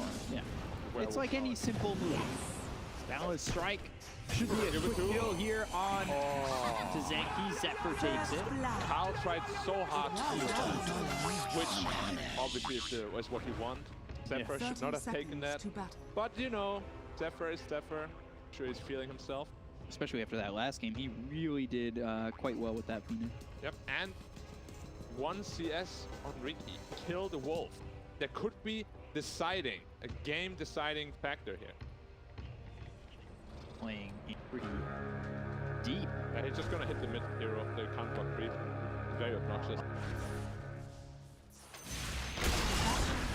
Now you're probably dead. I don't. That was about. That's not value. I think they're. Are they saving it for the Storm, or is he just there? We go. All right, I was gonna say, and then Storm backed off, and Thing is, he missed his block completely. So his objective is kind of done, and Slaughter had to use 2 crushes. Almost no mana for him. You usually want bash all the way. Bash crush. Yeah. Either way, it's okay. It's just like it's all that mana. But the wave actually blocked him to the tower, which is not what the puck wants. Maybe slight miscommunication there. Maybe he thought the storm was blocking anyway. It does get level 2 first. Yeah, but so will Storm probably. Unless there's some denies here. Oh, it's going for the Korea. Dire's courier He got has it. been killed. Small victory. Small victory. But Yeah, but when you counts. put together some small victories, It's a big one. wow. Together a pound of feathers or a pound of bricks. They both weigh It's a lot more feathers. need more feathers. It's a lot more. Yeah. Like infinitely. Well, I wouldn't say need. Spoil that shot. Puck out! It's worth, yeah. How many feathers would that take? 4,326, maybe? What? Way more than that, like 40,000. how much does a feather weigh? I have no idea. Like I'm not out here measuring feathers. It depends on the bird. Like an MG. One MG. Get an ostrich feather, Microgram. eagle feather, down goes Samael. He died, by the drops way. like a feather. Actually like a feather. Excellent. Oh, Bob has to be careful here. He does not have the courier right Just die. now. He does not have the courier. Any more Use the orb in aggression? a second. Let's hit the orb. Oh, phase shift. He's looking for. He's really Dire's putting the middle pressure, and tower he's is farming under now in attack. between the tier 1 and the tier 2. He's just blocking him off the wave completely so we can Tyrion. Full Alright. available. Yeah, Carl needs to be a little bit careful. Slowed up for a second, but eventually, all right, still gets the range creep. Not bad. Stun bottom, as well as the Hex onto the Slardar. Boundless strike and a kill. Already a 1,000 net worth lead here for T1, and that's something similar to what we saw in the last game. Yeah, pretty much same. The lanes. And usually line 5 is somewhat of a burden in the lane. Something you consider a strong safe laner. But together with a hero like Monkey, completely outmatches the off laner. It is super good. Because you just disable him for so long, you get a lot of time to auto attack. It's very good if you have this kind of progressive heroes. Cap in the south. Big. And he has no bottle. 300 gold to his bottle. He has 0 regen now. This is really bad for the Storm. Bob just kind of getting beat here. Chingu, that is active and avoids the Slytherin Crush. Really well done there by the Monkey King, Jackie. Putting it together. Yeah. Again, they first pick the Monkey King and they pick a Slaughter into the Monkey. Oh, and Bob the just Storm is dead. drops the Carl. Like, this was just, it felt inevitable that this was going to happen. He has no regen. Like, honestly, that death is not bad for him because otherwise. But he's still 500 gold away from his bottle. Carl already finished his bottle now. Courier will have it for the mid 4. Rune. Which means he'll have control. I expect supports to come over mid, especially with the way Jackie's playing. You could probably leave him for just a split second. And Whitemon's already heading that direction. It's what's going on. But again, Vice did that to themselves. They saw that Monkey. I would say Bob might even potentially might be die. dead again. Whitemon could just go straight for him. Yeah, stun comes through. He's still got the Hex. They'll put him together. And now, Fade Bolt, Illusory Orb. Carl, not enough mana. Will miss out on the Illusion. You've got 3 heroes here for the Dire, and I mean, this really opens up space. Stun again. Uh-oh, Waning Rift, Illusory Orb. And, well, Bob gone again. This is brutal. He got to heal himself from his support, died anyway, and he got like 0 CS and he came back to the lane. Mind me. That is not really going well for Bob. To level 4, Puck almost 6 already. Bot lane. Can't do the lane. Ladder. Or they want to challenge the bounty runes. Yeah, this is one orb again, available. Yeah, Carl doesn't have a lot of mana to work with, They will but secure it's the enough rune to for push him themselves. back. They might get both of them also. They might get all 4 bounties. They Yeah, will. they will. Prize is mine. While already leading 3k. It's efficient. Use all 3 charges in the bottle. Fill up the bottle again. Go back towards mid. Bob's life continues to be very hard. He's out-leveled by 2 levels. They have to, yeah, they're bringing the Rubik in. They almost For have what? to. Ward, I guess. You can't really kill this Puck structures are unless you fortified. overextend. Yeah. Which Carl is prone doing. Likes to overextend. He likes to die. So we'll have to see. Get a kill on the storm. Get out of position, some support rotations. They don't even have good supports to kill the Puck though. AA, Rubik, chance. Telekinesis really isn't good till 1 second live. No way you Yeah. can kill him then. doesn't get good until later. Lycan is free farming top. Monkey is free farming bottom. 4k advantage in 6 minutes. They have a coil available. True Coil coming in. They've also got the stun to follow it up with an arrow. Carl gets the kill. Bob dead for the 3rd time. No bottle yet. Still 300 gold off his bottle. This is ridiculous. I've never seen a bottle this late. Currently sitting at 1300 net worth, bottom 4. The Lion almost has more net worth Dire's than him. middle tower is under attack. Yeah.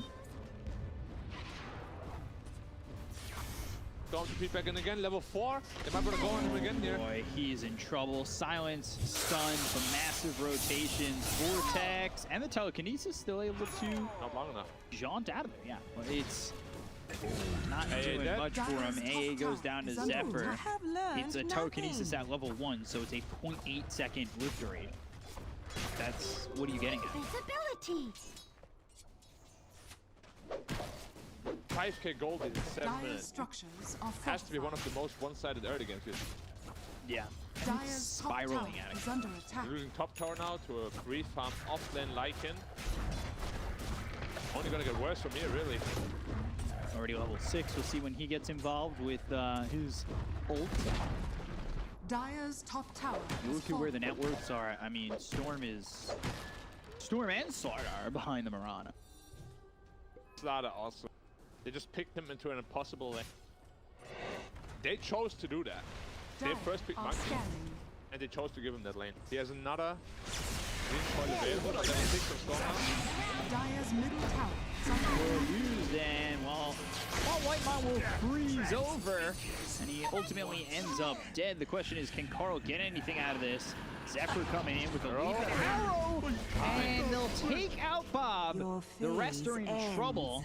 One more orb. Carl going after something else. Illusory orb, jaunts over, gets another one. Now dominating. Zenki's gonna taunt, but he might Dire's taunt top into the tower grave. is under attack. Zephyr just not willing to go under the tower, and rightfully so. Meanwhile, Ricky's dead too. Oh, he died to Lycan? Dire's middle tower is under He must attack. have. Ricky is dying Dire's structures He died to Lycan are solo. fortified. under the tier 2. Like, this is disgusting. Yeah, 843 damage from that Lycan. Storm on the Mirana. Maybe we can get a bottle kill here. Even get that. Zephyr. Oh, Zephyr played that pretty Pretty cocky. greedy. Yeah. Pretty cocky, pretty cocky. He could have gotten that. But then again, 7k up by Dire's 8 minutes. middle You're tower is probably under feeding attack. yourself quite a bit. Yeah. Like, you know that you're in a massive lead. Kane rune on Puck as well. Storm level 6. Puck. I mean, Lycan looks like it was a 3 farm safe lane carry. That's freebie. And that is an easy one to have. I'm not even going to give him the tip. And he did not get the ward. Was the warding just there? But they have a coil available. He has to be careful here. If he gets coil, Dire's he's middle done. tower is under Very attack. trinket also. Stole all the creeps as well. Storm is not catching any break. 1800 net worth. Dire's middle tower has fallen. Lion almost overtaking him. 60 gold behind him. 0 line. It's my line, basically, yeah. Well, yours is usually a mid line. Coil. Well, Sword Art You die? in trouble. You either break it, you're dead, or you get stunned. And you're dead. And you're dead, yeah. Conclusion is? You're dead. Yeah, pretty much. Damn, I wasn't even looking at you. We were on unison. Arrow. What? Zephyr telekinesis. All right, but the stun's out on a Zanky. Another kill onto the Ancient Apparition. 8K. Death's bounty. But at least they will get 2 bounty runes. Feeling like Dire's the top tower is under attack. it up to the moon. Is it still the trend? I have no idea. I'm just trying to be hip with the kids. Face it. Am I a boomer? Are we all boomers I here? mean, if I'm a boomer, people keep calling me boomer. If I'm a boomer, then you're a super. Yeah, people don't realize that I'm old. Doesn't look like it. I expect chat to be like, BliNcc older. I did not know that you were older than me. Yeah. Coil for the kill damage? Yeah, of course. Carl not letting that fly. They've also got the Hex onto the Storm, and yeah, there's the kill. No mana for the finger. Double kill though for Carl. Yeah, monster kill already. 10k ahead in 11 minutes. Dire's top tower is under Echo 3 attack. up on Lycan. He's like a free-form carry. Oh no! Oh, hey, hey, Zanky, run! anytime he wants to try and get some wards, he is giving up his life. At least this time he Radiant got them. structures are fortified. That's something. They still have a good duration left on this Finger. shapeshift. They've got the stun, and well, Rubik's gone. Palace on the run. He gets fingered, he gets dusted, and well, he's taken on too much. He'll fall to the ground. Yeah, and they might also send the tower. They do still have a glyph. Dire's middle tower We'll see is if they under want to use attack. it here. 11 minutes to Dire's 2 tower. That would be structures absolutely are brutal. fortified. They do glyph. We'll save it for now. Probably until next.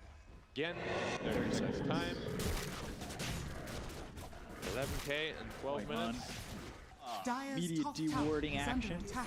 Let's see if they can surpass Radiant's the bottom 1k tower is under attack. deficit per minute mark. Well, they're kind of at it. They're at it right All right, now they're under it. They're on pace. It's just the entire map is inaccessible. Starda's farming a little bit bottom, yeah, but all the, you can see Storm and Ricky are farming together. Double impale! Oh, yeah, double Earth Spike coming in, and too cool to follow it up. Bob's gone once more. 20-3. 12:30. Dire's Tower. middle Has to be tower one of the has fastest. fallen. Oh, now going after Zanky. Chat, it's 21-3. Are we gonna get the score?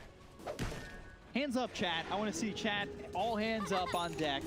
We're at the 12k, 1k a minute deficit going on here. Not so much. Oh, actually, There they go after Hanryu. Uh-oh! Monkey King, he might ruin it! Mischief. gone. There it is. The number's gone, guys. Jackie I misled Lamau. you. I apologize, chat. I too ahead of myself. That's the worst score to end it on. In between Bolt and Nine. They get the kill on the semi-out. Careful, out of position here. Trade. Double stun again from Whitemon. He is too good this game. He's too good this series. He's looked really well. And while Uzrior double kill, Carl getting both. Now looking over at the Ancient Apparition, who throws out a desperation Ice Blast, and they're still looking for more. Bob on the run, but Whitemon's ready. Wow. Oh my god! Whitemon on the edge of the mana gets the stun, and they will get this kill on a Bob. He lined that perfectly. He's feeling himself. Like, as soon as he stopped, he was in the air already. Yeah. That was a crazy good impale. It was going as he was still in the ball lightning. He must have calculated his mana then, because otherwise he wouldn't throw it there. That was impressive. I know it's maybe overhyped, but that, I don't know, to me that stuff, like when you can put the math together and when you can like really line it up like that and it looks that clean too, like he didn't stun after it was over, he stunned as he was coming. See it again here. Now let's watch. Before he's even Boom. down, the impale's already halfway there. Like the Storm, it's like I'm out. images I'm before disaster. He was like, yeah, he's feeling himself. Like, The prize is mine. Grab another chip. A granite chip. He probably had one in his mouth while he was doing that. He's doing the double chip. Three-man coil. Oh, three-man coil, three-man stun. It's looking bad here for Vice. Palace, Samael, they both drop. Make it another with Anryu going down. Zenki as well as Bob need to get out of town. But, well, it's not so available for Zenki to leave. Tickets are sold out on the You Get to Leave town. 15.06 on the puck. 15. Wow, 6 kill per minute.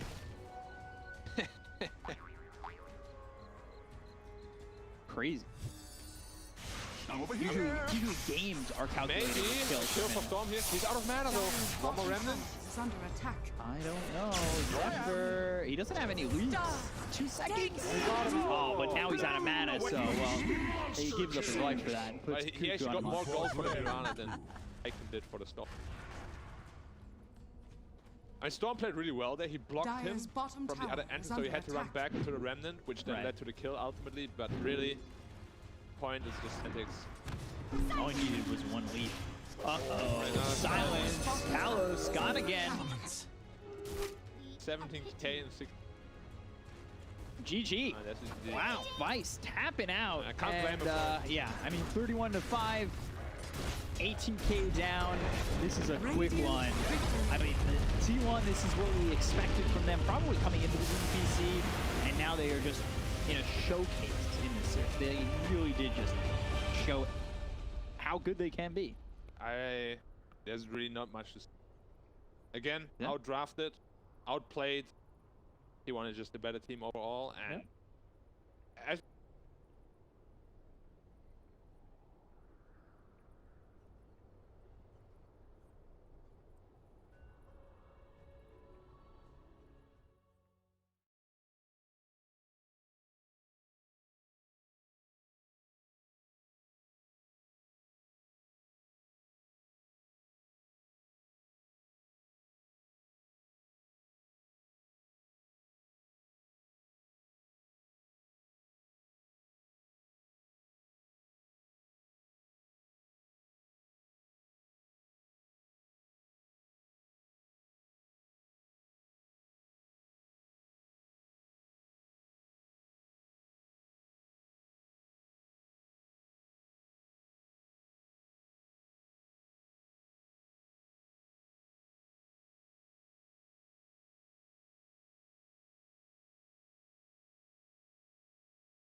dried out tears of sorrow, lacking all emotion, staring down the barrel, waiting for the final gates to open to a new tomorrow,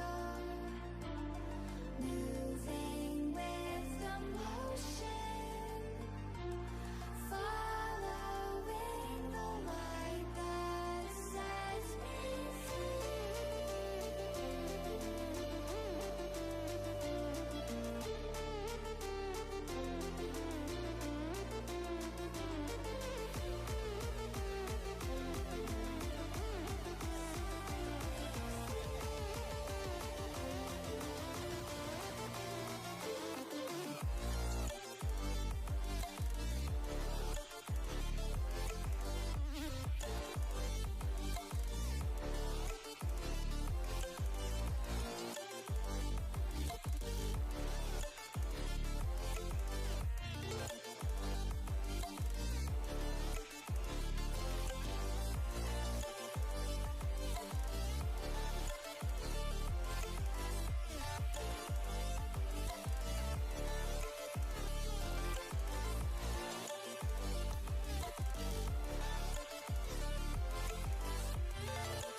是一个5号。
is under attack.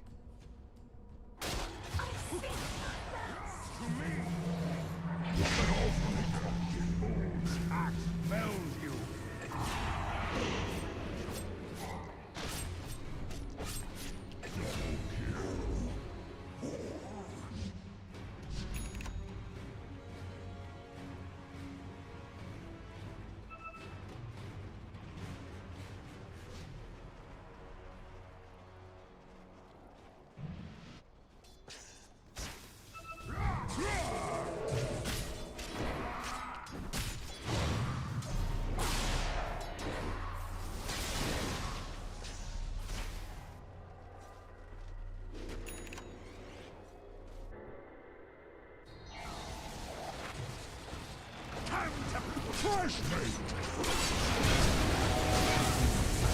Radiant structures are fortified.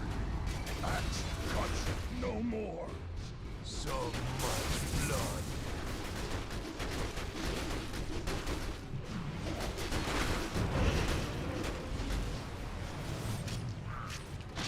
Radiant's courier has been killed. Radiant's middle tower is under attack. Dire's bottom tower is under attack.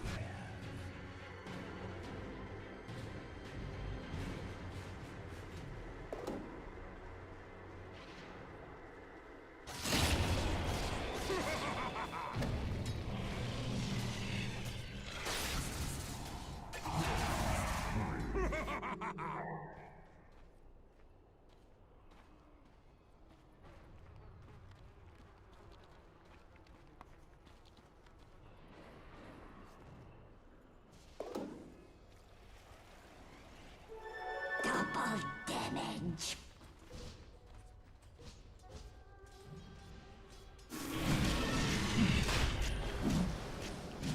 Radiant are scanning.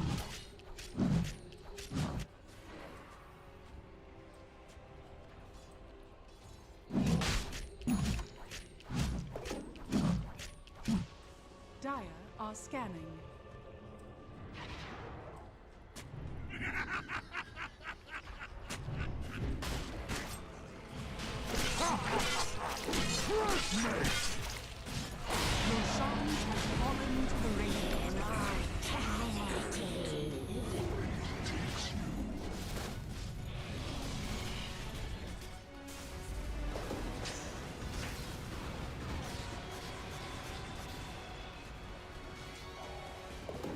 Radiant's bottom tower is under attack.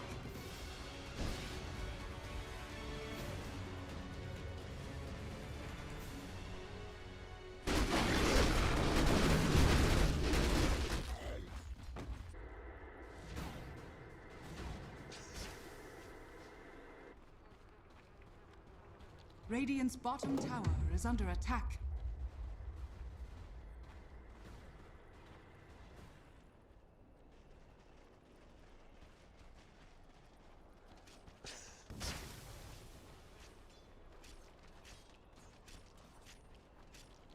Radiant's bottom tower is under attack. Dire's top tower is under attack. Dire's structures are fortified.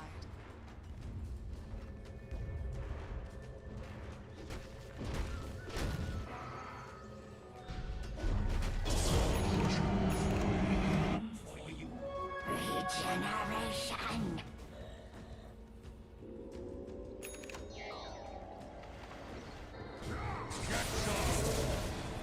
Time to cut my losses.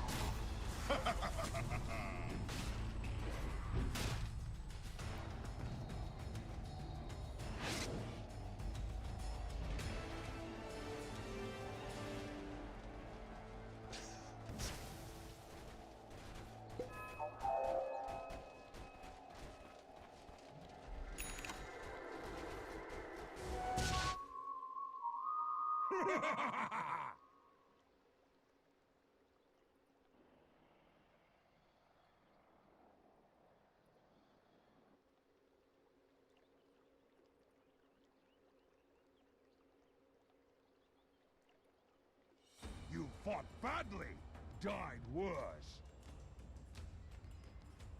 Such simple minds. You fought badly, died worse.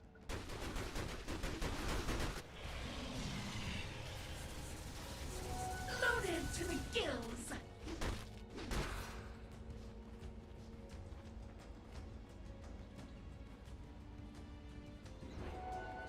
Axe says thank you.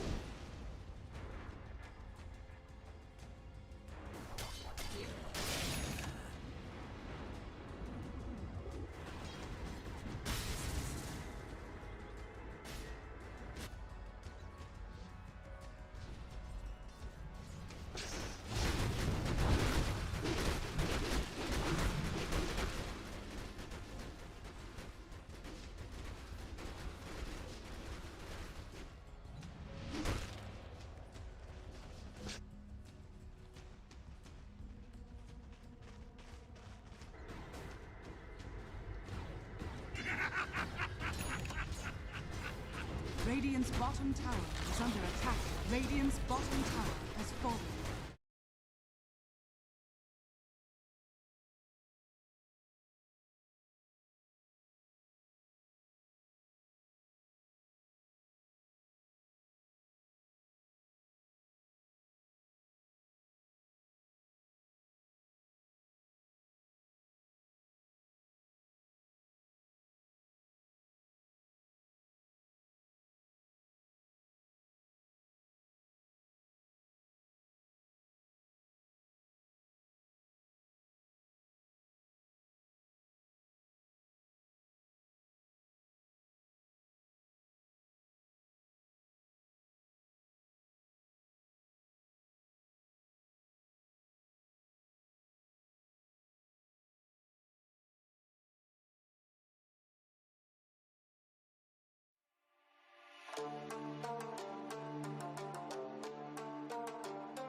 dried out tears of sorrow, lacking all emotion, staring down the barrel, waiting for the final gates to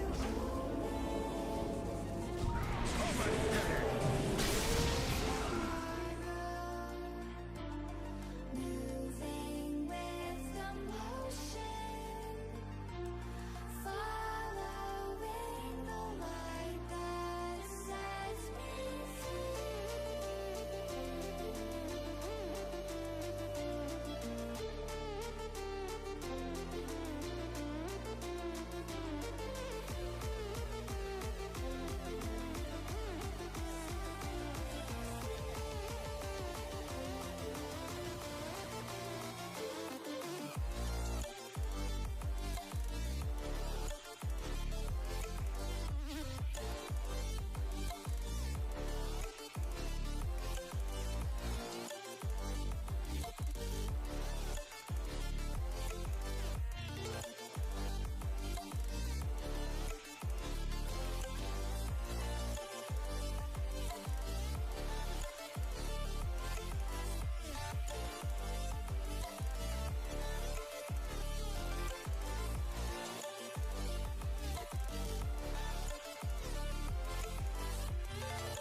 Radiant team ban.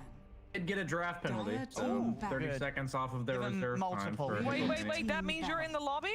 Oh yeah, what's going on, Brian? Is the draft then actually starting? It looks like it is. I didn't mean to spoil. Oh, That's spoiler! good. We like being Dire spoiled about team those ban. type of Nice. things. Yeah, it's Yes, good stuff. the draft did just start. So. Good. Then we have something else to talk about other than speculating about the series. We have Hellbear Smashers on the Radiant side, Hippomaniacs on the Dire side, and Phoenix the Void Spirit bat. That is a 10 big seconds mug. remaining. Lovely. That is a massive mug. Do you think 5 that's full with seconds coffee or remaining. water or tea? Radiant team pick. I think it's full with pure sugar. Yeah, he's prepping for a best of 3. That thing's going the full distance. Earth Shaker. Oh, this is something that Moxie was warning us about. That if that shaker makes it through, Gilgir gets his hands on it and game over almost instantly. So we're gonna see that Gilgir shaker almost broke the desk, but that's and it's gonna go up against the Shadow Shaman. So at least some good lockdown coming out from Hippomaniacs. I'm never gonna take this trade in 7.28 as long as that Ag Shard on Earthshaker exists. I want the Earthshaker out of every 4 position in the game. So they deemed Coddle and Nyx worthy of banning. I feel like Nyx has counters.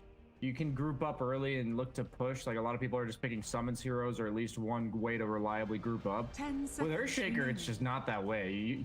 He's like the be-all, end-all team fighter 5 from the seconds support remaining. position, 20 minutes plus, and that you're never going to end the game prior to that. So you're always going to run into that wall, literally, and I feel like I never want to play against this hero right now, and I'm surprised teams are still letting it through. I'm not really sure what they're experiencing in this terms. Yeah, again, that's what you said, sort of deciding the Nyx assassin ban over it, because I feel like Shaman's one of the heroes that if you feel like, well, if they do pick a Nyx, we've actually got something against it. You know, you've got that Hex to deal with him, and can't be straight up countered by the spike characters. But nonetheless, going this way, and it's sort of a cookie cutter Shaman Beastmaster. It's one of those Beastmaster lineups that we've seen.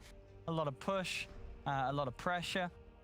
Yeah, you don't have to worry about the Ag Shard from the Earthshaker when the game doesn't Dire reach team 20 ban. minutes. Radiant I mean, team if you're ban. trying to end it pre-20, that's quite a thing. Hey, look! What we got here? Hey! Oh, he's been doing some prep with I see the ironing board. Yeah, look at him go. Why is he not looking this serious when he's working on the panel? Ah. Yeah, I've never seen him this 10 focused in my seconds entire remaining. time knowing it. His chair's blue. I don't 5 think we have a blue seconds chair. remaining. That's Dire good to see him team ban. focused, though. Radiant team ban. I'm also happy that he has ironed his shirt for later today. That's important. Yeah, Professionalism. Yeah. Multitasking. Obviously, we'll have T come into the studio later He is not allowed to be in the studio while his team is playing, for obvious reasons. 10 seconds remaining. 5 seconds remaining. Both bans coming out from Hippomaniacs are to enable the Beastmaster in his laning stage, Enchantress and CM deal with the boar. Troll Warlord, definitely the hardest lane counter in the carry position. So it looks like they came pretty prepared on what they want to do this series, Hippomaniacs, with their opening as well as their second round of bans. I will say, sometimes in these Division 2 games, you see no rhyme or reason to the round 2 bans. Like, there's always like that one random ban that's either targeted at a specific team. And even though that's okay and all, I do like to see much more like, oh, these 3 heroes specifically counter our opening or what we're going to pick moving forward. So I definitely like that from them. And Hellbear Smashers, their draft is very open. Like, Hippomaniacs has a very distinct game plan coming out, but Hellbear Smashers says we got split push and we got stuns. But in terms of what we're going to do with that, we don't know yet. No, I do like what Hippomaniacs are doing though here. I don't think this is bad at all. You know, you've got yourself the puck after you've also secured the shaman. It's unlikely that Lion's going to be picked, so there won't be any sort of instant hexes in the game to trip you up. So all in all, a pretty nice puck game in that sense. See the DP come out, so adding to some of the pressure that Hellbears can put on with this DP and Nature's Prophet. Early game aggression, and of course just having this silence, which can be quite annoying for all 3 of these heroes. Shaman and Beastmaster trying to get a look in from the side of the fight, wait to find their target, and boom, from a mile off they're getting caught by this silence, and that's can really mess with that whole initiation. And suddenly the time's brought for the Shaker to come swinging in. Who do you want to see play the Death Prophet coming out from Hellbears? Because in the DPC League, they have not yet played it. I would imagine they have played it a couple times in the Snow Sweet Snow #1, where they were champions, by the way. They won that. I don't think core DP is that great against Beastmaster, so it's either meant to be a lane counter to puck, but I'd almost prefer it at the 5 this game if they run it. Okay. Yeah, I think there's a high chance as well with them picking it now, as the got to expect that flexibility. It already is kind of in there with this draft from Smashers. Still doesn't give away a whole lot. Definitely more ways they can close theirs, it feels, than for Hippomaniacs in return, as you got to imagine their picks are a little more set in stone where they're going. Radiant. All I can say for people who, if you were wondering why Death Prophet's getting picked so much, I hadn't really played her for like a year or 2, and then I just came back and played her because I saw all these DPC teams picking her. Her first 2 spells are like 10 times better than they were like a year or 2 ago. Like all the animations on her spells and AoE on her silence, like it's crazy, man. I was like, holy crap. These abilities are so easy to use. The hero used to be so clunky. Now she's super fast and super fast animations. And, it's amazing how just tiny little quality of life buffs over the course of a year or 2 can just drastically improve a hero. But Undying, they don't have a tombstone hitter, and right now it is pretty much the trump card when it comes to team fights. Like if they declare an area, it's theirs. Oh yeah, I mean it certainly adds to the pressure that they're putting on. You got to imagine when this puck's making moves, Undying setting up the targets, taking their strength down. That the burst is certainly going to be very impactful from the Shaman and the puck early on. So a lot of ways to get those kills. We'll see how Hellbear Smashers going down the route of the illusion carry. I mean, Brian, is this a solid game for the old illusion carry, PL? People pick Undying Shadow Shaman. That's, what do you call it? This is like one of the like 7 deadly sins of drafting, where you leave where you pick these 2 specific supports and you leave PL, because Shadow Shaman's illusions get cleaned up, or wards, excuse me, get cleaned up by the illusions in like a second and a half, and then the tombstone also, even though like illusions do less damage to the tombstone, PL has so many illusions that he kills the tombstone, and since they're both single target with all of their damage pretty much, PL is just the perfect hero against both these supports. It's not bad versus Beastmaster, and it used to be really bad versus Puck, but a lot of PLs will tend to go Sanj and Yasha rather than Manta to deal with the coil, because you can't doppel out of it. So what kind of heroes are we looking for our last picks? What kind of boxes do we need to tick? We have a lot of push coming out from both. Quite a bit of team fight coming out from both. Is there anything in particular that they are lacking? Because both are disables. I feel like they're very free. Yeah, I don't know. Yeah. I mean, for Hippo, what way would you like to see Hippos go, Brian? Do they pick like a carry now that's going to be able to answer the PL later on, or do you want to see them like go full in with the let's just try and end the game? If we don't, that's probably it. I mean, something like LeBron is still in the pool if they want to go all in on that let's end the game in maybe the 20 minutes. I will say I really like the bans from Hellbear Smashers. I think Monkey King is one of the best scaling cores against PL, and I think Alchemist was one of the few carries that could do exactly what you just said, where you go for this like timing push before the PL comes online. I'm like thinking of heroes that lane well against Prophet Earthshaker, but also do decently versus PL, and nothing really comes to mind. So they're gonna have to make a choice of whether or not they counter the PL in game or whether or not they go for some laning presence. But since Prophet as an offlaner is pretty much meant to win the lane, I would prefer they have some late game, like a Terrorblade, not a Terrorblade, he's terrible against PL. Spectre maybe, it may not even be that crazy. Radiance Builder against Nature's Prophet. That'd be pretty wild. Something like that. I think they're not gonna pick. I don't think they can pick a super meta carry right now and win this game. They're Weaver players. Could you play Weaver this game?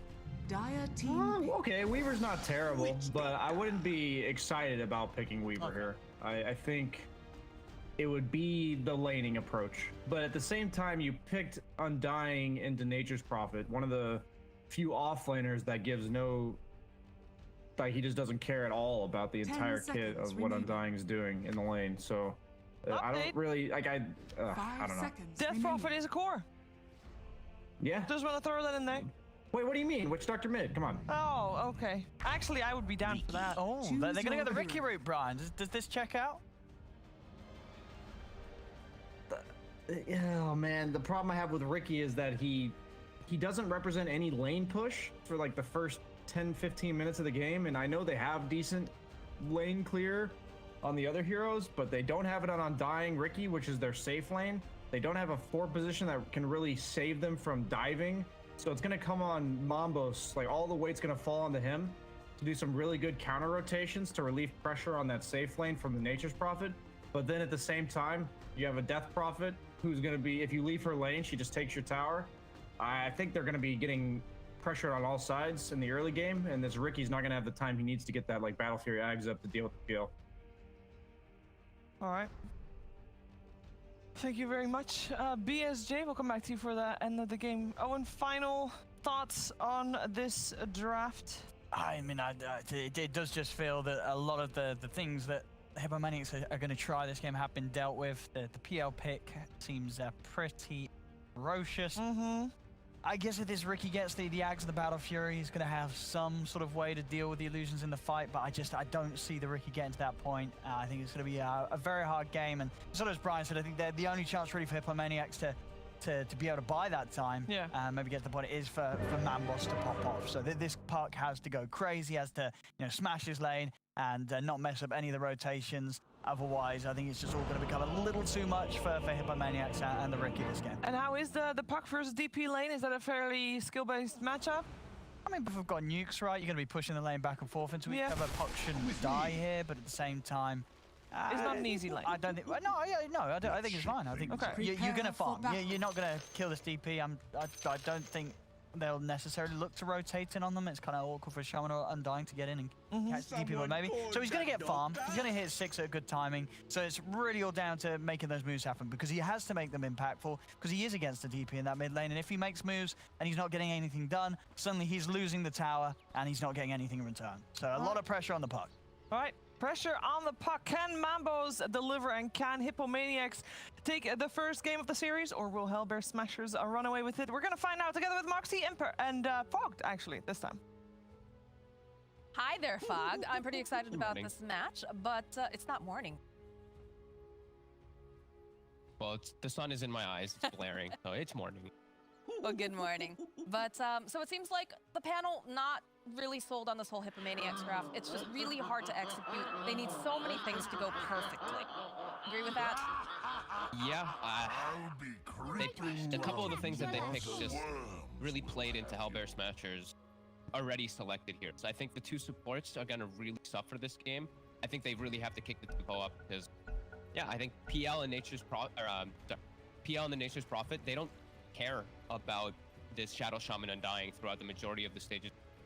Supports, I feel like they have to get so much done in the early game, or they're just going to food to a Fissure and then a PL illusion just warming them, killing them nonstop. So yeah, I think it's gonna look pretty hard as most of the 30 seconds to battle. It does feel like it's very difficult for them to try to make like rotate and whatnot, because you know, like they said, we are gonna see aggression. We need Mambos to make rotations, but we also need to shut down this Death Prophet because leaves that tower alone. Death Prophets just take it. But how do you? I guess Beastmaster's pretty self-sufficient. Maybe Muff could make it over, but what do you think about that? Their heroes aren't great at rotating. Undying and Shadow Shaman usually, for the most part, especially in the beginning, they want to stick in their lanes. You look at them, 285 0, same thing with Undying. Very slow heroes that don't really fight too much. Shadow Shaman, if you had boots, if you had like a decent, you can make rotate. He wants to be able to stay with Beastmaster bottom to at least try to slow down this PL, which maybe they can. It is a bit of a tough. I'm just looking at Ace, and it feels like such a damn good PL game. It's really only Puck that he has to worry about in all stages. And it almost feels like this Puck is also reliant on the supports doing well too. It's like a daisy chain. The person on the team has to have success within their lane, or else all the other lanes kind of crumble from what I'm hearing. Yeah, and I don't see, especially like, I look at top, and this looks like a terrifying lane. I don't know what Hippomaniacs can do. Earthshaker or Nature's Prophet. You pick Nature's Prophet into Undying to just destroy him and make him have no laning phase. And if Undying has no laning phase, the hero is extremely that can be okay in some situations, unless you're playing versus Pete, who just kills your tombstone. So then your team fight's gonna be solved once you get to that point, and your lane is already denied. Not gonna be easy for the. Like a lot of things can go wrong. Gilgear just kind of winding up on the back line. Just managed to go and land over here, but Rasmus is getting chased down. A little bit of help goes and forces out the Fairy Fire. So, heck off. But Sadie take a lot of damage during all of that. In fact, they turn back around. I'll let him walk away for now, it looks like. Still playing a little bit.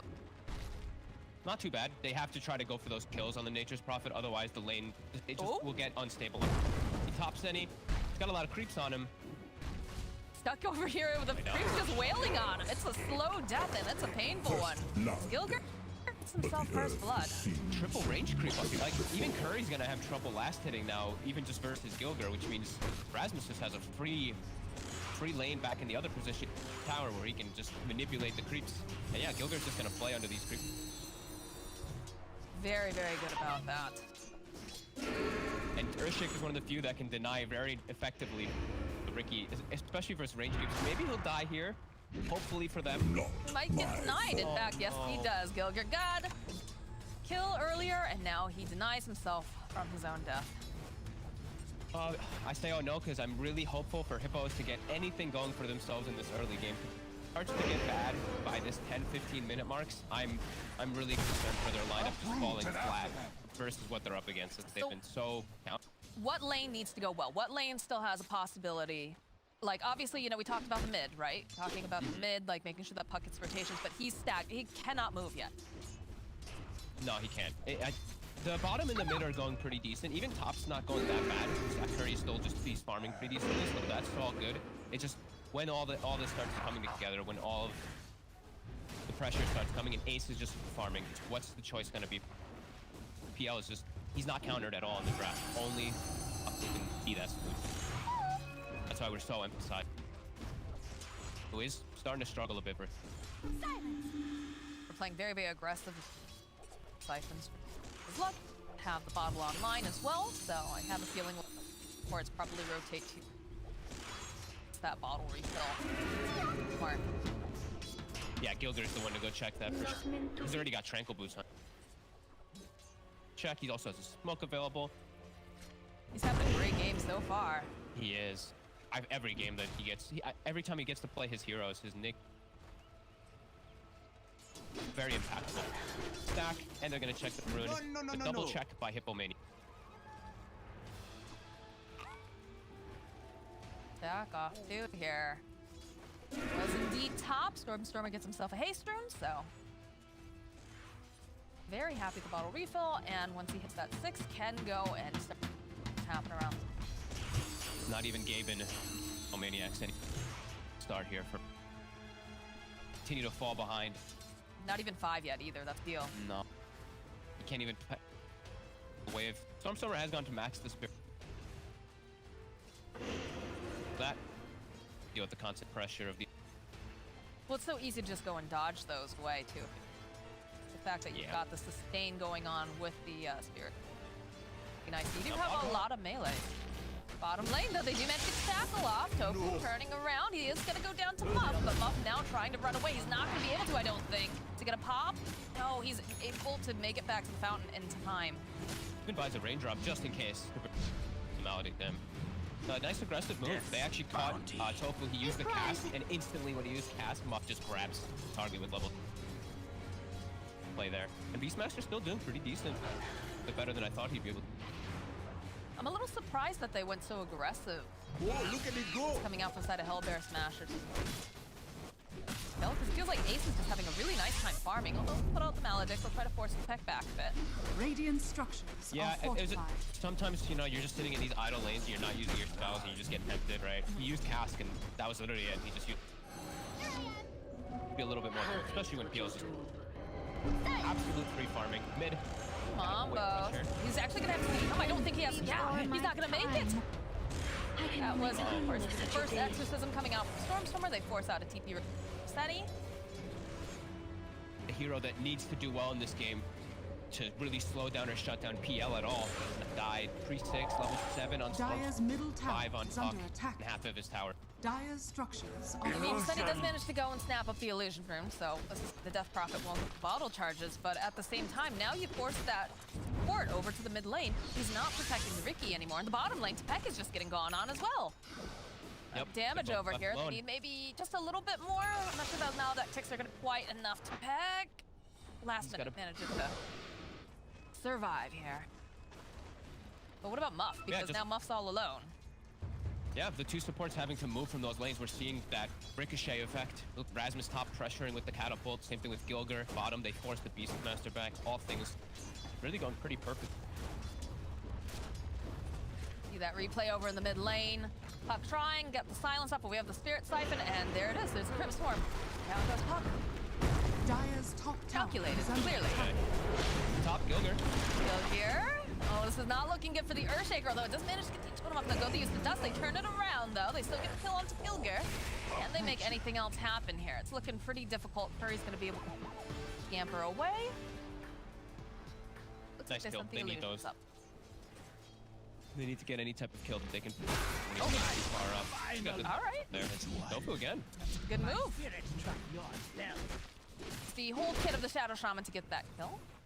Still pretty happy about it. Level 5 now over onto Peck, getting closer and closer to that roar. And he pretty much has the book 1 done, so he might actually be able to apply some decent pressure down here. They don't really have the best ways to deal with the book 1. Kill can, but it's a little difficult without a bunch of help. As they're going on Ace again. Very unlikely they can actually kill him, but they're gonna reaction. Yeah, they can turn it around. The bounces with the boar here. Find all of it, but Rasmus TPing to the bottom lane. Ace has to be a little bit careful. He's trying to get healed up with that Voodoo Restoration, because look at Muff, he wants this. But Peck going down. Muff, he's out of mana now. The rest of the team is here, though. The Dream Coil's going to get used, and now Rasmus is leashed up along with the Witch Doctor. He will fall with a good rotation to Peck, getting the kill, and now Tofu left all alone here. He is going to be the sacrificial lamb, so he'll also fall, but mid tower gets taken in the meanwhile. You can also see that, you know, your Phantom Lancer does manage to get it out. And this is nice. Gilger grabs himself up into his rune. He got the bottle handed over to him by Stormstormer, so Radiant's bottom tower is under attack. I like how quick they were to react, right? They saw it. I think they saw Rasmus hit level 6 on Nature's Prophet, and they just rotated so quick as soon as it came out, so they at least get themselves some decent. Sure, they lose their mid tower, but hey, at least they. You do have the book 1 finish, so Tipek, he's trying to pressure bottom. Rasmus will be the brunt of the force. They look to make a play top on Curry with that hit. Yeah, looks like they'll be able to go and throw out the fissure, get a little bit more damage. And again, Stormstormer, he's got it. Got 4 points in the Crypt Swarm, mows everybody down here. He's just moving from lane to lane. Feels so strong. The only thing he has to worry about is the roar and the coil. So he's just gonna keep applying this pressure to all the space in the world for Ace to just hit jungle creep. So yeah, Rasmus, he's gonna maybe die down bottom as they're probably gonna look for. And they have to make this. They can't just let Stormstormer take top tower and then also respect the bottom. And now that's gonna be the case. Dire's top tower has fallen. Second tower that Stormstormer has taken all by himself. He's got boots of travel done. He's gonna be able to show up to all these fights Radiant's now. middle tower is under That's attack. a bit concerning. All right, well, they're going to initiate downtown Rasmus. Throws out the trees. He's got to run away here. He's getting tossed out. The roar comes out as well. We'll slow down Gilgir. Tofu's taking a lot of damage. Down he goes. Fisher comes out, though, from Gilgir. He doesn't have his level 6 yet, though, as they'll go to get the shackles off, and they'll be able to take down this Earthshaker. Stormstormer now forced to run away. Doesn't have enough mana, doesn't have the exorcism just yet either, and they're really diving hard here. Mambo's searching. Is he going to find Stormstormer? He does manage to find a manage to throw out that throw stuck in the Ricky over here, and then he's just going to be held in place. And down goes Stormstormer. Top tower is under attack. Beautiful. It really felt like Smashers kind of gave them that one. They send 4 heroes bottom and just all died to the chase of the Undying. The most powerful time where Hippomaniacs can move. Radiant's bottom tower is under attack. Radiant's book. bottom tower has fallen. Dying zombies and everything coming in, and Mambo there. And now they have Serpent Wards too, so they to continue to pressure and maybe go for another tower once they have Roar or Foil up. Shabby. It kind of feels like the Hippos are making the moves that are necessary. I was a little worried for a moment just because they were kind of hard committing to chase after Stormstormer, but Mambo's being in position like that, definitely. Yeah, they're able to apply that pressure. Ace, of course, isn't going to show up to these fights. He's going to... So they're actually able to pretty decently. And I'm seeing Curry being active. He's going for that Battle Fury build that we always see on the Ricky, but he's looking to set up for move.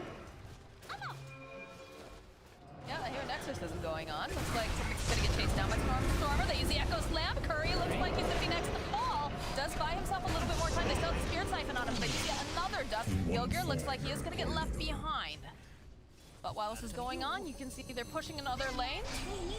Tofu was going for that D ward. He's like, I'm going down anyways, boys. I'm taking down a ward with me. He is next up. They go and they use those ribbon wards for this. I'm a little surprised. I guess they're going to be able to get this kill over on the Death Prophet. Rasmus also teleporting in.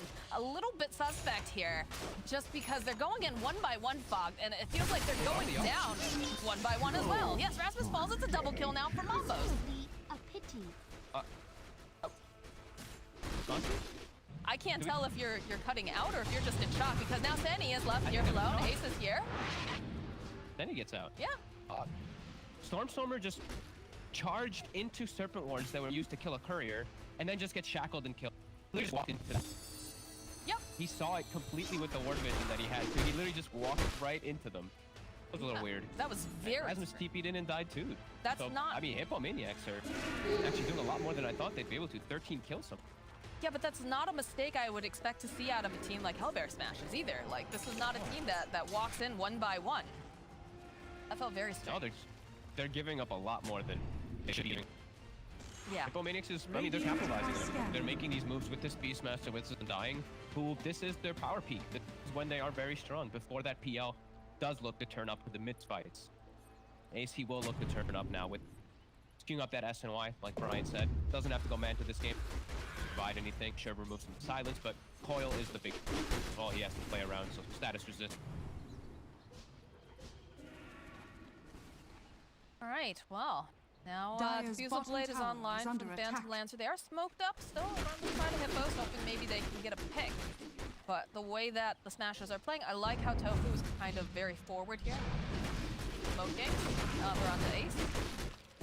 Yeah, I think Smashers can just play the farm game. I don't think they really have to force the issue too much at all in this game, playing versus these heroes that just don't address PL. You know, Ricky's the only hero that addresses PL, and I was mentioning how Curry's running around a lot. He's getting slowed down so much because of dying bottom. He's 1, 2, and... Look at Ace, 123 laps. Effectively playing his own style, his own game. Definitely a concern. I mean, that was always the problem too, right? With that, if you start to fall behind at all, it's so hard to catch. Orchid comes now for Rasmus. Very spooky for these. Even for the puck too. Mambos, he doesn't have a way to protect himself. That Orchid can just kill your mid solo before he gets any spells off effect. Careful. Does have the Witchblade pretty fast though. Yeah. He's gonna be able to do good damage. He just has to be very cautious of his positioning versus that nade. Stormer. They go and they do drop a sentry ward. So see that Mambos is here. They get the silence off. Go, hold him into place. Follow throughout the danger. Even use the Witch Doctor ulti and the Exorcism. So down goes Mambos. Gonna be able to grab anything else as they're chasing down Senny over here. It's a lot of ghosts chasing after him, and he needs to get away. He's not gonna be able to. Curry already running for his life. Tip back here. Does have the ward. He wants to try to use it, but the rest of the team, they throw him, they block him off. Down he goes. Put down.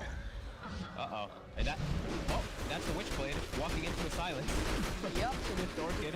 Sentry was placed. They were very ready for this ace of play that Hippomaniacs was trying to set up. I like that they cover behind their tower too with the Sentry, because when you look at that draft, Hippomaniacs is about to surround the tower with all these Dire's middle tower is under Albert attack. smashes perfectly.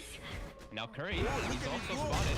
He is spotted, but Gilgear's here too. He's got the blink, he's got the fissure, and this is not looking good here for Curry because down he goes. You have a global presence with the draft coming out of Hellbear Smashers. You can't think that you can fight that, knowing that Rasmus has what he has. Great plays from these two supports on Smashers. Just as soon as Gilger has his blink, they look to make themselves a play. With just two supports, like you said, they have that global threat. It makes it easy as any. Things are starting to get on. Did get these 13 kills early, but now the PL Ace, he's ready to join. Oh, Mambos, the fissure, the silence, the Nature's Prophet, the blink form from Gilgear, and Ace goes and throws out a Spirit Lance just to be there and help out, you know? Yeah, things are quickly spiral out of control. Yeah, and they just don't have a PL solution at all. Ricky's not going to get to the point of Battle Radiant's Fury, bottom tower and is he's under the only attack. solution. But the other heroes do not address. Ace, freest game ever, it feels. Great space for him. Arcane Rune on Stormstormer, so in the next 30 seconds they'll have their Exorcism at a faster frequency. I mean, look at Ricky's net worth, Fog. Like, he is just trading on and off here with Mambos, and it's just, it looks He's not a really flash farmer. No, Yeah, definitely not. he can't even like push. The fact that once he starts doing this, you see the way Smasher sees it. They're like, all right, Ricky's trying to catch up. They just send 3 heroes top. The ward is there to at least do have that ward on the top tower, so it can survive. But now he's pushed away. He can't. They're gonna have to swing a fight. Maybe they can. They're going in for one. They'll find Tofu immediately. They'll use the Dream Coil though over on Tofu. Gilgear throwing out the fissure. They might be able to get this kill, but got the Boot of Restoration as they go. They find the kill on Mambo, so get their kill over onto Muff.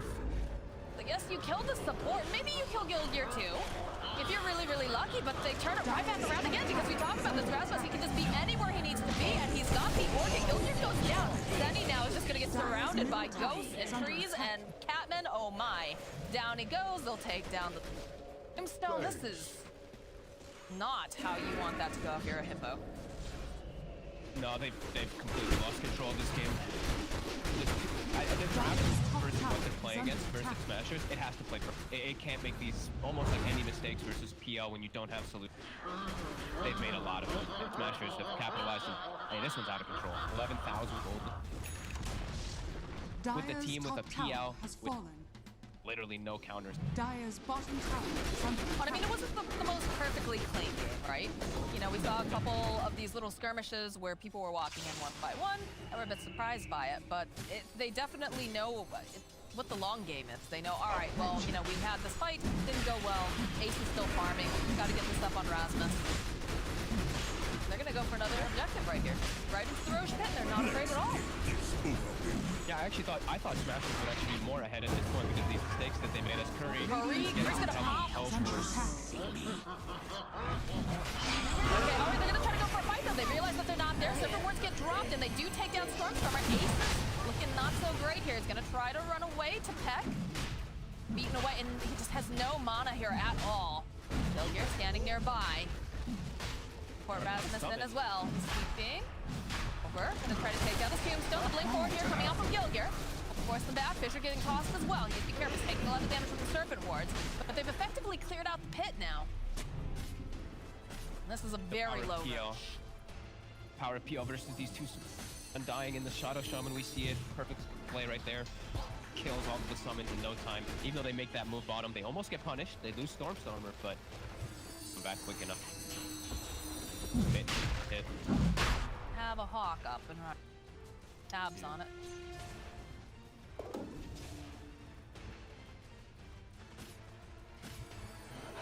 Smashers can still set, and they actually still have most of their ults available. Ogre still has his. They still have the Death Prophet ult right back in the pit. Coil, about 15.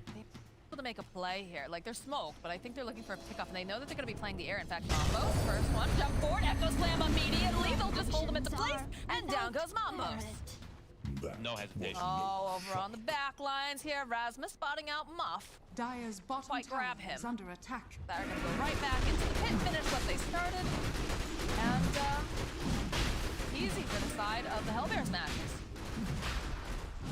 Easy peasy indeed. I like how Gilder doesn't hesitate. He puts the ward down, gets a second of view for the top. Immediate Echo Slam, no hesitation. Takes him out. Aegis, 13,000 gold lead. I'll take that. Much more. Curry. Dire's middle tower is under attack. Maybe, I guess. Creep killed his courier, but at least he got his battle fury. But I thought he actually lost his battle. I was about to say, call GG. Yeah, yeah. But it feels like it's, you know, yes, he has it now, but it just feels too late. It feels way too late. He needed so many other things to go right. Oh no, in the top lane, Muff just gets spotted out here by Gilgear. Gilgear walks away, he lets Ace finish him off. Radiant's bottom tower is under attack. Now Curry, at least he has it, but it's way too late. He has to just play to hope for... There's nothing really they can do to deal with anything. They can kill Stormstormer because he's gone for less defense build. He has played caught by initial die, but yeah, they can't deal with all this. Radiant are scanning. Exactly, it's two pieces that have to fit together perfectly. In fact, they do have the illusion rooms. Send out one of the illusions, figuring that there's something going on over here. No one's been showing up on that map. Through a scan. The scan was successful. Dire's courier has been killed. Up, hiding in the tree lines, he realizes, man, I haven't seen a lot of the Hellbear Smashers in a bit. I'm gonna teleport out, and Ace is gonna go cut the wave, put the damage in the be able to take this kill. And finish up a heart. Yep. They didn't have the damage to kill it before. Or illusion. Now how are you gonna have any chance? You're gonna pray that he disconnects. That's how you're gonna pray that he's not part of this game anymore. Yeah, honestly, it really does feel like that. It's irrecoverable. Don't have the fights at all.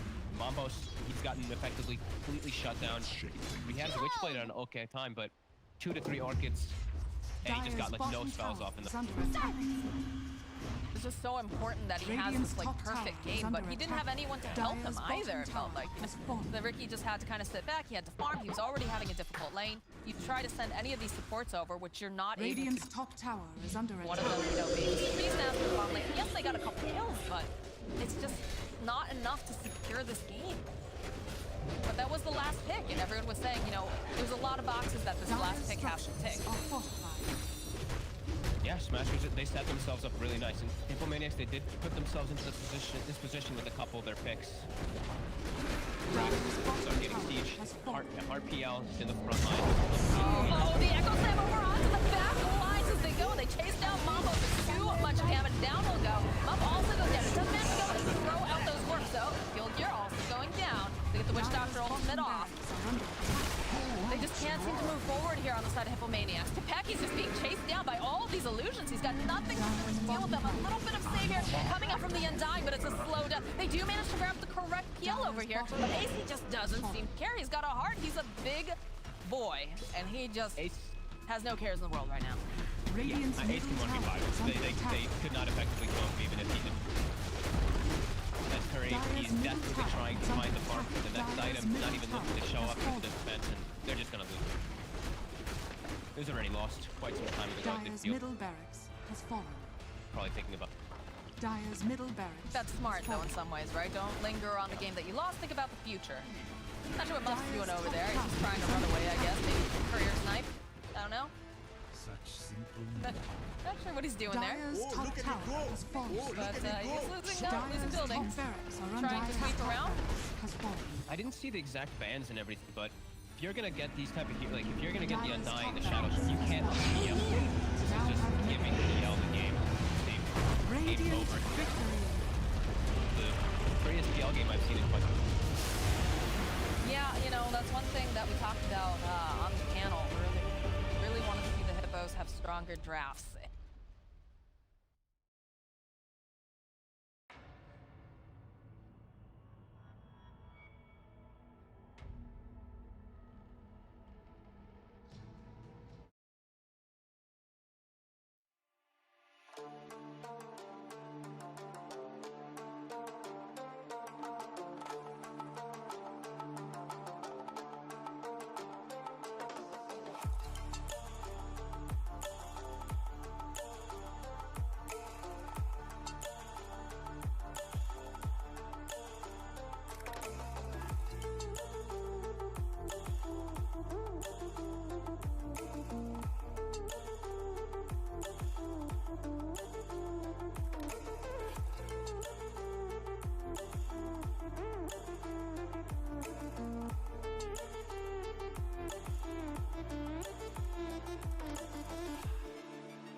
Dire's top tower is under attack.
Dire.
We're closing it out 2-0.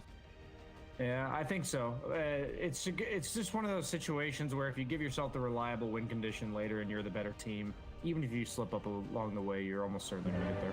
All right, thank you very much. We'll come back to you at the end of the game. Owen, are you on the same page as Brian for this one?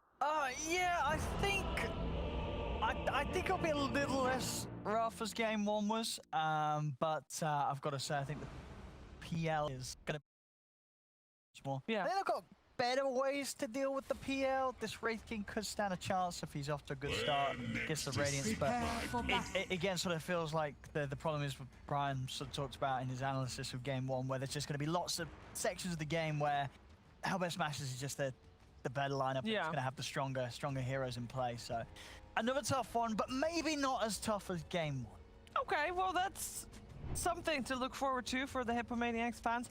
We're going to find out if Hippomaniacs can force out that third game, or will Hellbear Smashers just run away with this one as a 2-0? We're going to find out together with Fogged and Moxie. Well, Shiver talked about the voodoo switcheroo, but what about when your players have a bit of a switcheroo? What do you think about this little change here with Curry and Mambos here, Fogged?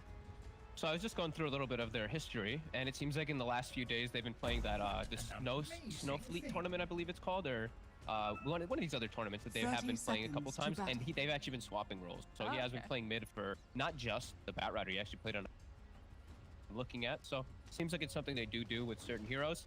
I'm worried for them again. Hellbear Smashers just picked like the exact. They only replaced one hero. They picked Lina. That profit. Stormstormer is extremely comfortable on this hero and in this matchup. I was about to say, it's almost like an upgrade, honestly. The fact that they gave him his Lina. He does so well with this here. The battle begins. Yeah, and he's playing into a very squishy lineup. That is kind of my biggest concern. That's Hippomaniacs is I don't know who their frontliner is.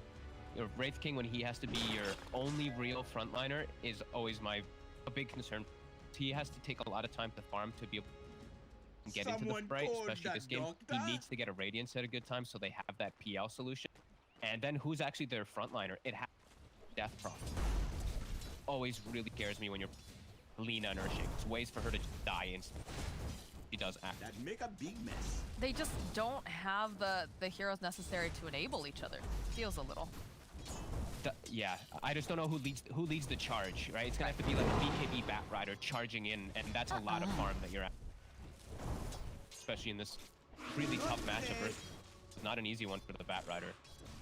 Well, that and you think of the fact that, yes, they have switched off roles, on and off over on the side of Hippos, but like Stormstormer, like this is where he shines, right? This is his home. The mid lane is where he was born and bred here, it feels like. And then all of a sudden you're bringing in someone who's recently, tried to kind of flip over a little bit, but maybe not as experienced, especially not with, so. No, that's always a good thing to point. Seeing bottom lane, they have a little bit of a better time this time with the Undying. Without the Undying, they have the CDM to at least nuke away the Nature's Prophet, but Wraith King, he just gets bullied. This is where Rasmus can actually go Blightstone this game. Last game, he had to go for boot start. You're versus Wraith King, he has like no armor. We talk about that so often. You just hit him with the Treants and with yourself. They can't, unless Rasmus makes. He's all bones. What's he gonna do, He is all bones. He even gets a second ring of protection delivered. So this is something I haven't seen. I've seen the chainmail rushes, the Helm of Iron Will rushes, but double ring of protection is quite. You like it? You think that it's trying to put a band-aid on a situation that's already very uncomfortable? It's kind of a waste of gold. He doesn't build up into anything, so that's my only. Makes sense. It's cheap. It is what it is. Cheap, but it doesn't provide. It literally provides you nothing. But we'll see if it makes his lane a little bit better. Harass here in the top lane. Not too much. Wave is getting fit. Yeah, at least this lane is. It can be a little bit easier to play because they are double range versus Witch Doctor. They at least don't have to worry about. Oh, that's okay, fine. That's fine. It looked cool for a moment there, Muff. Hey, at least he got it. You never get those chances. That's true. Very true. So at least they can get the harassment, and they're not at risk of dying up here unless they make a Maniacs, but they're not slowing down yet. He already has his ring out. I would argue that it feels very, very scary right now. The fact that as well as he is in that mid lane with last hits and denies, and then also the fact that Ace is still having all of this free farm. Yeah. Ace, and they've even skilled the. They've recognized that they can't actually kill the Rubik and the Death Prophet. They just skilled the Voodoo Restoration. Has Ring of Health, so he can keep that harassment. His free farm will continue. Gilger, we very often, I feel like. Especially when he's playing the Nyx Assassin. I don't know what it is. It's very on point. His Nyx and his Shaker. Shaker's always great because you can enchant Totem hit it. Well, that one happens. The Nyx, you're right. I saw him get like 4. I think we were casting that game together. He was just we were, yeah. the true assassin. You could not protect a courier against that man. Pretty calm right now in terms of laning. Probably gonna see a little bit of movement coming out around that 4-minute mark. Just runes for people. Looking to get a little aggressive on bottom. They have to watch out though. The fissure is in, and Mambos is kind of stuck. He'll be. I'm cool. I know. Some movement coming out from the side of Hippos here, and also from the side of Hellbear Smashers looking runes. Is going to be bottom. Come to mama. Gaben just Smashers. I saw, you know, last game as well. Poor Hippo Mania. 4-minute run. Nuh-uh.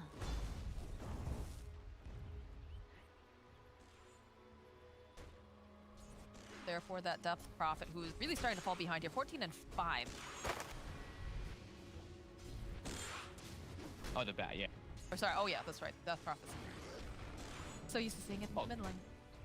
Yeah, Death Prophet's doing okay. It's just they can't slow down Ace because he got the Ring of Health so early and because Tofu went for the heal. Curry, the one thing that you have to do for a bat now, if you are struggling this much, you have to have a backup plan if his lane does go bad, which it is going bad. He needs to get enabled, otherwise this hero, especially in the lane, really can fall behind. Gilger on the hunt. Radiant's courier has been killed. Oh no, the puppy, no! Gilgear hates puppies, confirmed. No. Invisibility. Runes are up though, 5 minutes here. Curry's gonna be able to grab the bounty, and they do a scan, so they do realize he moved his way over. Did he stack though, is the question. He did. He did stack his ancient. He is identifying the fact that, you know, he's first lane out, lane is where also has to have the waiting. Top. Tofu is actually gonna escape, I think. They don't have quite enough damage thanks to that Voodoo Restoration being skilled. It's actually paying off, very much so up top. They're not getting kills in this top lane, but that's not the plan. That's the plan from Smash. Yell each time. I mean, you look at that. You look at the top of all these last hits and knives, and it's all going over to the cores on the side of Hellbear Smasher. Definitely a concern. And Rasmus isn't getting pressured. He's not slowing down the Wraith King too. Actually, he's slowing him down pretty decently. And he's gonna hit 6 on the Nature's Prophet, and that's when the pace of the game really starts to kick up. Top lane has to be super worried of a big Wrath and Nature coming through. Even the mid bat, things start to really speed up really quick. Lucky for. I think they got another stack off as well, so for bat. Yeah, at least a hard camp. Not the Ancient, though. I want to see a quad Ancient. Get Boots without having just being in a horrible position. Travel to match. Uh-oh. He needs to just get... I thought for sure that they were going to make moves onto Peck here. Again, they're just focused on farming it. Yeah, no, I mean, he was sitting so low. I was actually very surprised that they didn't try to make play, but I'm guessing Ace was like, no, let me come back, hit farm. Yeah, they could have probably swung Rasmus pre-6 up there, but I think they're really focusing on just... We're free farming in our lanes anyway. Like Lina, PL, free farm. Nature's Prophet's getting full levels and full farm too, so wait to make a big aggressive move unless kill for that Wrath. Patience is gonna pay off. Radiant's middle tower coming out is here, under so attack. Bat Rider is catching up in terms of net worth, so he's doing exactly what we need him to do. He's gonna have to be able to farm it at a quick pace. He's thankful that he has an arcane rune too, so maybe he'll get it at a pretty close time to Stormstormer, but Stormstormer has the... Seeing what starts to do when he's got that free map. You've got 6 now. They've got Wrath of Nature. Let's see if Gilger looks to set up for a move. They can easily kill up toward that top lane if they'd like to see. Same thing for mid. A stun, an Airshaker Fissure plus a Lina stun. Wrath of Nature, he's dead. I think he picked up a smoke earlier. Yeah, he's got the 2. He's done this a lot of their games. He actually buys one right at the start. Because you know you start with 2. He actually just gets frequency built ready. He's one of the few 4 players I've seen very consistent. Well, they have a lot of wards up though over on the side of Hippomaniacs. When he does rotate out of the lane and he doesn't use a smoke, they'll be able to spot him a mile away. So it's 8 minutes, and we still haven't had a first blood yet. I'd like to point that out. No, we haven't.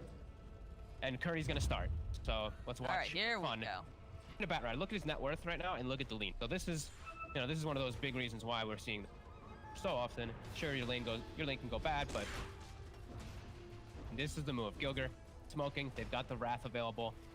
Easily kills Death Prophet. Radiant's middle tower is under attack. Teleporting out. Becca's all alone. Nothing happened here. Spotted out. Peck though. Spot over here on the side. Fissure comes out. He's gonna be blocked up as Rasmus comes up as well. And they've got the Maledict out over onto Peck, but he's managed to survive a little bit here, being able to use those Spirit Siphons. Like, all right. Gilgear though, not if Gilgear finds him. He's looking. Frostbite comes out from Seni. Gilgear needs to be careful. Curry is here, starting to get those stacks sticky up. The LSA to break down the trees. Gilgear is taking too much. He's gonna get dragged back. This is gonna be probably our first blood here. So they'll find a kill onto Gilgear. Not managed to get a tower. The Hippomaniacs, they were prepared for it. They had the Bat Rider just naturally farming his agent right there anyway. He connects over. Look at his net worth now. Yeah. Above the Lina. Such a brutal start. That Stormstone was crushing the lane. He just does his ancients. Stormer though, playing up against the tower, realizing there's no lasso really to worry about for now, so. Yep. Refill the bottom mid.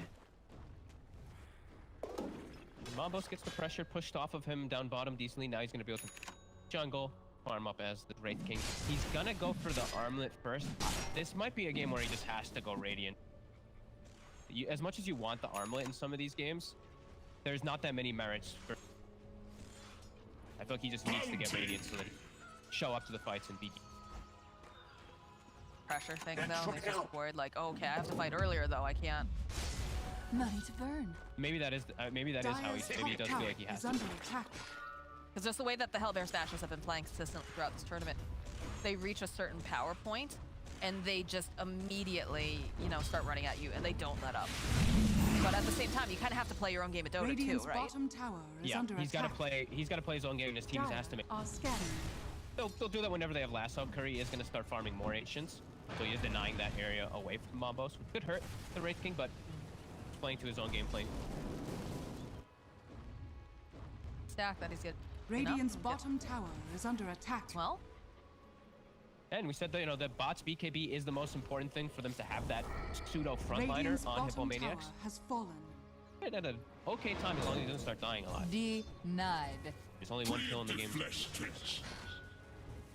We'll get it. It is a bit curious that Stormer's kind of been just sitting around in the mid lane. I usually feel like he's a little more aggressive, but perhaps that's because he really has better action room that comes available. Dire's top tower. Yeah, he has been very calm. Gilgear. Sure, it's Gilgear. He's gonna get spotted at Yeah, he's not looking good here. He's caught over on the side, and he gets burnt to a crisp here. He gave Fissure as well. Gave Fissure, and this is not looking great here for the Nature's Prophet as he got stunned up and is just getting chewed away by these ghosts. Tofu gets off the ultimate. The silence comes off as well, though. Looks like he's just gonna get chased down by Tepek here. Maybe a little bit more damage. Mambos joining in. Tepek still is gonna get that double kill. Very nice. They show up for the action to Gilgear, not expecting to be under any vision there. That ward did see him second. They catch him, and now Rubik has Fissure, so that's going to give a lot more potential for Hippos to fight around. Their exorcism does end, so I think damage for the part is, but hey, 4 kills. Start. Need a little bit more than that, but definitely, putting that pressure down, and usually it's the Hellbear Smashers who are doing that. Yeah, and I think they also got the tower deny from them. Yeah, Seni did get the deny on that. They've got good defensive ward coverage, so they look like they're content with now just pace of the game slowing down a little bit while they can get these next few items to farm, get the Curry, slow farm the Radiance. Smashers aren't going to be able to take advantage of this too much with slowdown of the game. Did he change his mind here? Oh no, Mambos, yeah, he's gonna just go straight. Yeah. Okay, I like that. I like that much better. Yeah. Like you were saying, there's really no reason not to do that against it. Especially not after now you've gotten these 4 kills, you're starting to feel some momentum. You're probably like, okay, my team can make this. Okay, my Bat Rider can fight. Oh, Gilgear again. The off the Enchant Totem. They use the Wrath of Nature for the Frostbite, and then he's just gonna burn to death. And they save the last. So now they can set up for a future gank with the boot travels on another side. This is looking pretty decent for him. Mysticism down for 20, so not looking to play around 50. But when they have that one up, I could see Curry looking to go down bottom and for an opportunity. But I mean, look at the... There's not much of a gold lead here. Yes, you've got 5 kills on the board, right, for the side of Hippos, but it's so neck and neck still, and they're still farming quite well on the side of Hellbear Smashers. Yeah, but you did get your Batrider out of a pretty horrible situation lane, right? Radiant's so bottom tower I feel like in is that under situation, attack. you're kind of happy. You're happy you're playing versus like this Earthshaker Nature's Prophet, and you've evened the game out, slow it down through a rate. Things aren't getting out of control. That's true. They aren't getting out of control. You do have to fill them. You can itemize to. That's the other thing too, right? If they don't have the overall AoE to deal with these illusions, the itemization is always something that come out. The Radiance, you know, these big 3 takers we always say, Radiance, Crimson Guard, Shivas.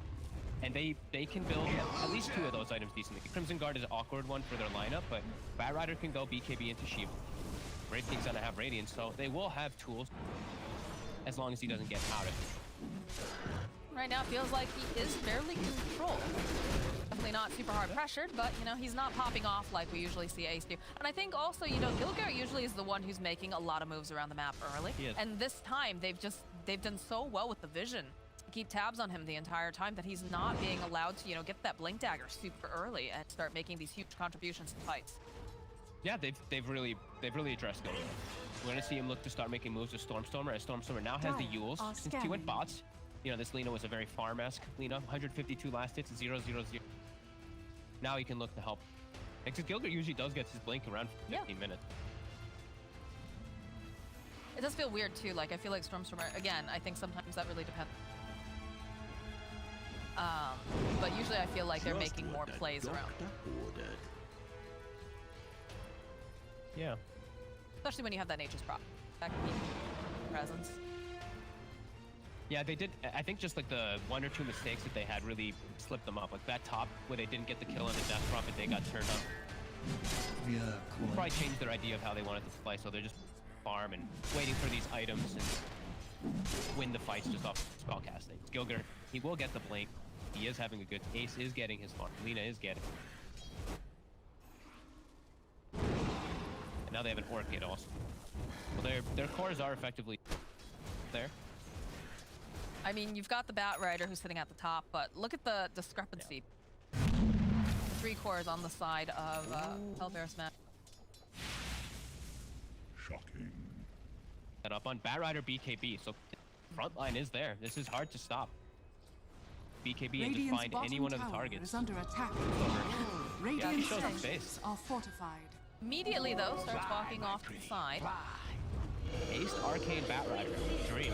The Exorcism, Stormstormer, he's got to get out of there, and he's got to get out of there fast. BKB's already been popped here by Curry. He's going to try to buy some time, try to waste it out a little bit, but they'll grab hold of Stormstormer. Rest of the team coming in, the Fissure gets dropped out, but the Exorcism goes and cleans up over onto Stormstormer. Sandy left behind here, though, just getting chased down by Ace. Rasmus was trying to make things happen on the back line, but Monk goes down. Eventually, he gets chased down by Tibek, but now he's got to run. These ghosts are doing a decent amount of damage. The Soul Spirit Siphon, decent amount over onto Ace, but they just don't want to commit after losing that many of the heroes. Arcane and Haste Rune to just dive past and find Lina with E. 4 heroes for 2 supports. They don't quite take down the tower, but the Wraith King is still just farming. I think that Radiance hit him. He pops the BKB and then tries to take the silence off, tries to buy a little bit more time before the rest of his team's in, but a little too difficult for the side of Hellbear Smashers, and Hippos grab themselves a really nice fight. Hey, the absolute dream for the back. Arcane Haste Rune as he gets his BKB done, and they've done a great job this game of just making Curry that beast. He's part of all 7 kills. They enabled him perfectly. Radiant's if they can keep it up, they do attack. definitely have some hope in this game. Mambo is gonna have Radiance at a decent time versus the PL. It's gonna be a lot up to just actual team fights. If he can just train onto Stormstorm every single time, it doesn't look bad for him. Just remove that Lina's effectiveness. He's got the Bull Whip on top of that, so he's very mobile Batrider. my second favorite. All right, so when you play, do you have this urge to just be like every time? Because I totally do every time. Yeah. Yep. Always using it on myself, using it on enemy. Even if you can't kill the enemy, you just whip them. Yeah. It feels so bad to just get nowhere. It's definitely a fun item. Bottom. We'll know that the lean is set up. They have to blink on Gilgir. He's looking for an opportunity. Said. He has his own whip though. The wards right next to each other. Both Dire's teams middle playing tower is under attack. clear understanding of where they are.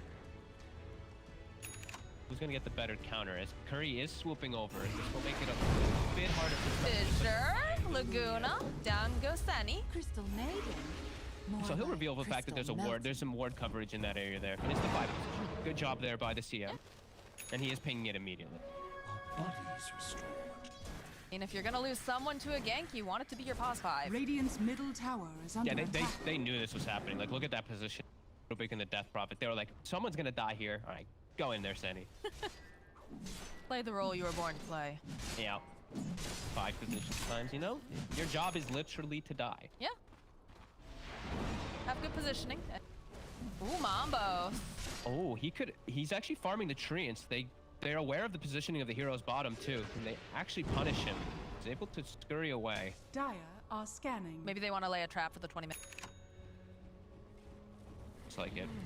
The blink dagger too. All right, smoke coming out from the side of the hippos. For a Radiant's favorable top engagement tower here. is under Oh, attack. Curry's got blink. This is really good. Dire's Blink middle he does BKB pick that up. already. is under Yeah. attack. He can, yeah. If he Dire's just finds the Lina in all these fights, it could be absolutely. Then they just literally Radiant's take out the top mid. tower has fallen. See who he's Dire's gonna grab. middle tower. Tofu. Gilgir throws out the fissure. Dire's middle tower Like, has Mop fallen. over here. Turn back around. They're going to be able to go burn down Tofu. Take a bath for Firefly. Down he goes. Muff, can he make it out in time? Maledict. Ooh, the tick. Down goes Muff. So trade on supports. Hang out. Only other bats will know Good positioning from Gilgir. He gets the fissure. Stop that Bad Rider from chasing in. So yeah, Curry, he has a lot of good targets he can go for in these fights. Like Lina, Earthshaker, Prophet, all are pretty decent ones. Ace is a lot harder. If he can get Ace, sure. If they do have any follow-up. He doesn't have SNY or Manta to protect himself versus the silence and whatnot. But that's a much harder target to go. This is looking pretty good for Hippomaniacs, as the gold lead does slightly shift to Smashers, but it's been within 1K. Has Lena had any kills besides that Crystal Maiden kill? Nope. No. Oh, And BKB speaking from of Curry. He's waiting patiently. He wants Stormstormer. The rest of the team, they can't do anything to go and interrupt this, so he's just gonna get dragged back and fried to a crisp. This is looking kind of rough for Stormstormer. He needs to find some way to protect himself, like BKBs or Blink Daggers to move away from the positioning. It's gonna be BKB, but Death Prophet opens up and they're right around the rush pit. This is gonna be great for Hippos. I mean, maybe you get in there, you get a nice Echo Slam, but you really need that Lina there for the burst damage. So Rasmus is already placing some pressure down the bottom lane. I think that's smart. I think that it's just really difficult to interrupt this. Come out on top here if you're a Hellbear Smasher. Yeah, without your mid laner, no way. There is no lasso, but walking into that fight is just a bit too difficult. Ace does have SNY, but he still doesn't want to fight that. Rasmus has BKB too, so he's a lot stronger. Now there's no exorcism, no lasso. Let's see what Hippomaniacs looks to do without Radiant's bottom tower. I thought they were going to make a play down here in the bottom area, but... Back off. They do manage to get the tower. They give Curry the Aegis too, so hey, that's the method for him to just go into the back lines every time. So if he just die, either way he's going to be able to jump into the back somebody. Another Arcane. I was about to say, another Arcane. That's like, what, his second or third this game? Feels like, yeah, third at least. Been finding pretty much all of them as lasso. Still down for 30. Exorcism also about 80 seconds. See if Smashers can punish this at all. If they just wait for these spells to come back up, then Hippomaniacs is going to be the one to bring the fight to them. I will say, though, they do have the BKB up and running now over onto Rasmus. So we do. That's going to make it a little bit easier for them to stand and fight. He's not going to have to worry so much about all of that, you know, Firefly all over the ground as well, but I don't know. Stormstormer's just a food. 1400 HP Lina with no BKB, no protection. Like Bad Rider just has to... Curry's job, just BKB, Blink, find Lina. Every single one of the fights, and they even have Blink follow-ups now too. Mambos has a Blink too, so yeah. ticking all the boxes Radiant's right now. bottom tower is under attack. Quite a close game now. How did they get the... I feel like Hellbear Smashers need to... Look at Rasmus. He's just like, nope, nope, nope, nope, nope, nope.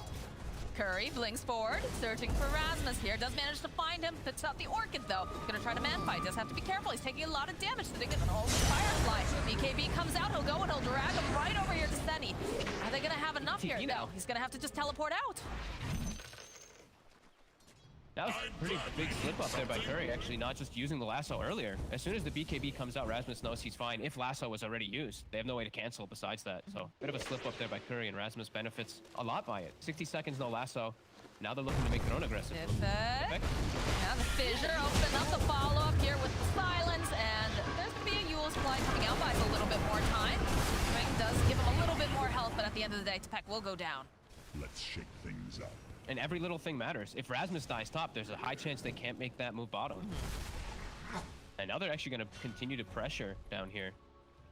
It looked like, at least from Rasmus, he's actually going to back up. They don't have any info. Hasn't quite bought the shard yet on the Nature's Prophet. I thought he'd be bringing that one out. I think he wanted that BKB first. I think that was a higher priority for him. Although he is going straight now into the Assault Cuirass instead of the charge. Guess he's looking to be more of like an actual fighter because his Lena's having trouble. He actually has to show up to the fights more, so why? Stormstormer, he is getting close to his BKB. He needs to get that before they have any realms of being a fight.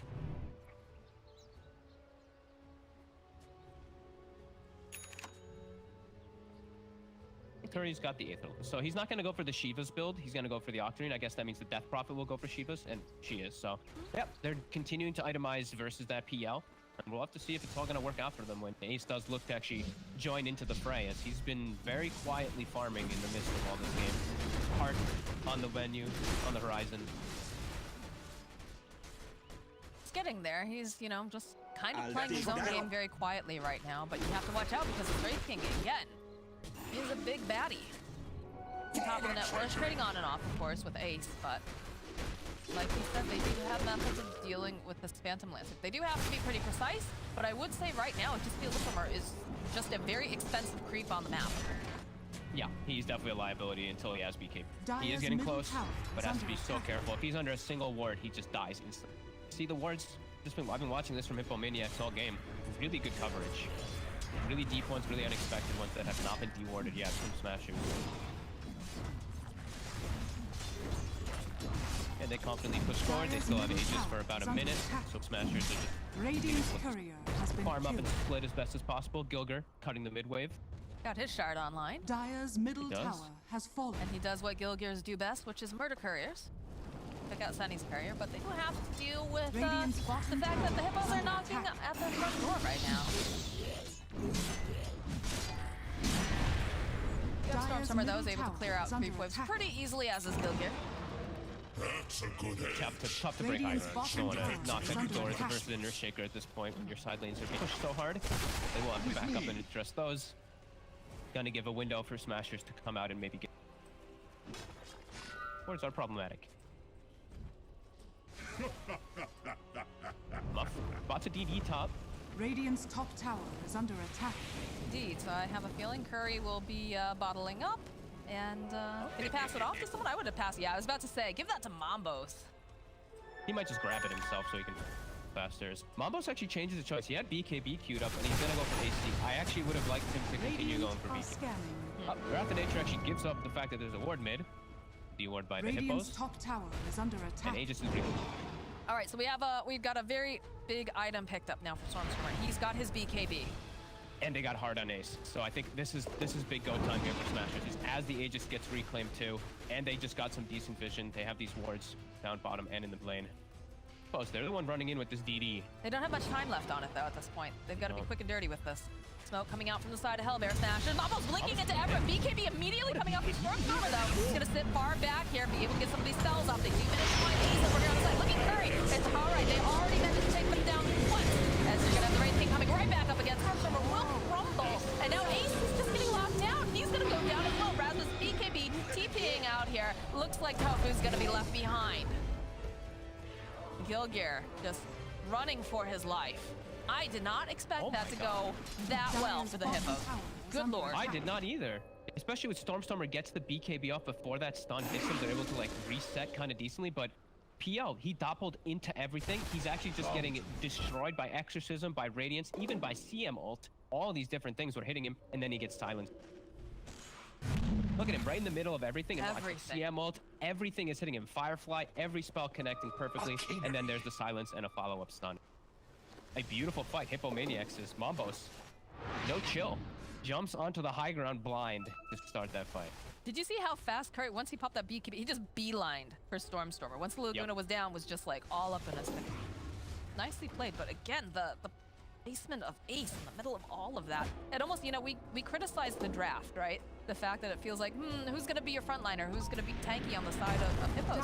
But now you're kind of looking at a similar problem coming up for Hellbear Smashers as Gilgear whipped off to the side. It looks like they're still going to manage to get the kill over on the CM, but the Soul and Death Ward from Muff goes and cleans up over onto Gilgear. Herman's going to be able to walk away to Peg. Bounce back here. Gilgear buying back. Ace, still eyes on the prize. They managed to go get off the Laguna Blade over here onto Tepek. And they are chewing him down pretty quickly, but that Spirit Siphon is doing so much to keep him alive, as is the Essence Ring. Ace is really having to work for this, and he still hasn't managed to take down this Death Prophet. Finally, as she does go down, they'll get the kill on the Rubik over on the back lines. Top skeletons are actually pushing though. These are buffed up skeletons too, 61 damage. Yeah, it looks like the Nature's Prophet will go home, go deal with those, but the pressure's on here. Bottom is under attack. Want to try to force out some buybacks or something, or at least get some damage on the tower, but they go and they get the lasso off here on the top lane. Rasmus, he's just being held in place. He's got that BKB. Stormstormer coming back as well. Is Curry going to be allowed to take this? Wait, but Curry just botched up there. He just botched right on up. He's not there.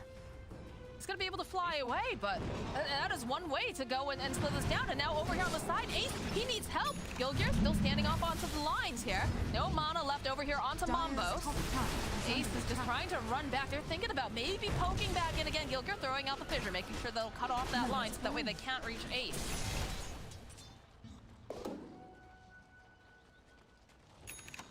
Break it down for me, Fuck. What did we just watch? Smashers trying to take advantage of cooldown. At least what I felt like I was watching. Death Prophet Exorcism was down, Lasso was down, they were charging forward. Curry now, he used the Lasso up top, so maybe this is where Smasher still has a window for something. Even if they don't have Echo, they're looking for something. Well, they'll find Sandy, and they'll use the Laguna and many other things on him. So Crystal Maiden is down, but they also managed to find Tepek. Mambo's jumping back in over to the back lines. Glimmer Cape coming out will buy a little bit more time to Tofu, so he can get some of these spells up. Exorcism also coming out. Rasmus, he needs to be careful here. He's got the trees. He gets bumped out. He does go down. Stormer and Ace trying to man fight here. Mombos, he's still alive somehow after all was said and done. Eventually, he does go down for the first time. It feels like the Hellbear Smashers, they don't want to keep going for this, though, as they do manage to find another kill on Gilgear. They have to start backing away. Ace is starting to run out of mana. Death Prophet ulti is ending, though, as well soon, but still Hypomaniacs is trying to chase him. Their Lasso is up in 15. We'll back away. And they can't kill Tipback in time for him before he gets the Exorcism off. As soon as Exorcism goes off, it seems really problematic for Smashers fights. They also didn't have Echo. That was them hunting for the fight, just trying to take advantage of Lasso being down. Yeah, I was surprised because it was still on like a 30-second cooldown when they first initiated into that fight, but it just feels like it's so hard to take down this Death Prophet. We watched Ace chase her through the entire map a little bit earlier too. Like the Spirit Siphon, Essence Ring, like it's very, very difficult. Yeah, it's tough, and she's going to be going through the BKB next. They can't burst her before she gets the Exorcism off, and yeah, the fight just looks really hard for them there as Ace, he survived for a long time. His damage isn't really that overwhelming. Just they've itemized. They've chosen for the items that you want to build versus that PL, the Shivas, the Radiance, all these things, even the AC on Mombos, everything coming into play versus... Man, they're not going to be able to get over this pit fast enough. No. It's just the Roche for them. Do you think that... The game is getting hard for Smashers to do. Will be holding all of his burst damage for the Death Prophet to you? Is that what they need to do right now? It feels like he does. It feels like he has to just stay really far back. He just has to be really careful. I don't think it's just so much about his one Laguna as much as being able to reset the fights and get like 5-6 stuns out and take the fights out. I think those long duration team fights are where Smashers have to accept. Even though they're playing into Exorcism, they have to like kite it and they have to play around it really, really, really well and just be careful for the Lasso to drag them back. It's not going to be easy fights for them. Dire's middle tower is under attack. It just always feels, it feels like the opposite, you know, in some of the other games, right? You've got Rasmus teleporting home to go deal with the boys that are knocking at the door. Instead of the fact that, you know, usually it's the Nature's Prophet who's making everybody. Yeah, that is a good point, and that is something that we did see Mambos went for with his talent build. I actually never see people take either of those talents. They always take the 12 strength, they almost always take the 30 move speed. He took skeleton attack damage, he skeleton spawn. Well, they're gonna finish off this mid tower with the exorcism. That Aegis online. Let's pop lane after the tower. Oh, the lasso drag back though. They immediately find the Lina, and they're just trying to obliterate Stormstormer. It's okay though. He does have the BKB. He's gonna be able to survive a little bit longer. Rasmus also popping his BKB. They turn back around. They'll take down the Wraith King the first time. They need to do more though. There's the Echo Slam coming out. They're trying to burst down this Death Prophet. He's so damn tanky, but they finally do manage to take it down. Sani is just letting it go over on the side, dropping that freezing field. And the Glimmer Cape is cute. Not gonna be enough to save him this time around, as the Hellbear Smashers finally look like they've been able to take a decent fight. Radiant's bottom tower is under attack. That's where the Shaker gets to get everything off. Gilgir, he's been having a tough game, but when it's into your base, you're able to just get your fissures, your enchant totems perfectly. Same thing for Witch Doctor, you just have easier access to spell usage. Death Prophet, Wraith King have to be much more careful here, as Mambos doesn't have BKB, so these stuns, they're very impactful on him. He gets chain stunned and then just gets brought down. When he revives, he still has to just back away. He can't actually commit onto anyone. Might have to go for a BKB next item, but... Is it a situation where they have to also get pick off first before they can reach the high ground? Yeah, it was pretty over-aggressive there by Curry, just blinking in, trying to grab the Lina. You know, they don't really have that crazy amount of burst unless the Wraith King gets right on her, and he doesn't have BKB, so he can't follow up as well as he'd like to be that right-click damage through the So I think, yeah, they'd probably need to wait for a pick-off or wait for the Abyssal on the Wraith King or something like that, so they actually have damage through that BKB Lina. Dire are scanning. The seeds of fortune. Alright, well the bounty runes are up and they're snapped up by the side of the Hellbear Smashers. And they got all of them. Curry. Found Rasmus. Fine, Rasmus, but does he have enough damage anymore? Not sure. Okay, if he's gonna have Muff there, the BKB does come out though, and they don't have any solutions. They'll throw out a fissure from Gilgir just to ensure that Rasmus can get out easily. What if he got first hit bash? That would have been sad. That would have been very good news for the Hippos. That always feels bad though, the percentage chance. You're just like, no! The peck. Rasmus is here, Ace is here. He is very far up. I don't think he was expecting Rasmus to be here as well. The silence gets thrown out. And again, this Death Prophet is fairly tanky, but with the Lina joining into the fight now, can they take down this Death Prophet? Yes, they can with the Laguna and with Rasmus right clicks here.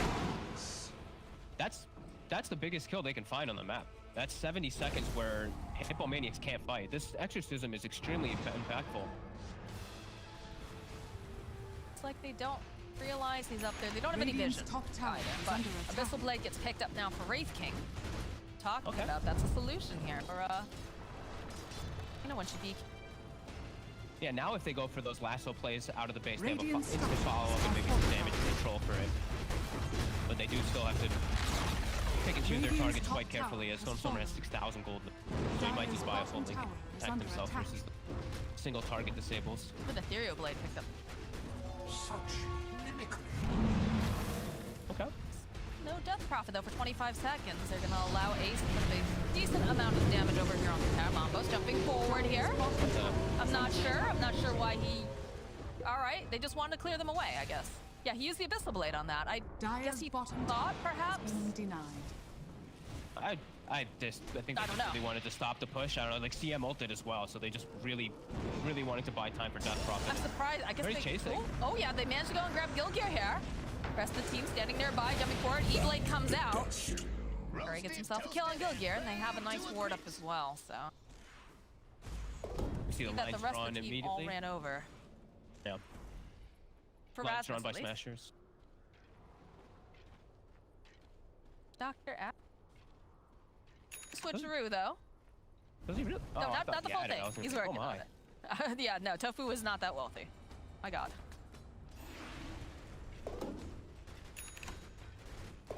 Oh, look at it go! Coming out. We have the Rasmus. He is going to be very strong. I saw you had the Hex queued up. He looks like he just wants to be a right clicker, just stand in the fights and just attack back versus the Wraith King with that Death Prophet. I quite like it. then he can actually help out with the PL, with Ace, who also fresh Abyssal, and as you said, the Penta Edge Sword. Yeah. PL, really nice pickup. I feel like he has to. Like, this Lina has struggled so hard in a lot of these fights, and that they just seem like a lot of the times when someone gets away, it's just with a tiny sliver of health. No, I like that he's gone for this build rather than like casting. He hasn't even bought the shard. Using the BKB, he's got to try to run away here. The rest of the team is following up. Mambo, rejoin. That is the BKB down on the Death Prop. That's a fresh BKB that just got picked up as well.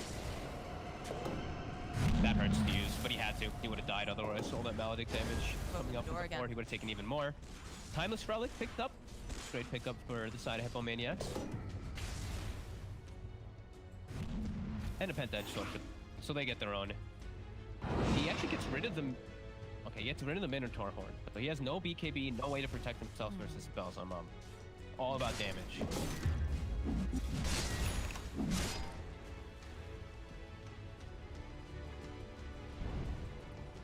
Sweeping over towards the top end of the map, Curry.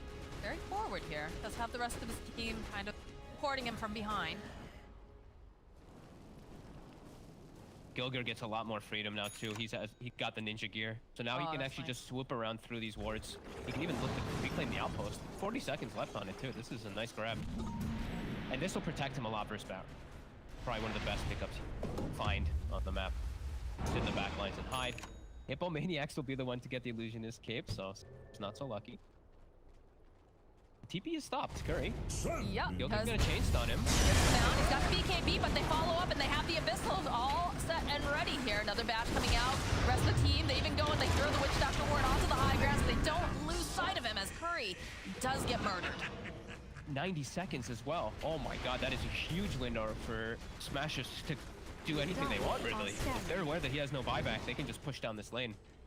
I'll take grab up the runes at the very, very least. But yeah, you can see that they're grabbing their creep wave right now, and they're making their way towards the top. And send a courier to Roche as well, because you should know that it's going to be respawning soon. They might, if they get lucky with this spawn timer. And they are truly blessed by the Ice Frog. Clearly. It's pretty short. It's 48 seconds. It's not going to be in time for them to go there immediately to get it, but a little damage on the tower. Right. Ace chewing through the buildings. Radiance take down Rasmus, giving those clicks forward too. Decision gets tossed out, landing on 2. Oh, with the Wrath of Nature too. Oh my god, it's disgusting how much damage that comes out. Top barracks has fallen. That was almost a very dead Ruben. And just like that, they back off. I feel like that spell should do less damage. That would be a nice match. Wrath of Nature no longer supports with the last bounce. Just can't. It only can hit core heroes with the last bounce. Yeah, one can wish, but I don't think we're gonna get that lucky. There's the lanes now. The pressure's coming on all fronts. Double catapult waves coming into 40 minute.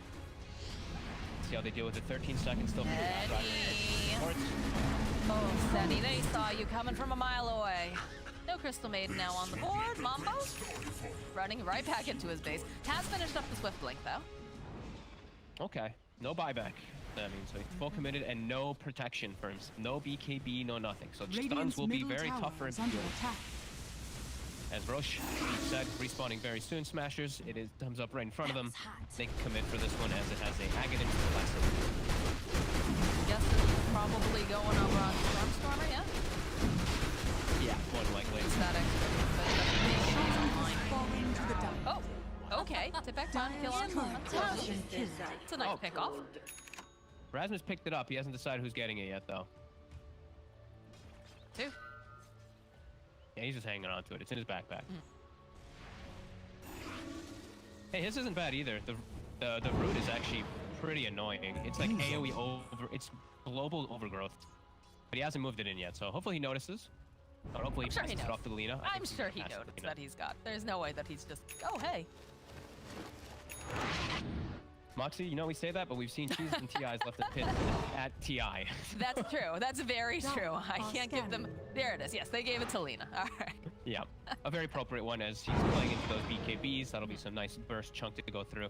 And Stormstormer now so much more protected. You know, he's finished his Lincoln some time ago. It's even close to that next closing item. They've really started to secure the map these last 10 minutes. It's been one hell of a recovery game for. We're also looking for an. Already backing up though. It's pretty crazy to say that that one death from Curry, that was his only death. That felt like it's one of his only mistakes he's really made on the bat ride of this game, and it is a pretty impactful. It just opened the door, right? Like it allowed them to realize, okay, there's no bat on the map. We don't have to worry about this pressuring. We just go and we'll take, 2 towers off of it. It's wild. Oh. The mid muff. Oh. The Abyss on a creep. Yeah. It's fine. He meant to do that, right? It's just like, what the Raid King did earlier. Totally meant to do that. Calculated. Yep. He aces with the freedom of spider legs too, so he is effectively a full 6-slotted hero right now. This feels nice. Not the best 6-slotted item, but Hunter the PL is one of the better 6-slotted items. It is needed. Still, I love the fact that Gilgir has gonna allow him. He's always had very good position, felt like. And that is a testament to Hippomaniacs being in the right place, right time. But yeah, it always helps him. He's just not going to get initiated on. Stormstormer just has to be careful when his BliNcc gets broken. He has to play back, as we see there. BliNcc comes back up. He might be looking for it again. They're going to back up. Rasmus continue to farm. He's got the 0 cooldown teleport. He can come back to his team whenever. The double damage run outside of the pit. Both teams have vision of that. Tries to see Aiden go saunter over that way and get himself a little double damage run. It's like he's got murder on the mind. But he has to be cautious as well himself. He's also going for a Lincoln's, just any type of protection versus that Abyssal. Easy targets to just jump in, BKB lasso, and not get controlled. Oh, are they gonna go? Are they gonna hard commit on this? It looks like they are. They're gonna try to burn down the Drake's first life. Down he goes. Lasso's getting good over on the back lines over on the Rasmus, but they have these BKBs. They turn back around. The Ghosts are just shredding through Rasmus, though. As Tipek, he's got the Exorcism off. Now Stormstormer trying to just get over to the high ground. Ace over on low ground. Nice Fissure coming out. Will hold him into place. Can they burn him down fast enough? They do have the Ethereal Blade keeping Tipek alive. Just a little bit longer. They're still hunting. Tofu gets off one of his spells. Good Glimmer Cape usage that will keep Tipek alive as he turns back around. But they're all hunting this witch. They want to take down this Death Prophet. Light Striker Ray comes through, and they'll finally take down Tipek. They can't get to the back line on the side of Hippomaniacs. Gilgir's just chilling, throwing fissures and enchant totems, chain stunning heroes. Same thing with the Witch Doctor. They are low on mana now. Stormstormer is a bit limited, but he has Bottle. Still got Aegis. They're going to continue the push. 80 seconds, no Death Prophet, and just no uses for a long time. Oh, the jump forward immediately, but he's not able to finish off over onto Tofu. Tofu, he does eventually go down here. Echo Slam coming up from Gilgir, though. It's beautiful as it lands over on the back lines, and they're just queuing through Mambos now. Gilgir does go down. Mambos, he's still alive, but he eventually goes down. There's going to be the reincarnation coming out. The lasso was used on this Phantom Lancer, taking a lot of damage, and I think it's enough to take him out. Now Stormstorm is just running for his life here, hoping that no one blinks forward, no one's gonna find him, hiding over in the tree line. It's like he's gonna be allowed to teleport out. He actually just got cast between his illusion and himself. He got lasso pulled in, and then just the cast bounced back and forth. Probably dies anyway, because of the chase that they all still were alive with, but damn, what a fight by Hippomaniacs, jumping in. A very unexpected one, the way they jumped too. As if their Death Prophet's dead, they just see an opportunity to grab someone outside the base. And they do find the real PL. The lasso does snag him there. And that was such a nice Echo Slam here from Gilgir, but the rest of the team rumbling during that fight. But yeah, the lasso. Just 0 mana in the back. Look at this Lina. He has a stun, but that's it. He has no mana. He has the Aegis to work with, but he has to reset because he doesn't have that mana. So great identifying point by Hippomaniacs. And now other way, they're knocking on the high ground. Getting reclaimed now. Buys themselves a little bit more time. The lasso, though, back here over on Tofu. He's going to get dragged forward. They tried to use the Lincolns to save him, but not going to be enough. So down goes the Witch Doctor. Gilgir is here, though, of course. Gets a nice fissure off. Totem throwing out a nice LSA, too. Difficult for them to try to fight into this, but they're putting the damage out over onto the buildings. Bottom lane, you can see they're sending all of those trees. Dire's middle barracks are under attack. Ripping away. Curry's trying his best to clear them up. Almost does get forced back, though. They throw out a fissure. Courier gets taken out, too. What's he working on here? I knew he had it queued up, but I don't think he got. I think he killed it before he actually got to pick anything up. But oh my, huge fights. Rasmus getting caught off. No, he hasn't even gotten the cheese off. He did die earlier without having in his bags. Well, I will say, like, the times you have to be scared, like most scared of a wounded animal is when their back's up against the wall, and I would say the hippos right now. You know, they've The rapier. He did the rapier. And This they smoke up. This could totally catch him off guard. These heroes are still gonna start just getting like straight up one-shotted. Stormstormer has no armor items. He's 13 armor Lina. They're on the high ground though. Positioned nicely. The scan comes out. Curry, another arcane rune. Matter though, Curry jumping forward. There's Tofu, Stormstormer. Lincoln gets popped. Mambo's jumping on in over onto the back line. This lead is taking too much damage. Does get the lead laid off. Stormstormer still goes down. It's gonna be the buyback now coming out from Lina. They're not willing to give this up just yet. They've got so much damage as Ace also now going down. Tofu and Gilgir trying to run away. The blink forward here. Tofu buys himself a little bit more time as he does have that glimmer cape. But a couple nice donks here with the coconut.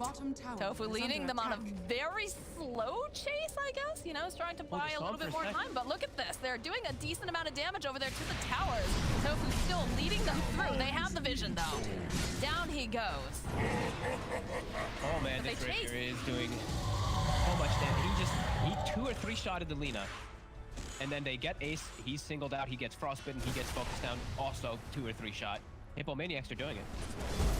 They are indeed. And Curry just time and time again, he's just finding the perfect targets to go on. 5-1 and 16. This Batrider has played a pretty much perfect game. He had this hard lane and he recovered really nicely. And he's just finding every single one of these Pigzs. Ace, 45 seconds. Watching these trees try to go through backdoor protection. Teleports over into the mid lane, though. They're ready to take some more buildings here. They have buyback on the Phantom Land, so I don't think they want to. Bloodthorn is completed. Gilgir throwing out a fissure. Slow them down just a little. But looks like are they looking to just finish? They're looking to just finish now. Pressure over here on the tier 4s. Might be able to force it. Ace has 15 seconds left. He really doesn't want to buy out. He doesn't. They are putting some more damage, though, down into that bottom lane because Phrasma's trying to rapidly split push as much as he can. As the teleports are coming back, they do realize if they have an actual creep wave, these creeps do a lot of damage. They get the last off, though, over onto Rasmus, plus the E-Blade. He's just stunned up. He cannot do anything. Does have the BKB, though, so not quite enough damage to take him down this time around, as there's this big smoke coming out from the side of Hellbear Smashers. Can they get anything off of this? Knowing that the bat there. They spotted out that ward. There. Radiant's courier has been find a courier. He'll TP out immediately afterwards. His team looking for the hunt. Pincer the smoke. Stormstormer needs to be careful. He's very far forward here. He immediately gets jumped up. Look at that raw damage coming out here from the Wraith King. As they go, they throw out a picture. Can they kill him a number of hundred times? All right, first death down. Still the good play though over on the back lines for Puff, and they turn right back around again. Curry's doing so much damage on the back lines though as well. Stormstormer does go down. Mambo's fall next.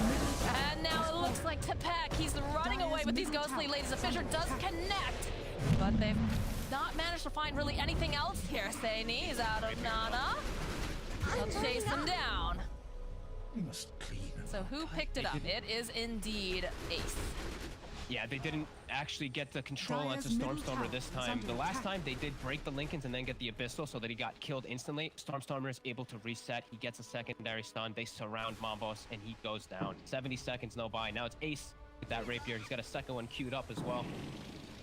As this time they're able to actually take the fight. Oh, Muff. Oh. This phase of your journey is at an end. Ooh, a gem's on the floor. They didn't see that one. Oh, they didn't. Well, consolation prize. At least they, they murdered you, but they didn't mug you. Yep. Buyback coming out now from Crystal Maiden. They do have buyback over on the Wraith King and on the Rubik, but look at these buildings. They're just getting shredded. Radiant structures are fortified.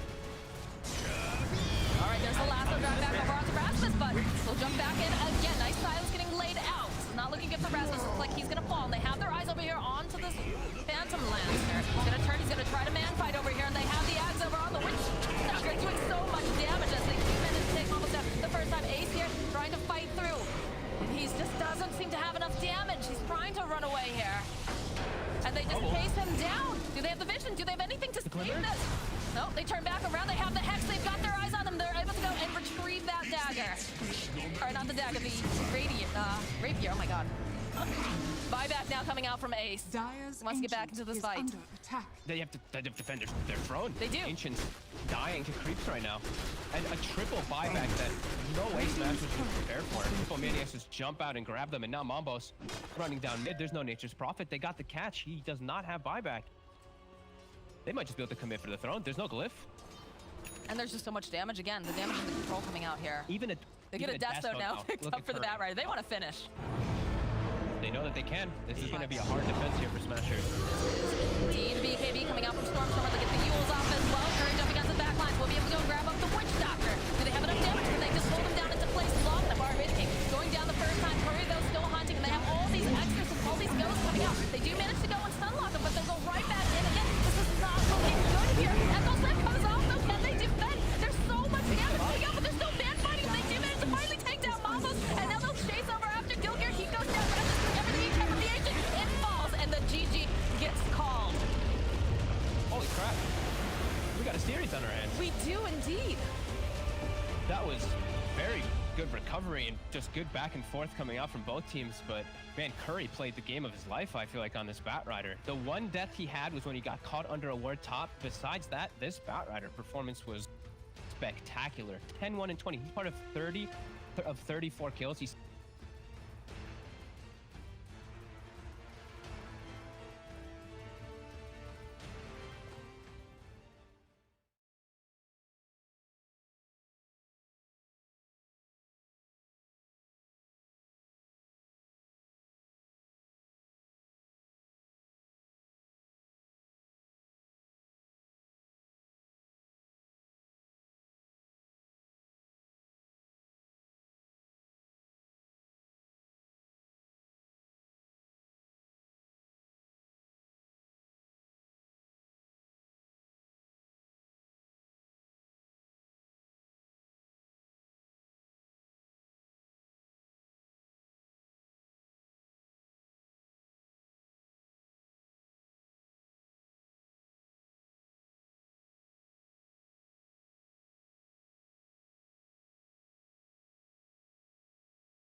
Radiant are scanning.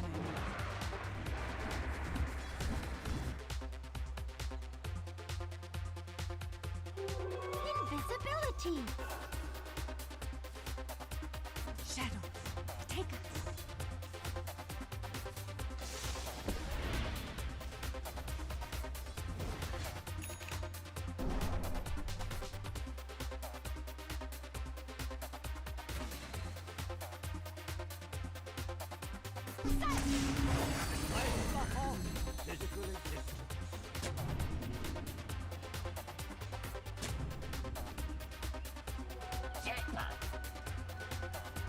Radiant's middle tower is under attack.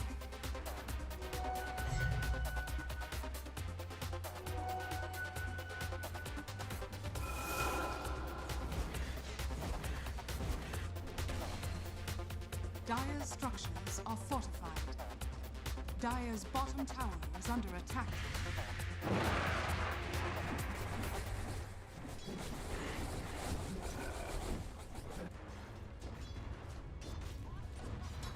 Radiant's top tower is under attack. Coil back shot.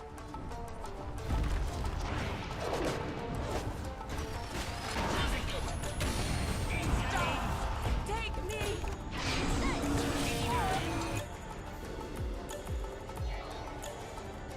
Dire's bottom tower is under attack.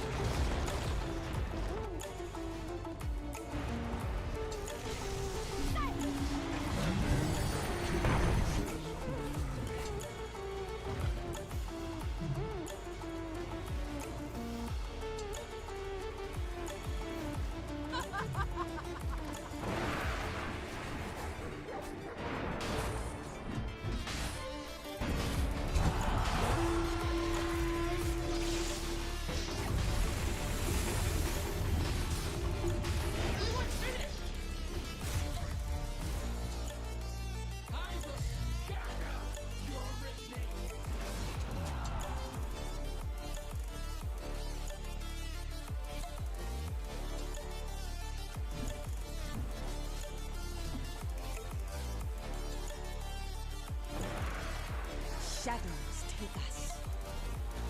Dire are scanning.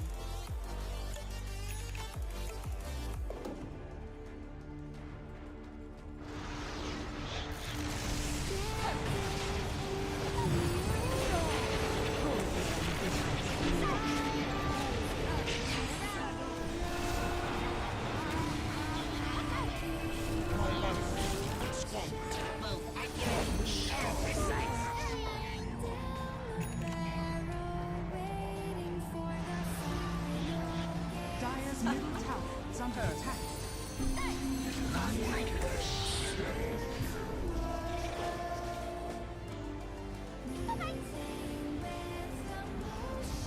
Dire's middle tower is under attack. Dire's structures are fortified.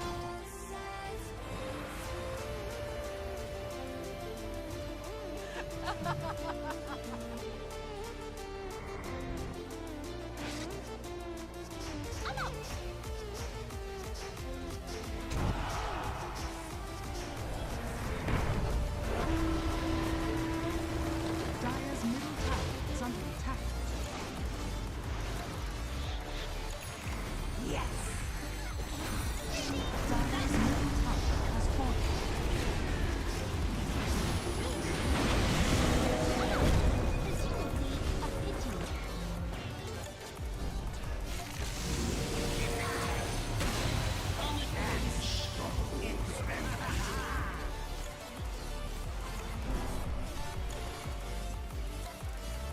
Dire's middle tower is under attack.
feel most comfortable.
Hellbear Smashers could have gone for. Yeah, no, I think it is. I do think that's a very strong finish.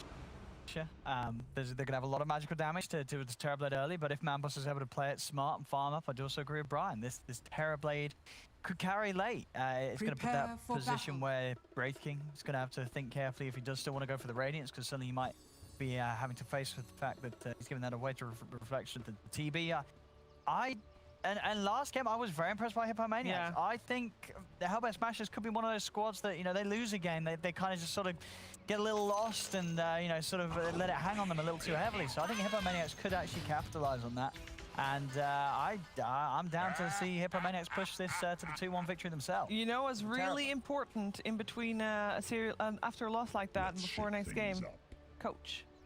That's his job, keeping the team cool. So yeah, bring it back in. Has T Governor done a good job at keeping Hellbear Smashers coming up for this third game? We're gonna find out who takes the game, who takes the series here. Let's head over to Fogged and Moxie. Man, a lot of pressure on the players and also on T-Gov here, for sure, coming from our panel. But I'm excited, Fogged, right? Because this game, it feels like it could really go either way. Yeah, it definitely does feel that way. I like this last pick Darkseer quite a bit because you're versus that Beastmaster and the Terrorblade, so I feel like you've kind of raised the odds for yourself to be able to have a fighting chance if you do make it to the later stages of the game. The battle begins. I just see an overwhelming amount of team fight that Hellbear Smashers has drafted themselves.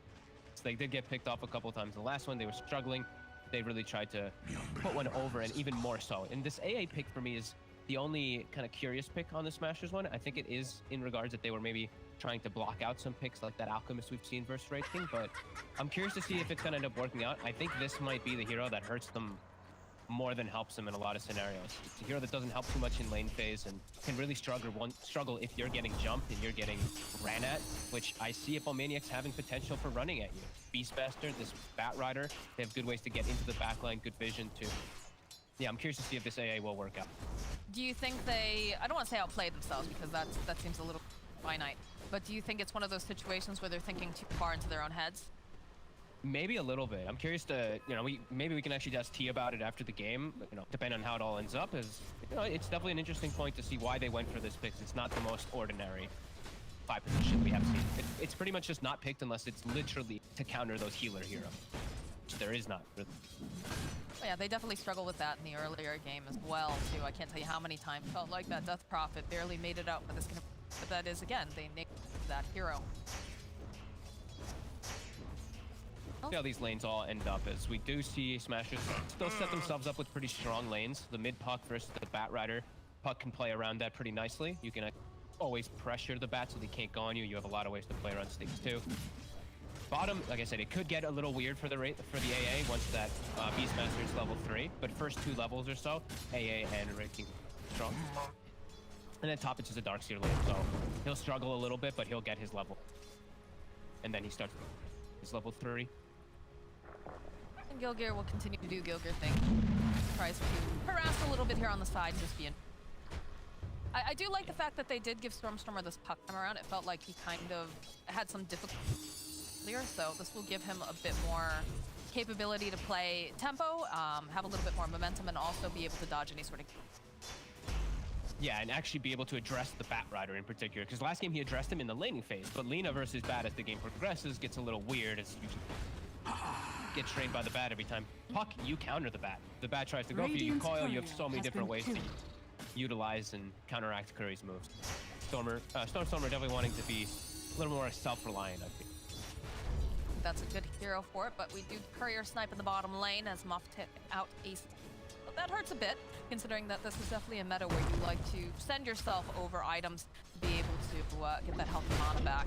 But some harass coming out here over onto Mambos. In fact, he's just to teleport out, back to his tower, and eat up some of those. Oh, that's always those are those risky TPs. And if you do get chased now, if they're able to double up the wave and get onto you, have no way back out to the lane. Does have to play a little bit more cautious now as Terrorblade. And we do see Darkseer. He's starting to get a really big advantage up there.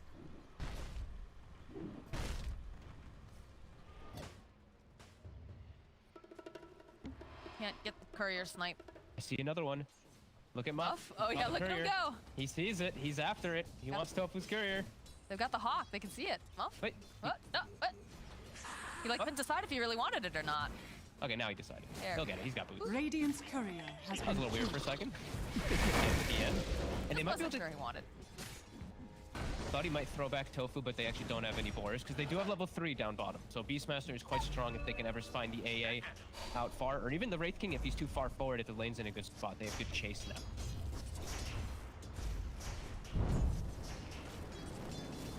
Making some moves over here on Stormstormer. Again, he has a puck. Get away from the Batrider.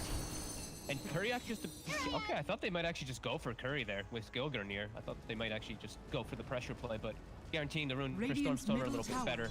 Curry will have to go back and be very sad. We did get Does an have interesting... ancient stacks. We had an interesting stat that just popped up too, as well, about the AA. I believe it's got a 66% rate in the TIS region. Okay. It is I mean, Death Prophet and a couple of these like alchemists and these heroes are kind of popular, so I can see, you know, especially when the hero is picked, it should be picked for a reason to counter that. If Tofu AA, yeah. boars are out. This is exactly what you're talking about here, Fog. They get a little bit more damage though. It does use the Fairy Fire. Muff just chasing him down. So he is going to be our first blood. They have to apply pressure down bottom. If they play the lane passively on Beastmaster Rubik, you're just giving this, you know, you're making the AA pick actually more valuable. So they have to at least play aggressive and get those type. They will, so that's very nice. They'll set them double bounty. That should help. Now, definitely we are seeing damage coming in too for the Batrider, but Stormstormer has the Dream Coil up. Try to apply some of this pressure here, get the signs, but the TPs are coming out to the mid lane. Cancel it out though. Doesn't end up stealing too many. Curry's able to cure his creeps, secure his 6. Not like you get lasso anyway, but at least to get himself that next point Firefly. It does give you like a couple seconds, right? The fact that you don't have to worry about that Dream Coil being up and puck making it across the map. Yeah, it gives you a pretty decent window of just being protected. Even top can be much safer too, because that is the one thing about Terrorblade that you can be really risky versus early game is these spellcaster aggressions as Gilgir. Yeah, he just walks in and clicked down. His boots were also locked. That's kind of weird. He doesn't want to build. It looks like he was saving to make them into tranquils, but. Oh, good steal here from Muff as he manages to go and snap up the arcane rune right. Dire's middle tower is under attack. Rasmus getting they have quite a frostbite. The illusion. Yeah, they might have just have enough. There it is. They do. To the frozen waste with you. And yeah, it's definitely impactful though that they know that the puck coil was used. So this, you know, they're going for these aggressive plays top to punish Mambos or Seni, but they're able to just turn and actually get the puck rotation's not going to come. Nicely done by the Hippos again. Bottom lane tech, hold beat rocking up, so he will go down here to Ace. Try to take down these boars too if they're able to.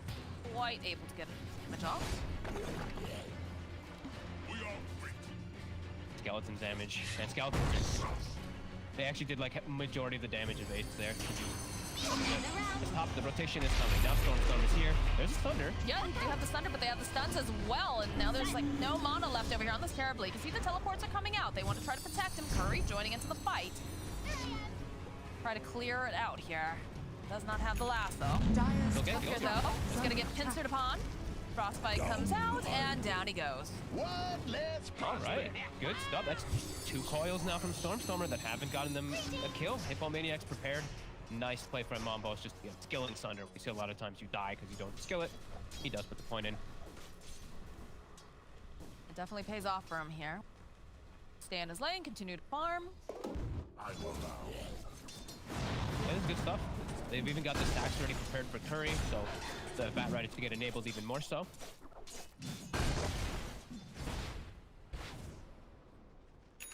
Because everyone's mostly hard at work farming stacks. Dire's middle tower is under attack. Now Ace might get forced out of the lane bottom. The book 1 is up. So they might look to apply a lot of pressure down here. Might even see a rotation from CM or the Batrider. Curry actually going to farm the stacks first, but we could see CM make a move. But it actually looks like Stormstormer is going to be the quicker one. Coil back up in 2 seconds. Dire's top tower is You under can get attack. maximum frequency. Joining here on the bottom lane, we'll be able to get a pick off over onto Rubik.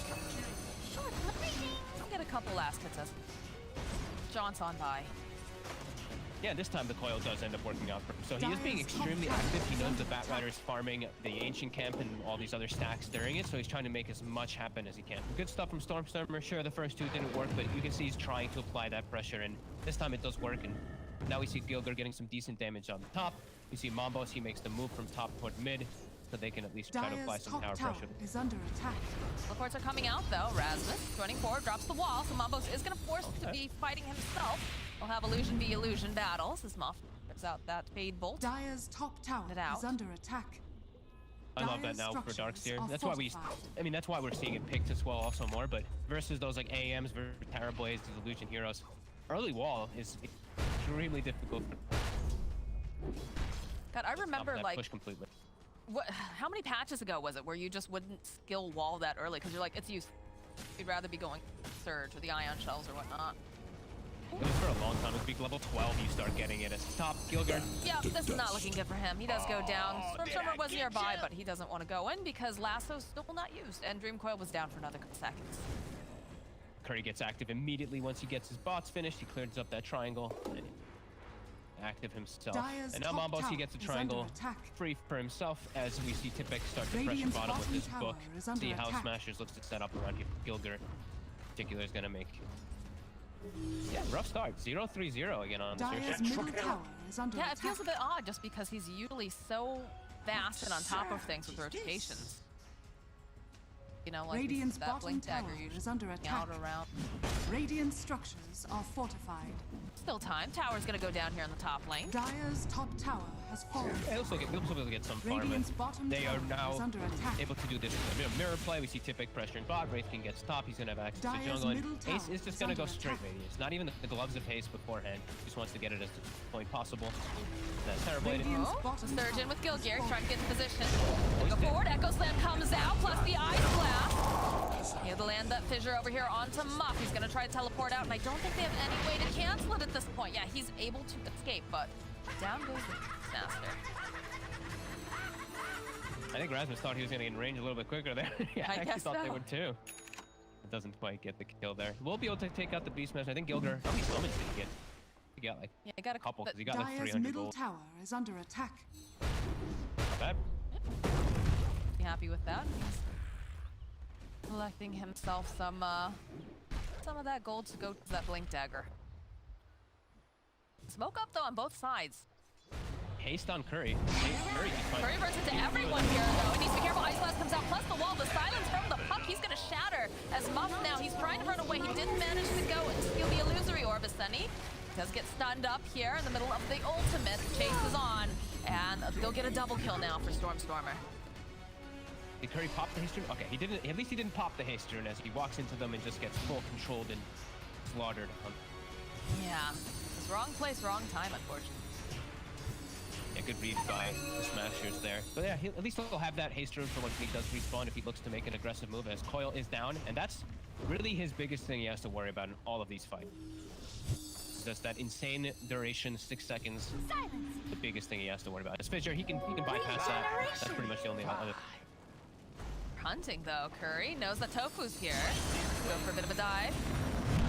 Lasso off over onto Ancient Apparition, so he does go down. The Ice Blast off as well, but no one quite low here. Take advantage of it. Radiant's middle tower. Stormstormer needs to be careful. He's being very aggressive. Heal over from Rasmus. Surge. They're hiding in the trees. Curry, knowing that he's there though. Teleport out underneath. Now they're still kind of swimming over. They have wards in the area too. Important thing is that they weren't able to get the push going in mid. Mambos, that was a fresh Metamorphosis to hit tower, and they just double nuke the creep wave with the puck and just get out. Stormstone with this BliNcc dagger makes him pretty much unkillable against. The Rubik has to get an initial lift into a roar for them to point. Radiant's Hippos, bottom tower is a under lot of the attack. times they pick these sort of drafts that are a bit difficult to execute. In terms of, you know, you're saying like the Rubik has to get that perfect lift into like, you know, the roar, into, you know, that sort of thing. It feels like struggle a little bit. Yeah, it can't always happen versus like these get puck. That's why this hero is so damn popular. You need these instant disables. At least Rubik will you'll be able to catch him at some point if he does make any slip-ups, but the blink this early makes it just gets onto the back line of these squishy supports, or he just always gets on the back. So he can blast off. Typic with the book 2. Decent chunk damage onto mid. Muff is deep. They want Gilgir. Feel like they're circling around the air. The robe will come out though, so we'll land over onto the dark sphere. Rasmus lift out. Ice blast coming in, but it's off the mark as they go, and they do manage to drop the wall over onto the side. Crystal Maiden's gonna get stunned up. They manage to get the kill on Muff as well. Now Tepek running for his life, as is Curry. No last. That was. Oh wait. That was really weird. He didn't have the book up. Like it was still on cooldown from Tipek, and they roared the tankiest target in the game. Vanguard Darkseer. So without the book, there's just no way they have the damage. Their heroes, the supports don't apply that damage. That was very ambitious coming out from Hippo. They lose a lot out of it. Mombos will still be able to farm at the very least, but yeah. Right now, in terms of net worth, Wraith slightly ahead here. 6.8 over on Terrorblade. Pretty neck and neck, honestly. Gilgir, look at this damage coming out from this Necro unit.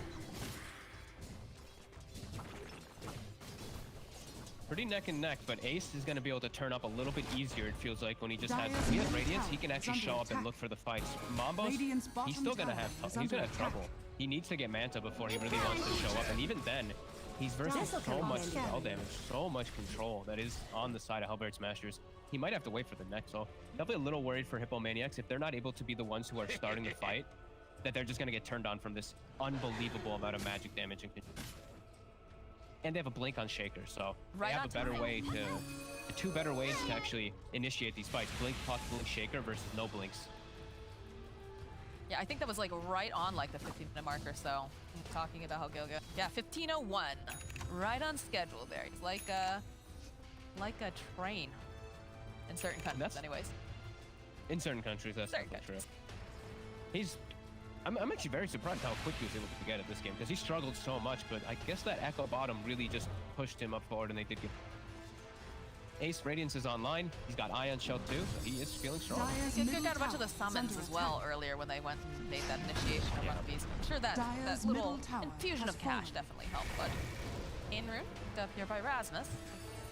Like that, but it's still good on either one of them.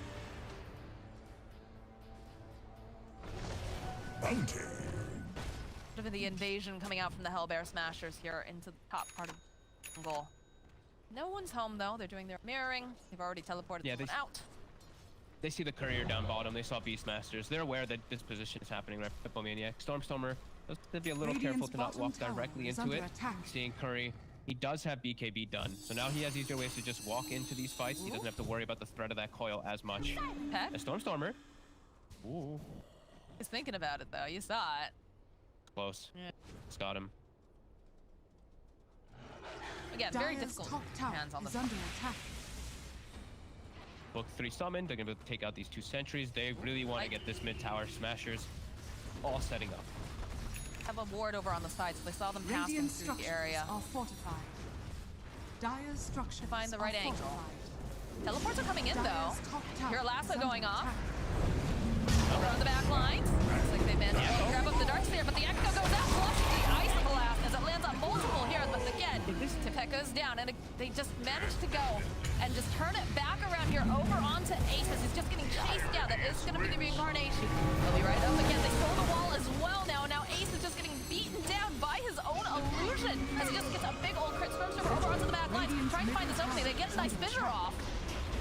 Nice vacuum right back in again. Can they get the kill? They managed to take down Sadie, but oh, there it is. Stone Spear fighting it on the back lines. Managing to find the kill onto Mombos as now they're chasing after Curry. You have to be careful. 5 stacks of sticky over here on Rasmus as Gilgir's running away from this illusion. Curry does go down, but Rasmus also will fall. Gilgir, look at him go. He's trying to just get back home. He's like, leave me alone. I don't want it. Has the blink. Fine. What a... That was an awkward start of the fight.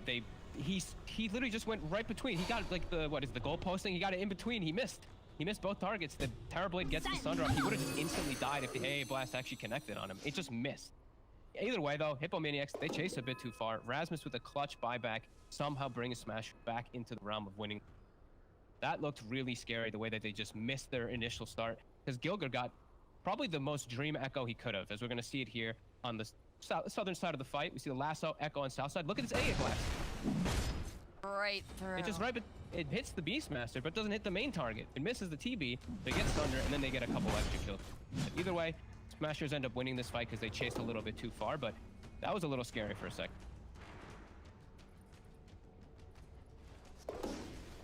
Radiant structures are fortified. Radiant's bottom tower is under attack. Big size there. Here I am. So, 9 minutes in. Still very neck and neck in terms of net worth. Yeah, Stormstormer's actually gone for more carry-esque build this game. I guess he's seeing a lot of squishy heroes, only Terrorblade really a tanky one. Oh, he got Deso. Okay, Radiant's but he's gonna apply that Deso on everybody for the Wraith King and for the even for the Darksteel illusions to kind of pop off and hit heroes who are under Deso effect. I mean, that could be cool. Forward to see that. Terrorblade having some. Rasmus has to be a little careful. He is right on top of this ward. Radiant are scanning. Oh, the smoke immediately coming out. Spot off to the side. Rasmus, most likely knowing that he is probably going to die as he has the last of the drag back, but AC teleports in. Looking to see if he can get part of this as Tipek gets kill on Tofu over on the back line. And now Ace and Stormstormer, they're just in this really awkward positioning here. This is not looking good. Ace goes down the first time, the word comes up over on the side too. They go and they grab up Stormstormer. He's not looking like he's gonna survive this as Ace is just fighting off in the corner. He's trying to man fight Muffin, he can't do it. What a disaster. That was extremely awkward the way they approached that one. They just got surrounded. Hippomaniacs did a good job of getting this ward down and seeing that the Darkseer was alone down there, and they just set up too quick. Smashers just started just these like weird two fights that kind of happened where they won the last fight, but not because of their spell casting. No. Now, Hippomaniacs, this is a big fight in a tier 2. These are such awkward fights. They start off just so split up, and then you've got it's like you've got two team fights going at the same time. Yeah. I mean, it's working for the Hippos. For the Hippos, that is very ideal. If they can Yeah. ever get to the back lines, if they can get to the ES and the AA, it's great. That's how their lineup wants to thrive with the Beastmaster and that Batrider. Just Smashers just kind of giving them that opportunity a little bit too easily. The Blink Dagger picked up now for the Batrider, so if it wasn't difficult enough trying to dodge away from Curry here, it's gonna get much harder. Yeah, and this is all pre-Mambos having BKB. He's gonna have it for this next fight, more than likely. He's gonna back up farm and finish it, and that kind of counteracts the majority of that Smash lineup. I was worried about his game, this Terrorblade, until he had BKB, but he's 2-1-4. He's actually weathered what feels like the hardest part for him in the game. I just was really surprised that Ace continued to go in with the TP there. Like, it felt like the rest of the team just wasn't in position. I don't know. Definitely seems some weird stuff going on. Yeah. Stakes, they're getting caught off guard. Hippomaniacs are capitalizing on it. Signs of life here. That sitting very low in the standings. Yeah, and they're doing it with this, like, what, that 2 squishy supports as well again. Right? They did it similar last game. Right now, they're looking pretty decent. I mean, this Rubik Muff, he has a blink and an 8th one and stuff too. He's actually very farmed on Rubik. Could get some really nice spell steals in this game, as we said. Lots of team fight on the side of Smashers, so lots of opportunities for Rubik. Yeah, BKB is very close on the menu. Mambos, he's gonna have it done, and then the fights, as we said, it's gonna be a lot harder for Smashers to choose who they go on with a BKB Terrorblade just running through the midst, the BKB Batrider blinking and choosing what target he goes for. It just feels like there's too many targets in some senses, right? Because you want to go and burst down the Terrorblade before he's able to get the Sunder off, but then you also just have to be very concerned about the position of Curry. And not just even Curry, right? The fact that the Beastmaster is going to be looking for all those angles. And he's itemized. I love Tipek's build this game. So he's got this Necro Book into Pipe, which great versus all this spell damage. He even has another Shaw, so even more magic resistance for him. I actually thought he might just go BKB even next on the Beast. Pretty effective, so... Next steps for Smashers, I think they can still look to fight, but it's going to be hard for the initiations. It's probably just Stormstormer's Aghanim, as they are playing versus these BKBs. He can just ruin Curry's initiation. Forward that is not your puck as Pick used the roar. Be pretty happy about that. Fisher will connect over onto Curry. We have the shard completed now. BKB though. Curry was looking for the opening. Does get dream coiled and stunned up. Looks like they're still looking to try to fight here though. Axes get tossed. Tofu tosses out the ice blast, realizing they're a bit of a bottleneck here. Doesn't manage to land on anyone though, as Gilgear does manage to land a Fissure on 2. Now they have an A-bot for 30 seconds. Stormstorm is still thinking about going in here. Trying to clean up the summons. Boars will at least die. The book be next on the menu as he can face shift, kill them, and not take damage. Gilgear. He's doing a good job slowing down Curry every time, because Curry still has this lasso. He'd still love to get a pick with it, but I feel like he's taking a lot of fissures to the face. Does manage to go and find himself the Ancient Apparition. This will drag him right back into his team. So Tofu is going to be crispy Tofu now. I made my kill. Starting to get effectively ran at, and they don't have a good solution for it. Don't have the puck ags for another 1,000 gold or so. Yeah, these BKBs are proving to be another arcane room this series. Yeah, this guy just attracts arcane runes left and right, it seems. Man. No lasso, so they can't actually force and grab anything else on Hippomaniac. So Smashers, they're just playing very defensively, keeping Ace protected. Roar back up though. Go invade the castle area, it looks like again. No blink onto Peck. They're so strong right now in Hippomaniacs, though. This is exactly how they should be playing. Just extremely aggressive with these BKB timings versus Puck, who went Death Star. Stormer is forced to go and drop the Dream Coil off to the side. But he's going to need some help from the rest of his team. Does manage to blink forward, though. Muff's still alive. Curry hoping that maybe he'll be able to find him here. Okay, Tipic with the Roar pushes Rasmus and Ace into the Roche pit. Going to burn almost all of Rasmus's mana as well. Over on the back lines, though, BKB coming out from Curry as he does spot out Gilgear. Would like to just take him out of the fight and not have to deal with him. Not committing, though, over there. Oh, does have to last up for a little bit longer, Mambo. Going a bit too far. Gilgear, though, does get taken down by Curry. Flame Break, just a bit too much damage for him to actually deal with, even if he is surged away. And they did good damage. You know, Roar was used. They effectively got a kill. They didn't have to waste meta at all. So Hippomaniac's still in a good position, maybe even to start thinking about threatening Roche at some point. Yeah, I mean, we talked about the fact that they're going to momentum. They're going to need to buy enough time here for Mambos, and I would say that, you know, Hippos has really done that. Oh, absolutely. I think they weathered the hardest part of the game. It's just when Terribly doesn't have BKB, it's really his weakest versus all this troll and team fight, and he's got BKB and more now, and now they're just chasing heroes for it. Curry. Yeah, Curry feels so strong right now. He just goes, gets the lasso, is going to drag right back here. They've got the boar nearby for the slow. The lift coming out here from the Rubik as well. There is the reincarnation available on Ace. They're going to try to buy a little bit more time. Ice Blast gets thrown out over onto the bat right. He's got his BKB though. It doesn't matter. Blink forward coming out from Ace. Dream Coil getting used on the back lines as they manage to go and drop the wall. The Terriblade's having a lot of like, look at these illusions just fighting back. Rasmus surging up here. BKB is completed, or just runs out over on the side of Mambos. Rasmus, can he get out in time? He'll try to bottle up. Looks like he'll survive it, but over on the back lines, Stormstormer finds to kill him off. Curry, he doesn't have that BKB anymore. He's got to run away. The Death Snow applying, doing a decent amount of damages to Peck, also trying to run away from his own illusion. Jump forward from Ace. Down goes to Peck. They've got Mambos on the back lines here. This is not looking good. The drag back. Down goes Terrorblade. And he's going to try to teleport out. Is he going to be able to make it? Yes. That was another all over the strange place team fight, but I mean, Smashers somehow they kited them out very nicely. They forced the meta, they forced the BKB, and somehow are able to just swing around with the puck and get him at the end. Nice chase forward, good persistence, and somehow catching these kills, which when it looked like an awkward fight, but that is the puck active feel, and those BKBs were slightly countered.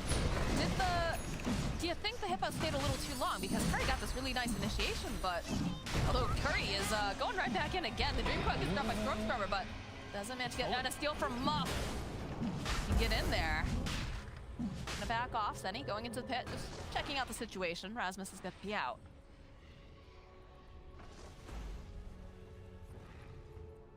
At least buy some time for Mambos to come back. He still has 60 seconds for his meta to come back up. Smasher's still showing that they can take that fight. That puck Ags is the big deal breaker that will be able to help them in most of these situations. down for now, so if they can make something happen, especially with the Rubik that is golden. Yep, there's the lasso to start it off. There's Fissure as well, slowing them down just a little bit, but he's taking too much damage. Stormstormer, he's just out of the fight here. 70 seconds. They can just commit, just go straight for the rush. You don't need this meta. Just go right in there for hippos. No puck, no way they can fight. Tough AA night, Blast is through, but as we've seen, the AA Blast has been pretty underwhelming this entire game so far. Yeah. Again, I wonder if just how much of that was them outthinking themselves. Perhaps. Now this free rush, and now it's going to be meta after the fight too for Hippomaniacs. They're still going to have coil as well, so 30 seconds, that's going to be back up for Muff. And if he just coils the puck, Puck has no way to play right. Very difficult for Stormstormer now that he's given the spell away. Scouting out here. Walking his way back towards the...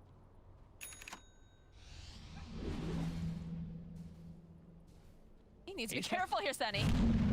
Ace Squidward. Alright, well, they use the Ice Blast just on the Crystal Maiden. Very well. Nice little kill. Yeah. Ace's item build does not feel like it's going to be very... top tower is under attack. I mean, it's just going to go S and Y just for status resist versus like the Roar and Lasso and stuff like that, but that doesn't help him versus Tower Blade, I feel. Doesn't. Scary here for this map. Definitely is quite scary. Okay, alright. In position. Stormer coming forward here. They're all split because they use the Dream Coil on the bottom lane. Be a nice vacuum, pulling them right back in. Again, we've got two different fights going on as the wall does get dropped on the bottom. Muff trying to run away. Muff goes down. Spec also falls to Ace of what's going on. Stormstormer now is forced to run away now as Mambo's trying to man fight here with Ace. He's got the BKB. Still has another life available though over onto Ace. He's gonna come right back up again. You still have Thunder over on Mambo's too, so he'd be more than happy to go and just steal away some of it, although he does take a lot of damage here from the Earthshaker. Dust is gonna get used. He'll just turn back around. He'll go and just get that health right back again as he gets the lasso drag back here. Over onto Ace. Mambo's, he's full health again. He's pushing over here, over onto Gilgear. So he's trying to just take out this Earthshaker. Doesn't have to worry about that Echo Slam or any of these nasty fissures that are getting tossed out the entire time. Or forward here coming out from Puck. Muff goes down to Ace, and he's also going to fall. As Mambos is still just chasing after Ace here, and they just don't seem to have any sort of solution to deal with Mambos right now, although, alright, he does need some backoff.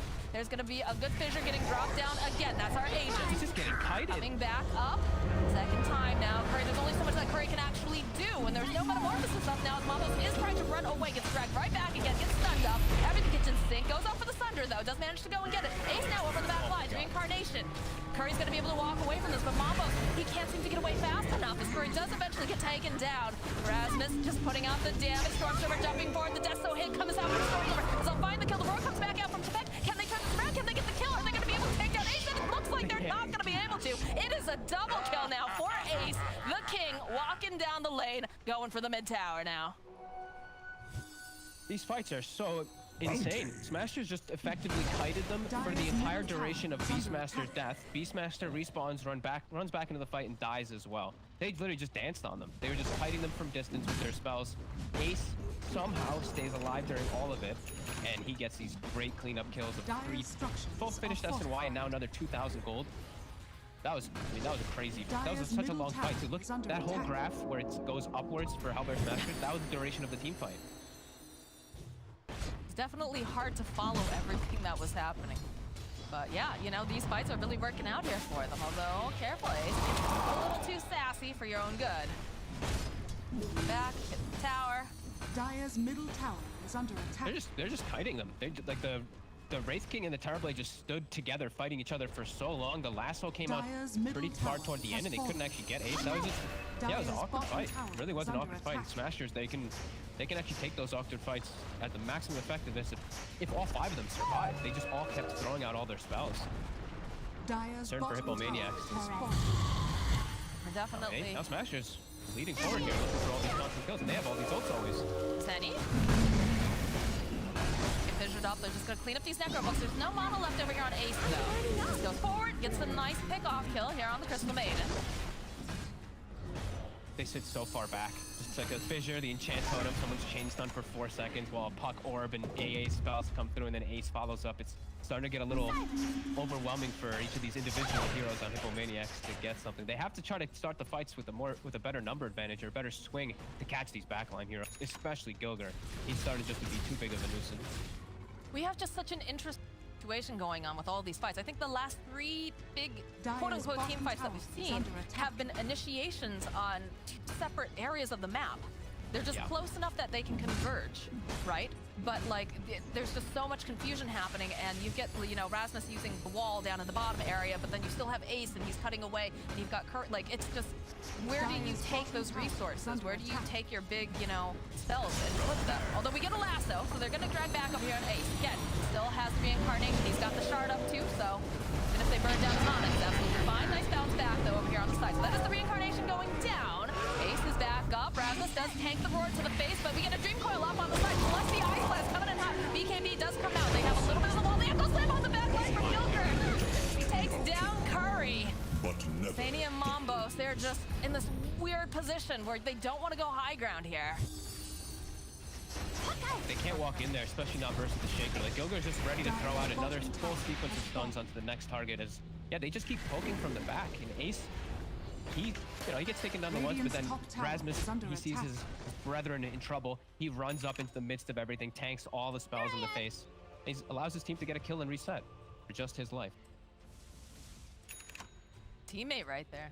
It is. You know? I've seen Rasmus do this quite a lot in this game, just giving his life away for the cause. For the greater good. It is for the greater. It was like the Hippos, you know, they were looking real nice earlier on, but they're struggling a little bit now to find this breathing room. This fight's gone pretty poorly for them. Yeah, struggling to really find the fights and have any actual frontliner. The puck coil is actually breaking them pretty hard too. They don't want to commit in, and if they do, they just get coiled. And I saw that last one. Mombos, he actually broke the coil. There's a lot of different instances where you're just going to get stunned for a crazy amount of time if you do walk forward. Stormstormer is 8 to a 9, and he is actually, you know, this dash and everything is really effective. The itemization has worked out for him. He's got Lincolns now versus those double roar and lasso kind of. Even versus the Sundered. Lots of different ways to protect. Seeing some different builds coming up for Hellbear Smashers, but at the end of the day, as long as they work out and win these team fights. Yeah, and Ace, even though I wasn't crazy about the SNY, it's ended up working, and now he has a full Mjolnir after, so now he has insane damage. Yeah, look at him, he just comes forward, immediately fissure all the stun in the world over here onto Tipek. There'll be no Beastmaster War to have to worry about here right now.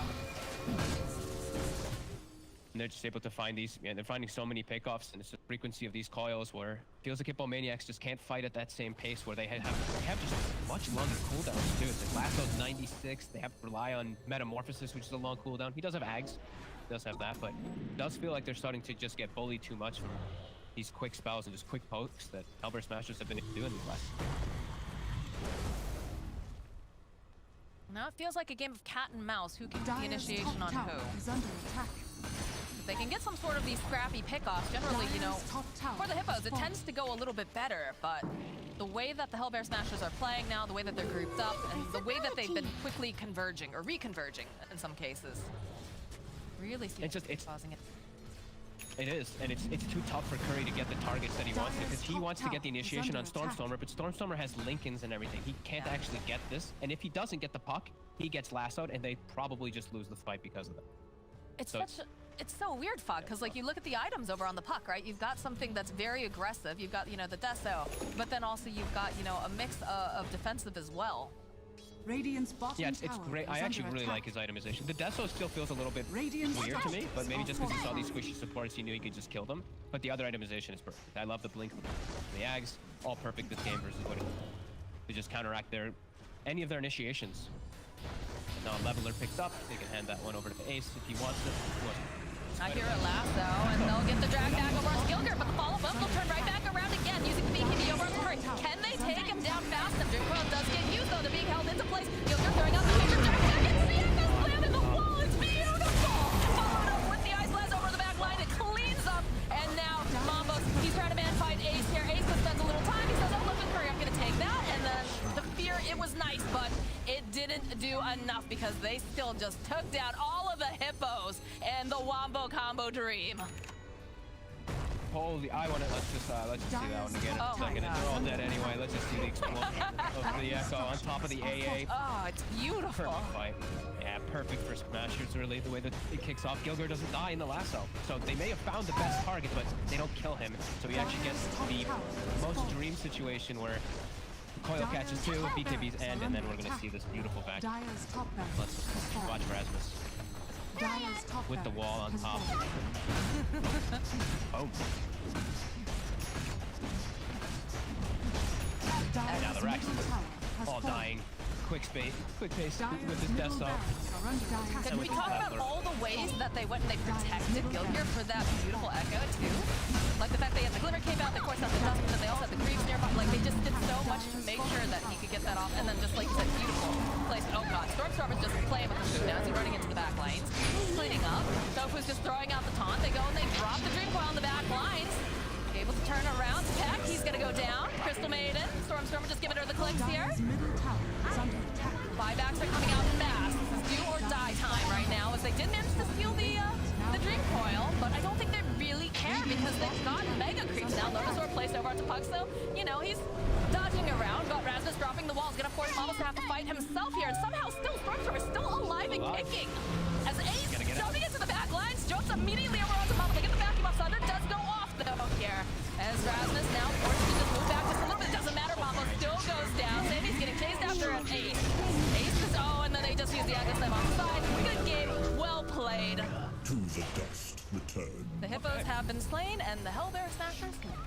Radiant. A little concerning for Smashers. You know, 15, 20 minutes ago, that Hippomaniacs was doing really well, but a couple big team fights, a couple miscoordinated fights where they were really split up on Hippos just give Smash.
Radiant's bottom tower is falling.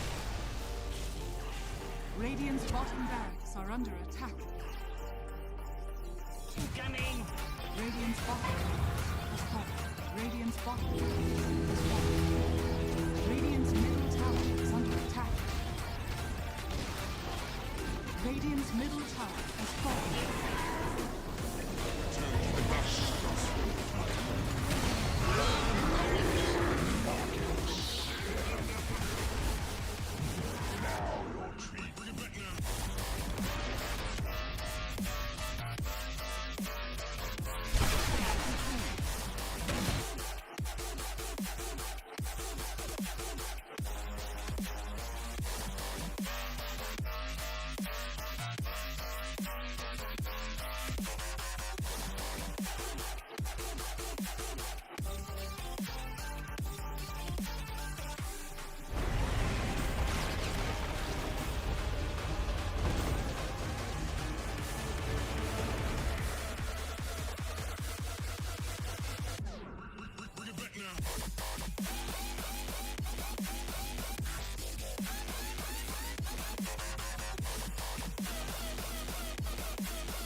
Radiant's bottom tower is under attack.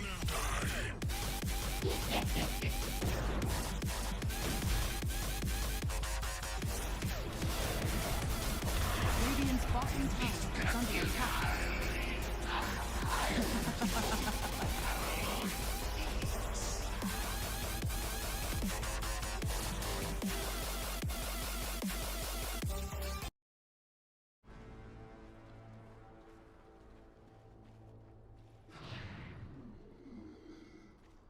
Radiant's middle tower is under attack. Illusion.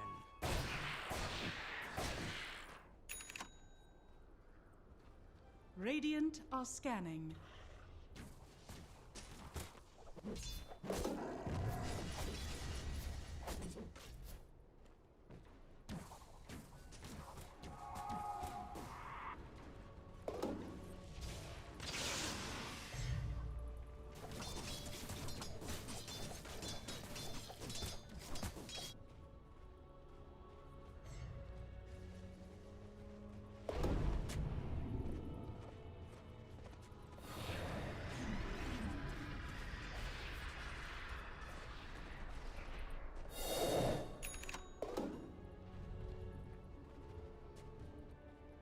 Radiant's bottom tower is under attack.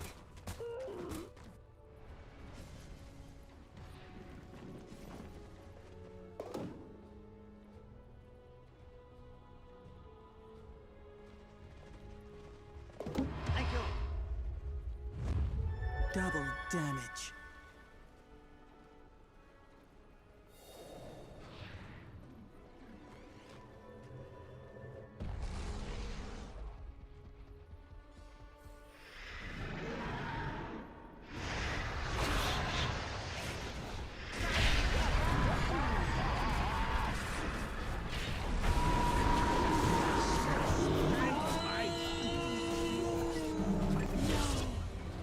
Return to unity.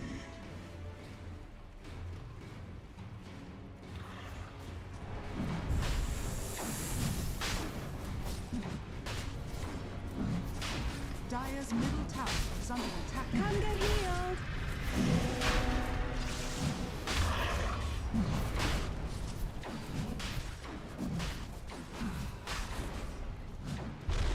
Roshan is walked into the dive.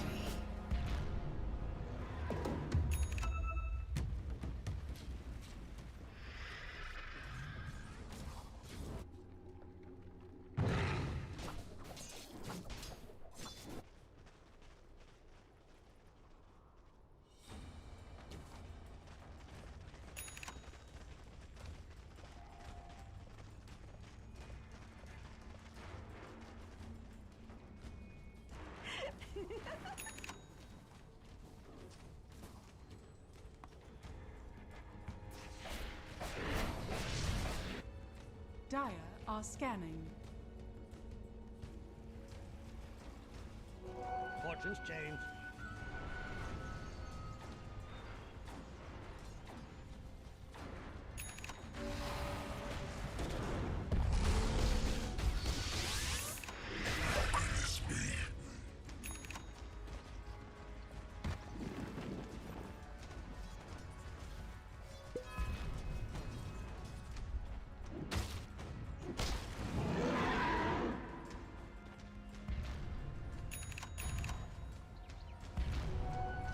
And gold are linked.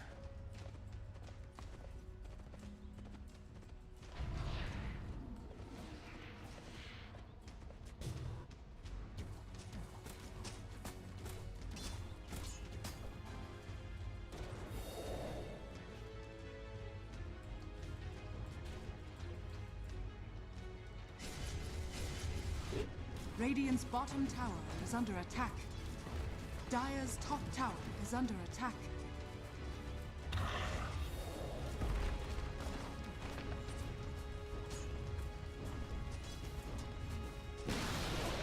Radiant's bottom tower has fallen. Gotcha.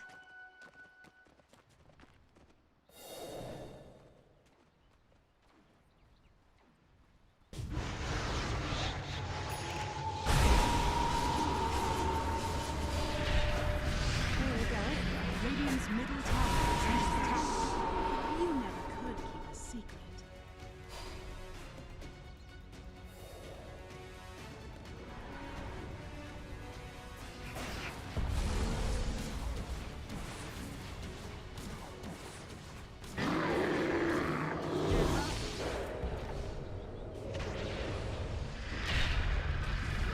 Radiant's middle tower is under attack.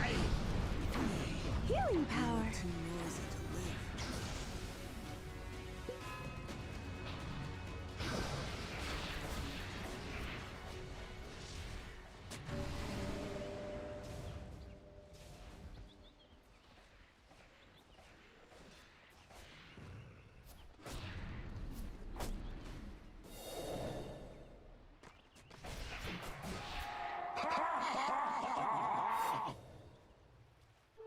Double damage.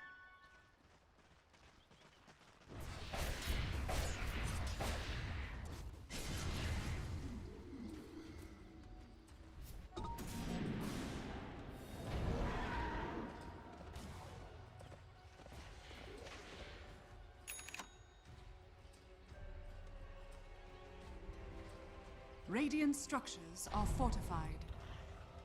Radiant's middle tower is under attack. Radiant's middle tower has fallen.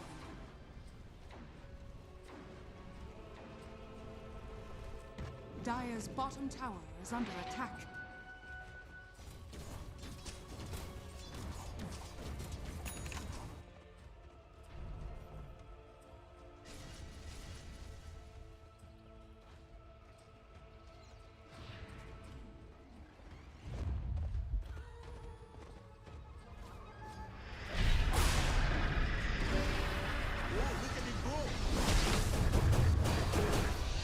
My sprites are with us.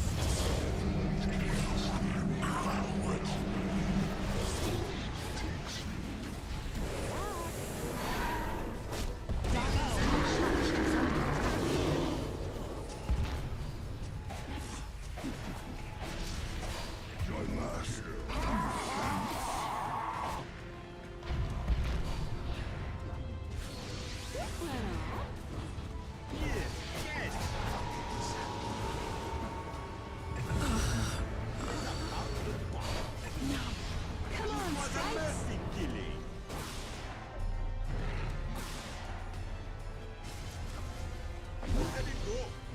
Death of a fallen.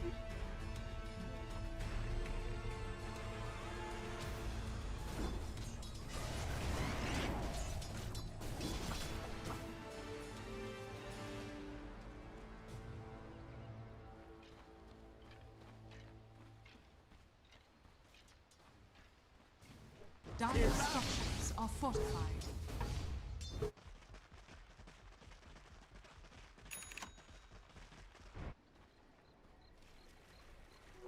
Fortune's changed. Dire's middle tower is under attack.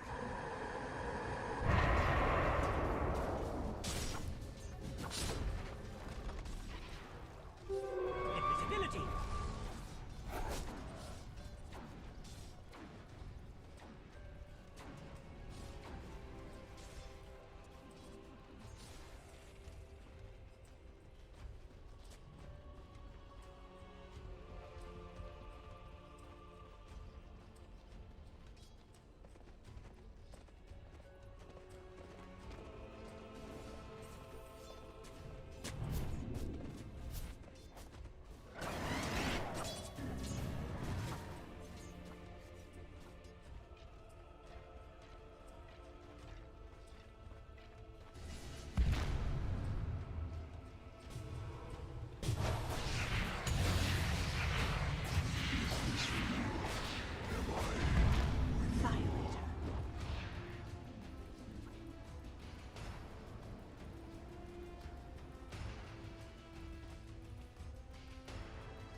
Radiant are scanning.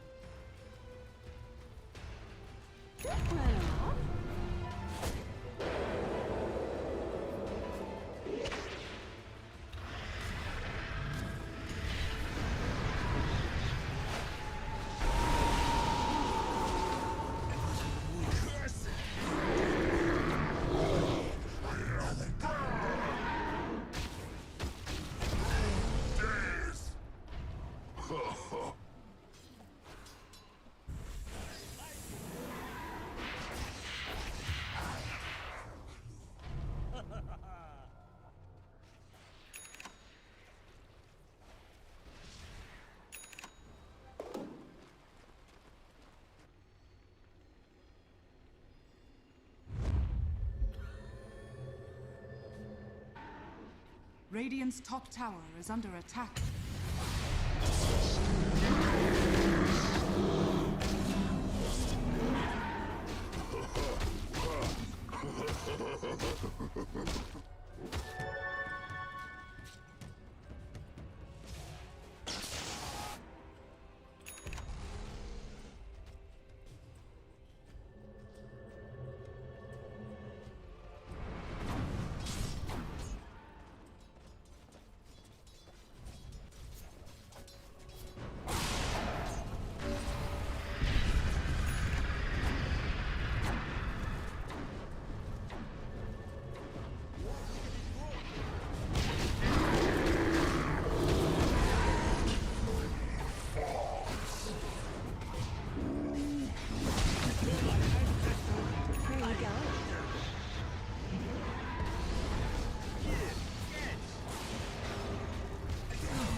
Dire's middle tower is under attack. Dire's middle tower has fallen.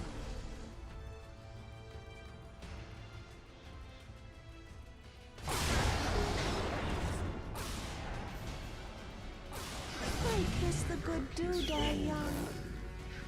Dire's middle tower is under attack.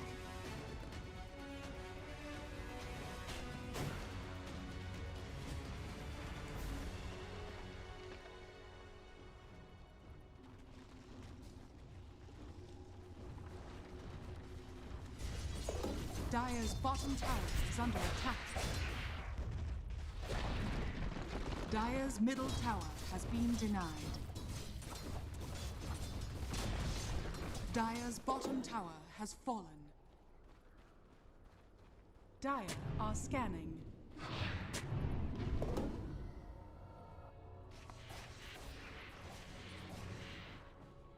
Dire's bottom tower is under attack.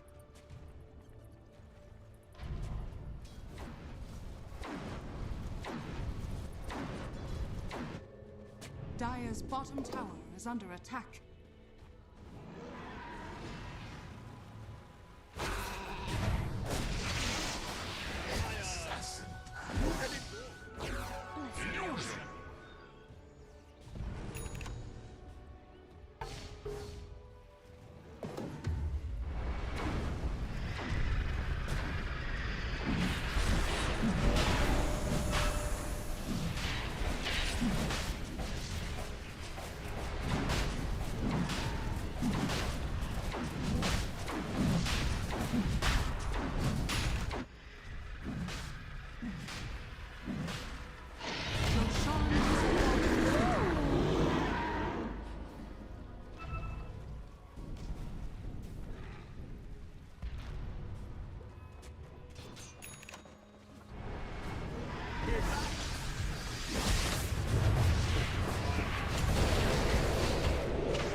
Team pick.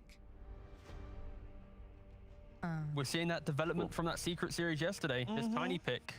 It was said in the interview, or the fact that wait, was it an interview? No, this was said during the commentary of the game. Even better.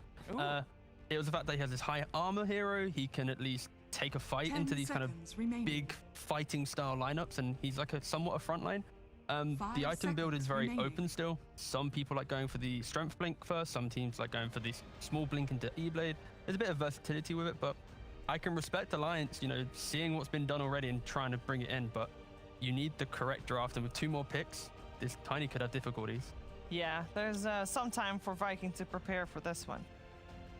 I really like the overall main blink adaptation for Tiny. It makes a lot of sense though, because like you're just gonna get tanky naturally. You buy phase boots, you have lots of raw HP plus the armor, but then the overall main blink helps solve the AoE issues that you have, where normally you have to rely on Avatos to clear waves.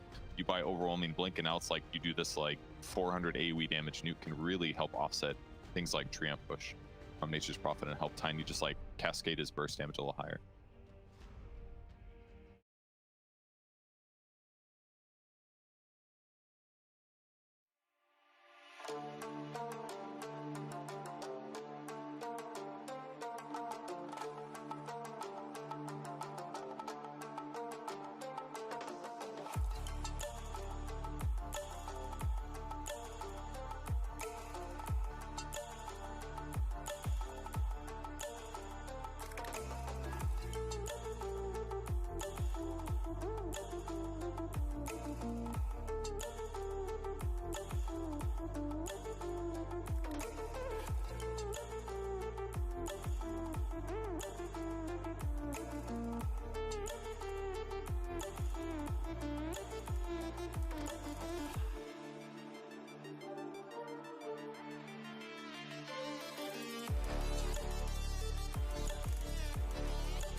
think it is. That's got to be a good thing. Draft. Yeah. I actually see.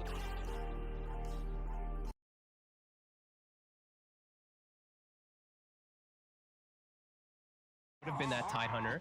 I feel like Alliance set themselves up for a lot of good lanes and a lot of good potential in the mid game where they can utilize their supports really effectively. This Coddle has a way to buff up all three of his heroes just with the Chakra. Chakra on Swashbuckle, Chakra on Tiny combo, Chakra on Ursa, both abilities, very strong. So Viking, I feel like they're gonna have a bit of a tough time if they don't really start collapsing and just snowballing the hell out of this game, because Ursa, he's got a really good matchup of carry. Sure. I mean, because the carry Bloodseeker, I mean, why do you think that was the decision here for Viking? Was it just the fact that they really wanted to get a Bloodseeker in it against some of these heroes, and that the only role really that they had left to fulfill was carry?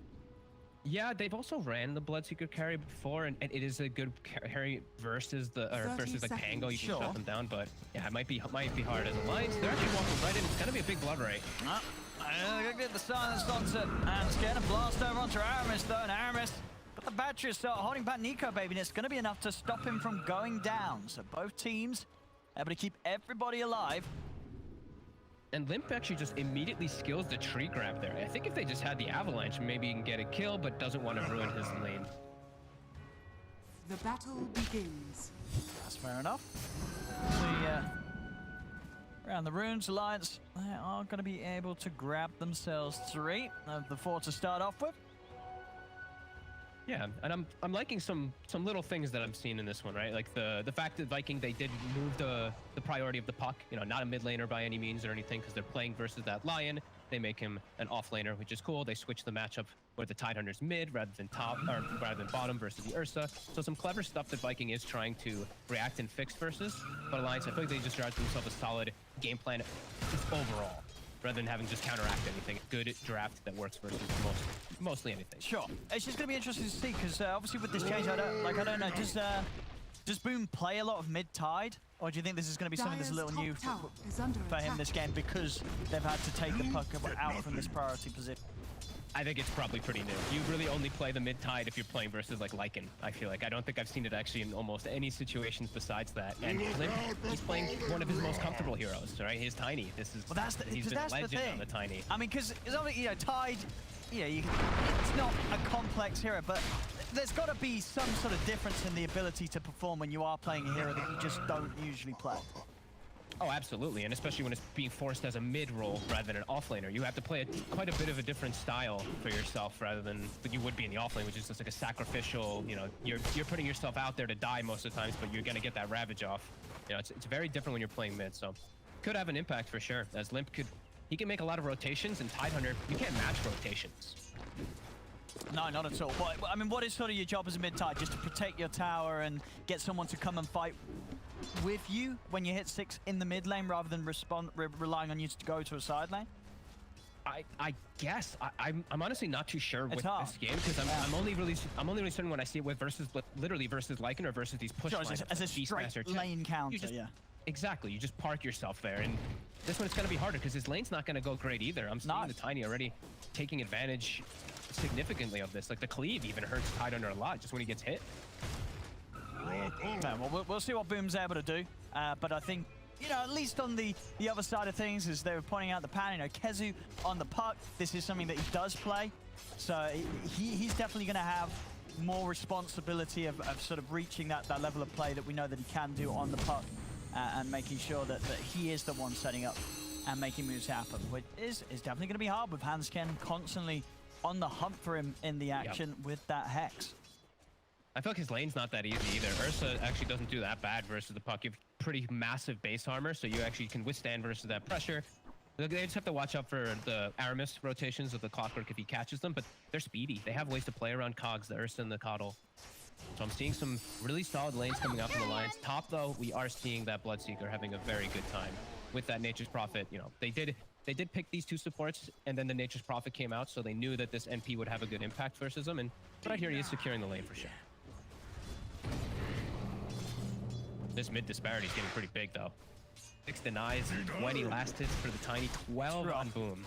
I mean, as you said, I think this is just down to the fact that this isn't something that he's used to playing, and and LiNcc is on one of his best heroes. It also was, he's still Gush level 1. You know, that he tried to get like a first. Was that for the fight? That ruined him, I think, because he hasn't had Anchor Smash to reduce the base damage of the Tiny, which I feel like would have actually evened out the lane completely. I think it was for the fight. Dire's He's really falling behind now at this point. As now, looking to get aggressive. LiNcc will toss him under the tower to try to secure himself some last hits. And we will see those rotations for the 4-minute room. As LiNcc scurrying his way up toward top. They have Hanskin and a Treant. Spawns bottom. Fortunate for Viking.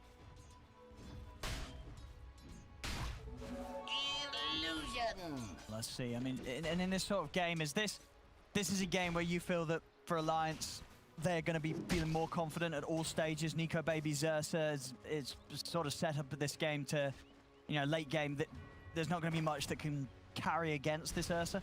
Yeah, I think that they're comfortable through like all stages. Yeah, exactly. Like early, mid, late game, they can actually just fight and also just chill back and farm if they need to, if this Ursa gets the opportunity to. It looks like a really solid draft from them. They just have to watch out a bit about the timings around, like, you know, the coil as well as the ravage that's going to be coming through when Bloodseeker looks to fight before the Ursas. So honestly, I was very interested. I have been looking up some stats on Boom's Tide. So as far as I can see, he's never played Tide in a competitive game, and he's played 16 games of it on his pub profile. So only 16 games of Dota. He's got a 31% win rate on it. So this is this is very much a hero that it really has to be, because they felt that they cannot do the poke mid. They've had to put him in a position where he is without a doubt very uncomfortable, and this is, you know, this is not his comfort zone. So pressure's going to be onto him. We'll see what he's able to do, but it's not going to be easy for him this game. No, it's not. They had to, right? They had to run the two regions. There's the Ursa and there's the Lion. So there's no way that they could have the puck in mid. They can't have the Tide off lane. They have to switch it up. Boom. He's gonna have to go to base. LiNcc will keep himself farming in the mid lane and continue to grow that much faster. Down bottom, the Celery attempt to pressure with this. Here we go. So they can get nikobaby. They're diving in. And he's trying to cut his way through the trees. And he's able to jump out to the side, and that might just save him, actually. The Earth chucks across the tree line, and he is away. Unfortunately there for Viking, they were very, very close to catching him, but couldn't quite take him out. As nikobaby will have to TP back to base to refuel. He won't quite go down. Awkward ways for them to set up for these. Oh, another courier. Celery won't get that one at least, but awkward ways for them to set up with their supports. You know, the stuns are very lackluster on the draft of Viking until they do get those level 6s.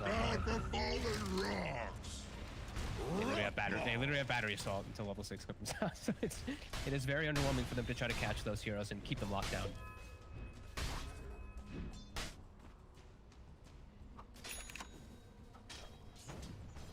Let's see how Chad doing. Chad's farm.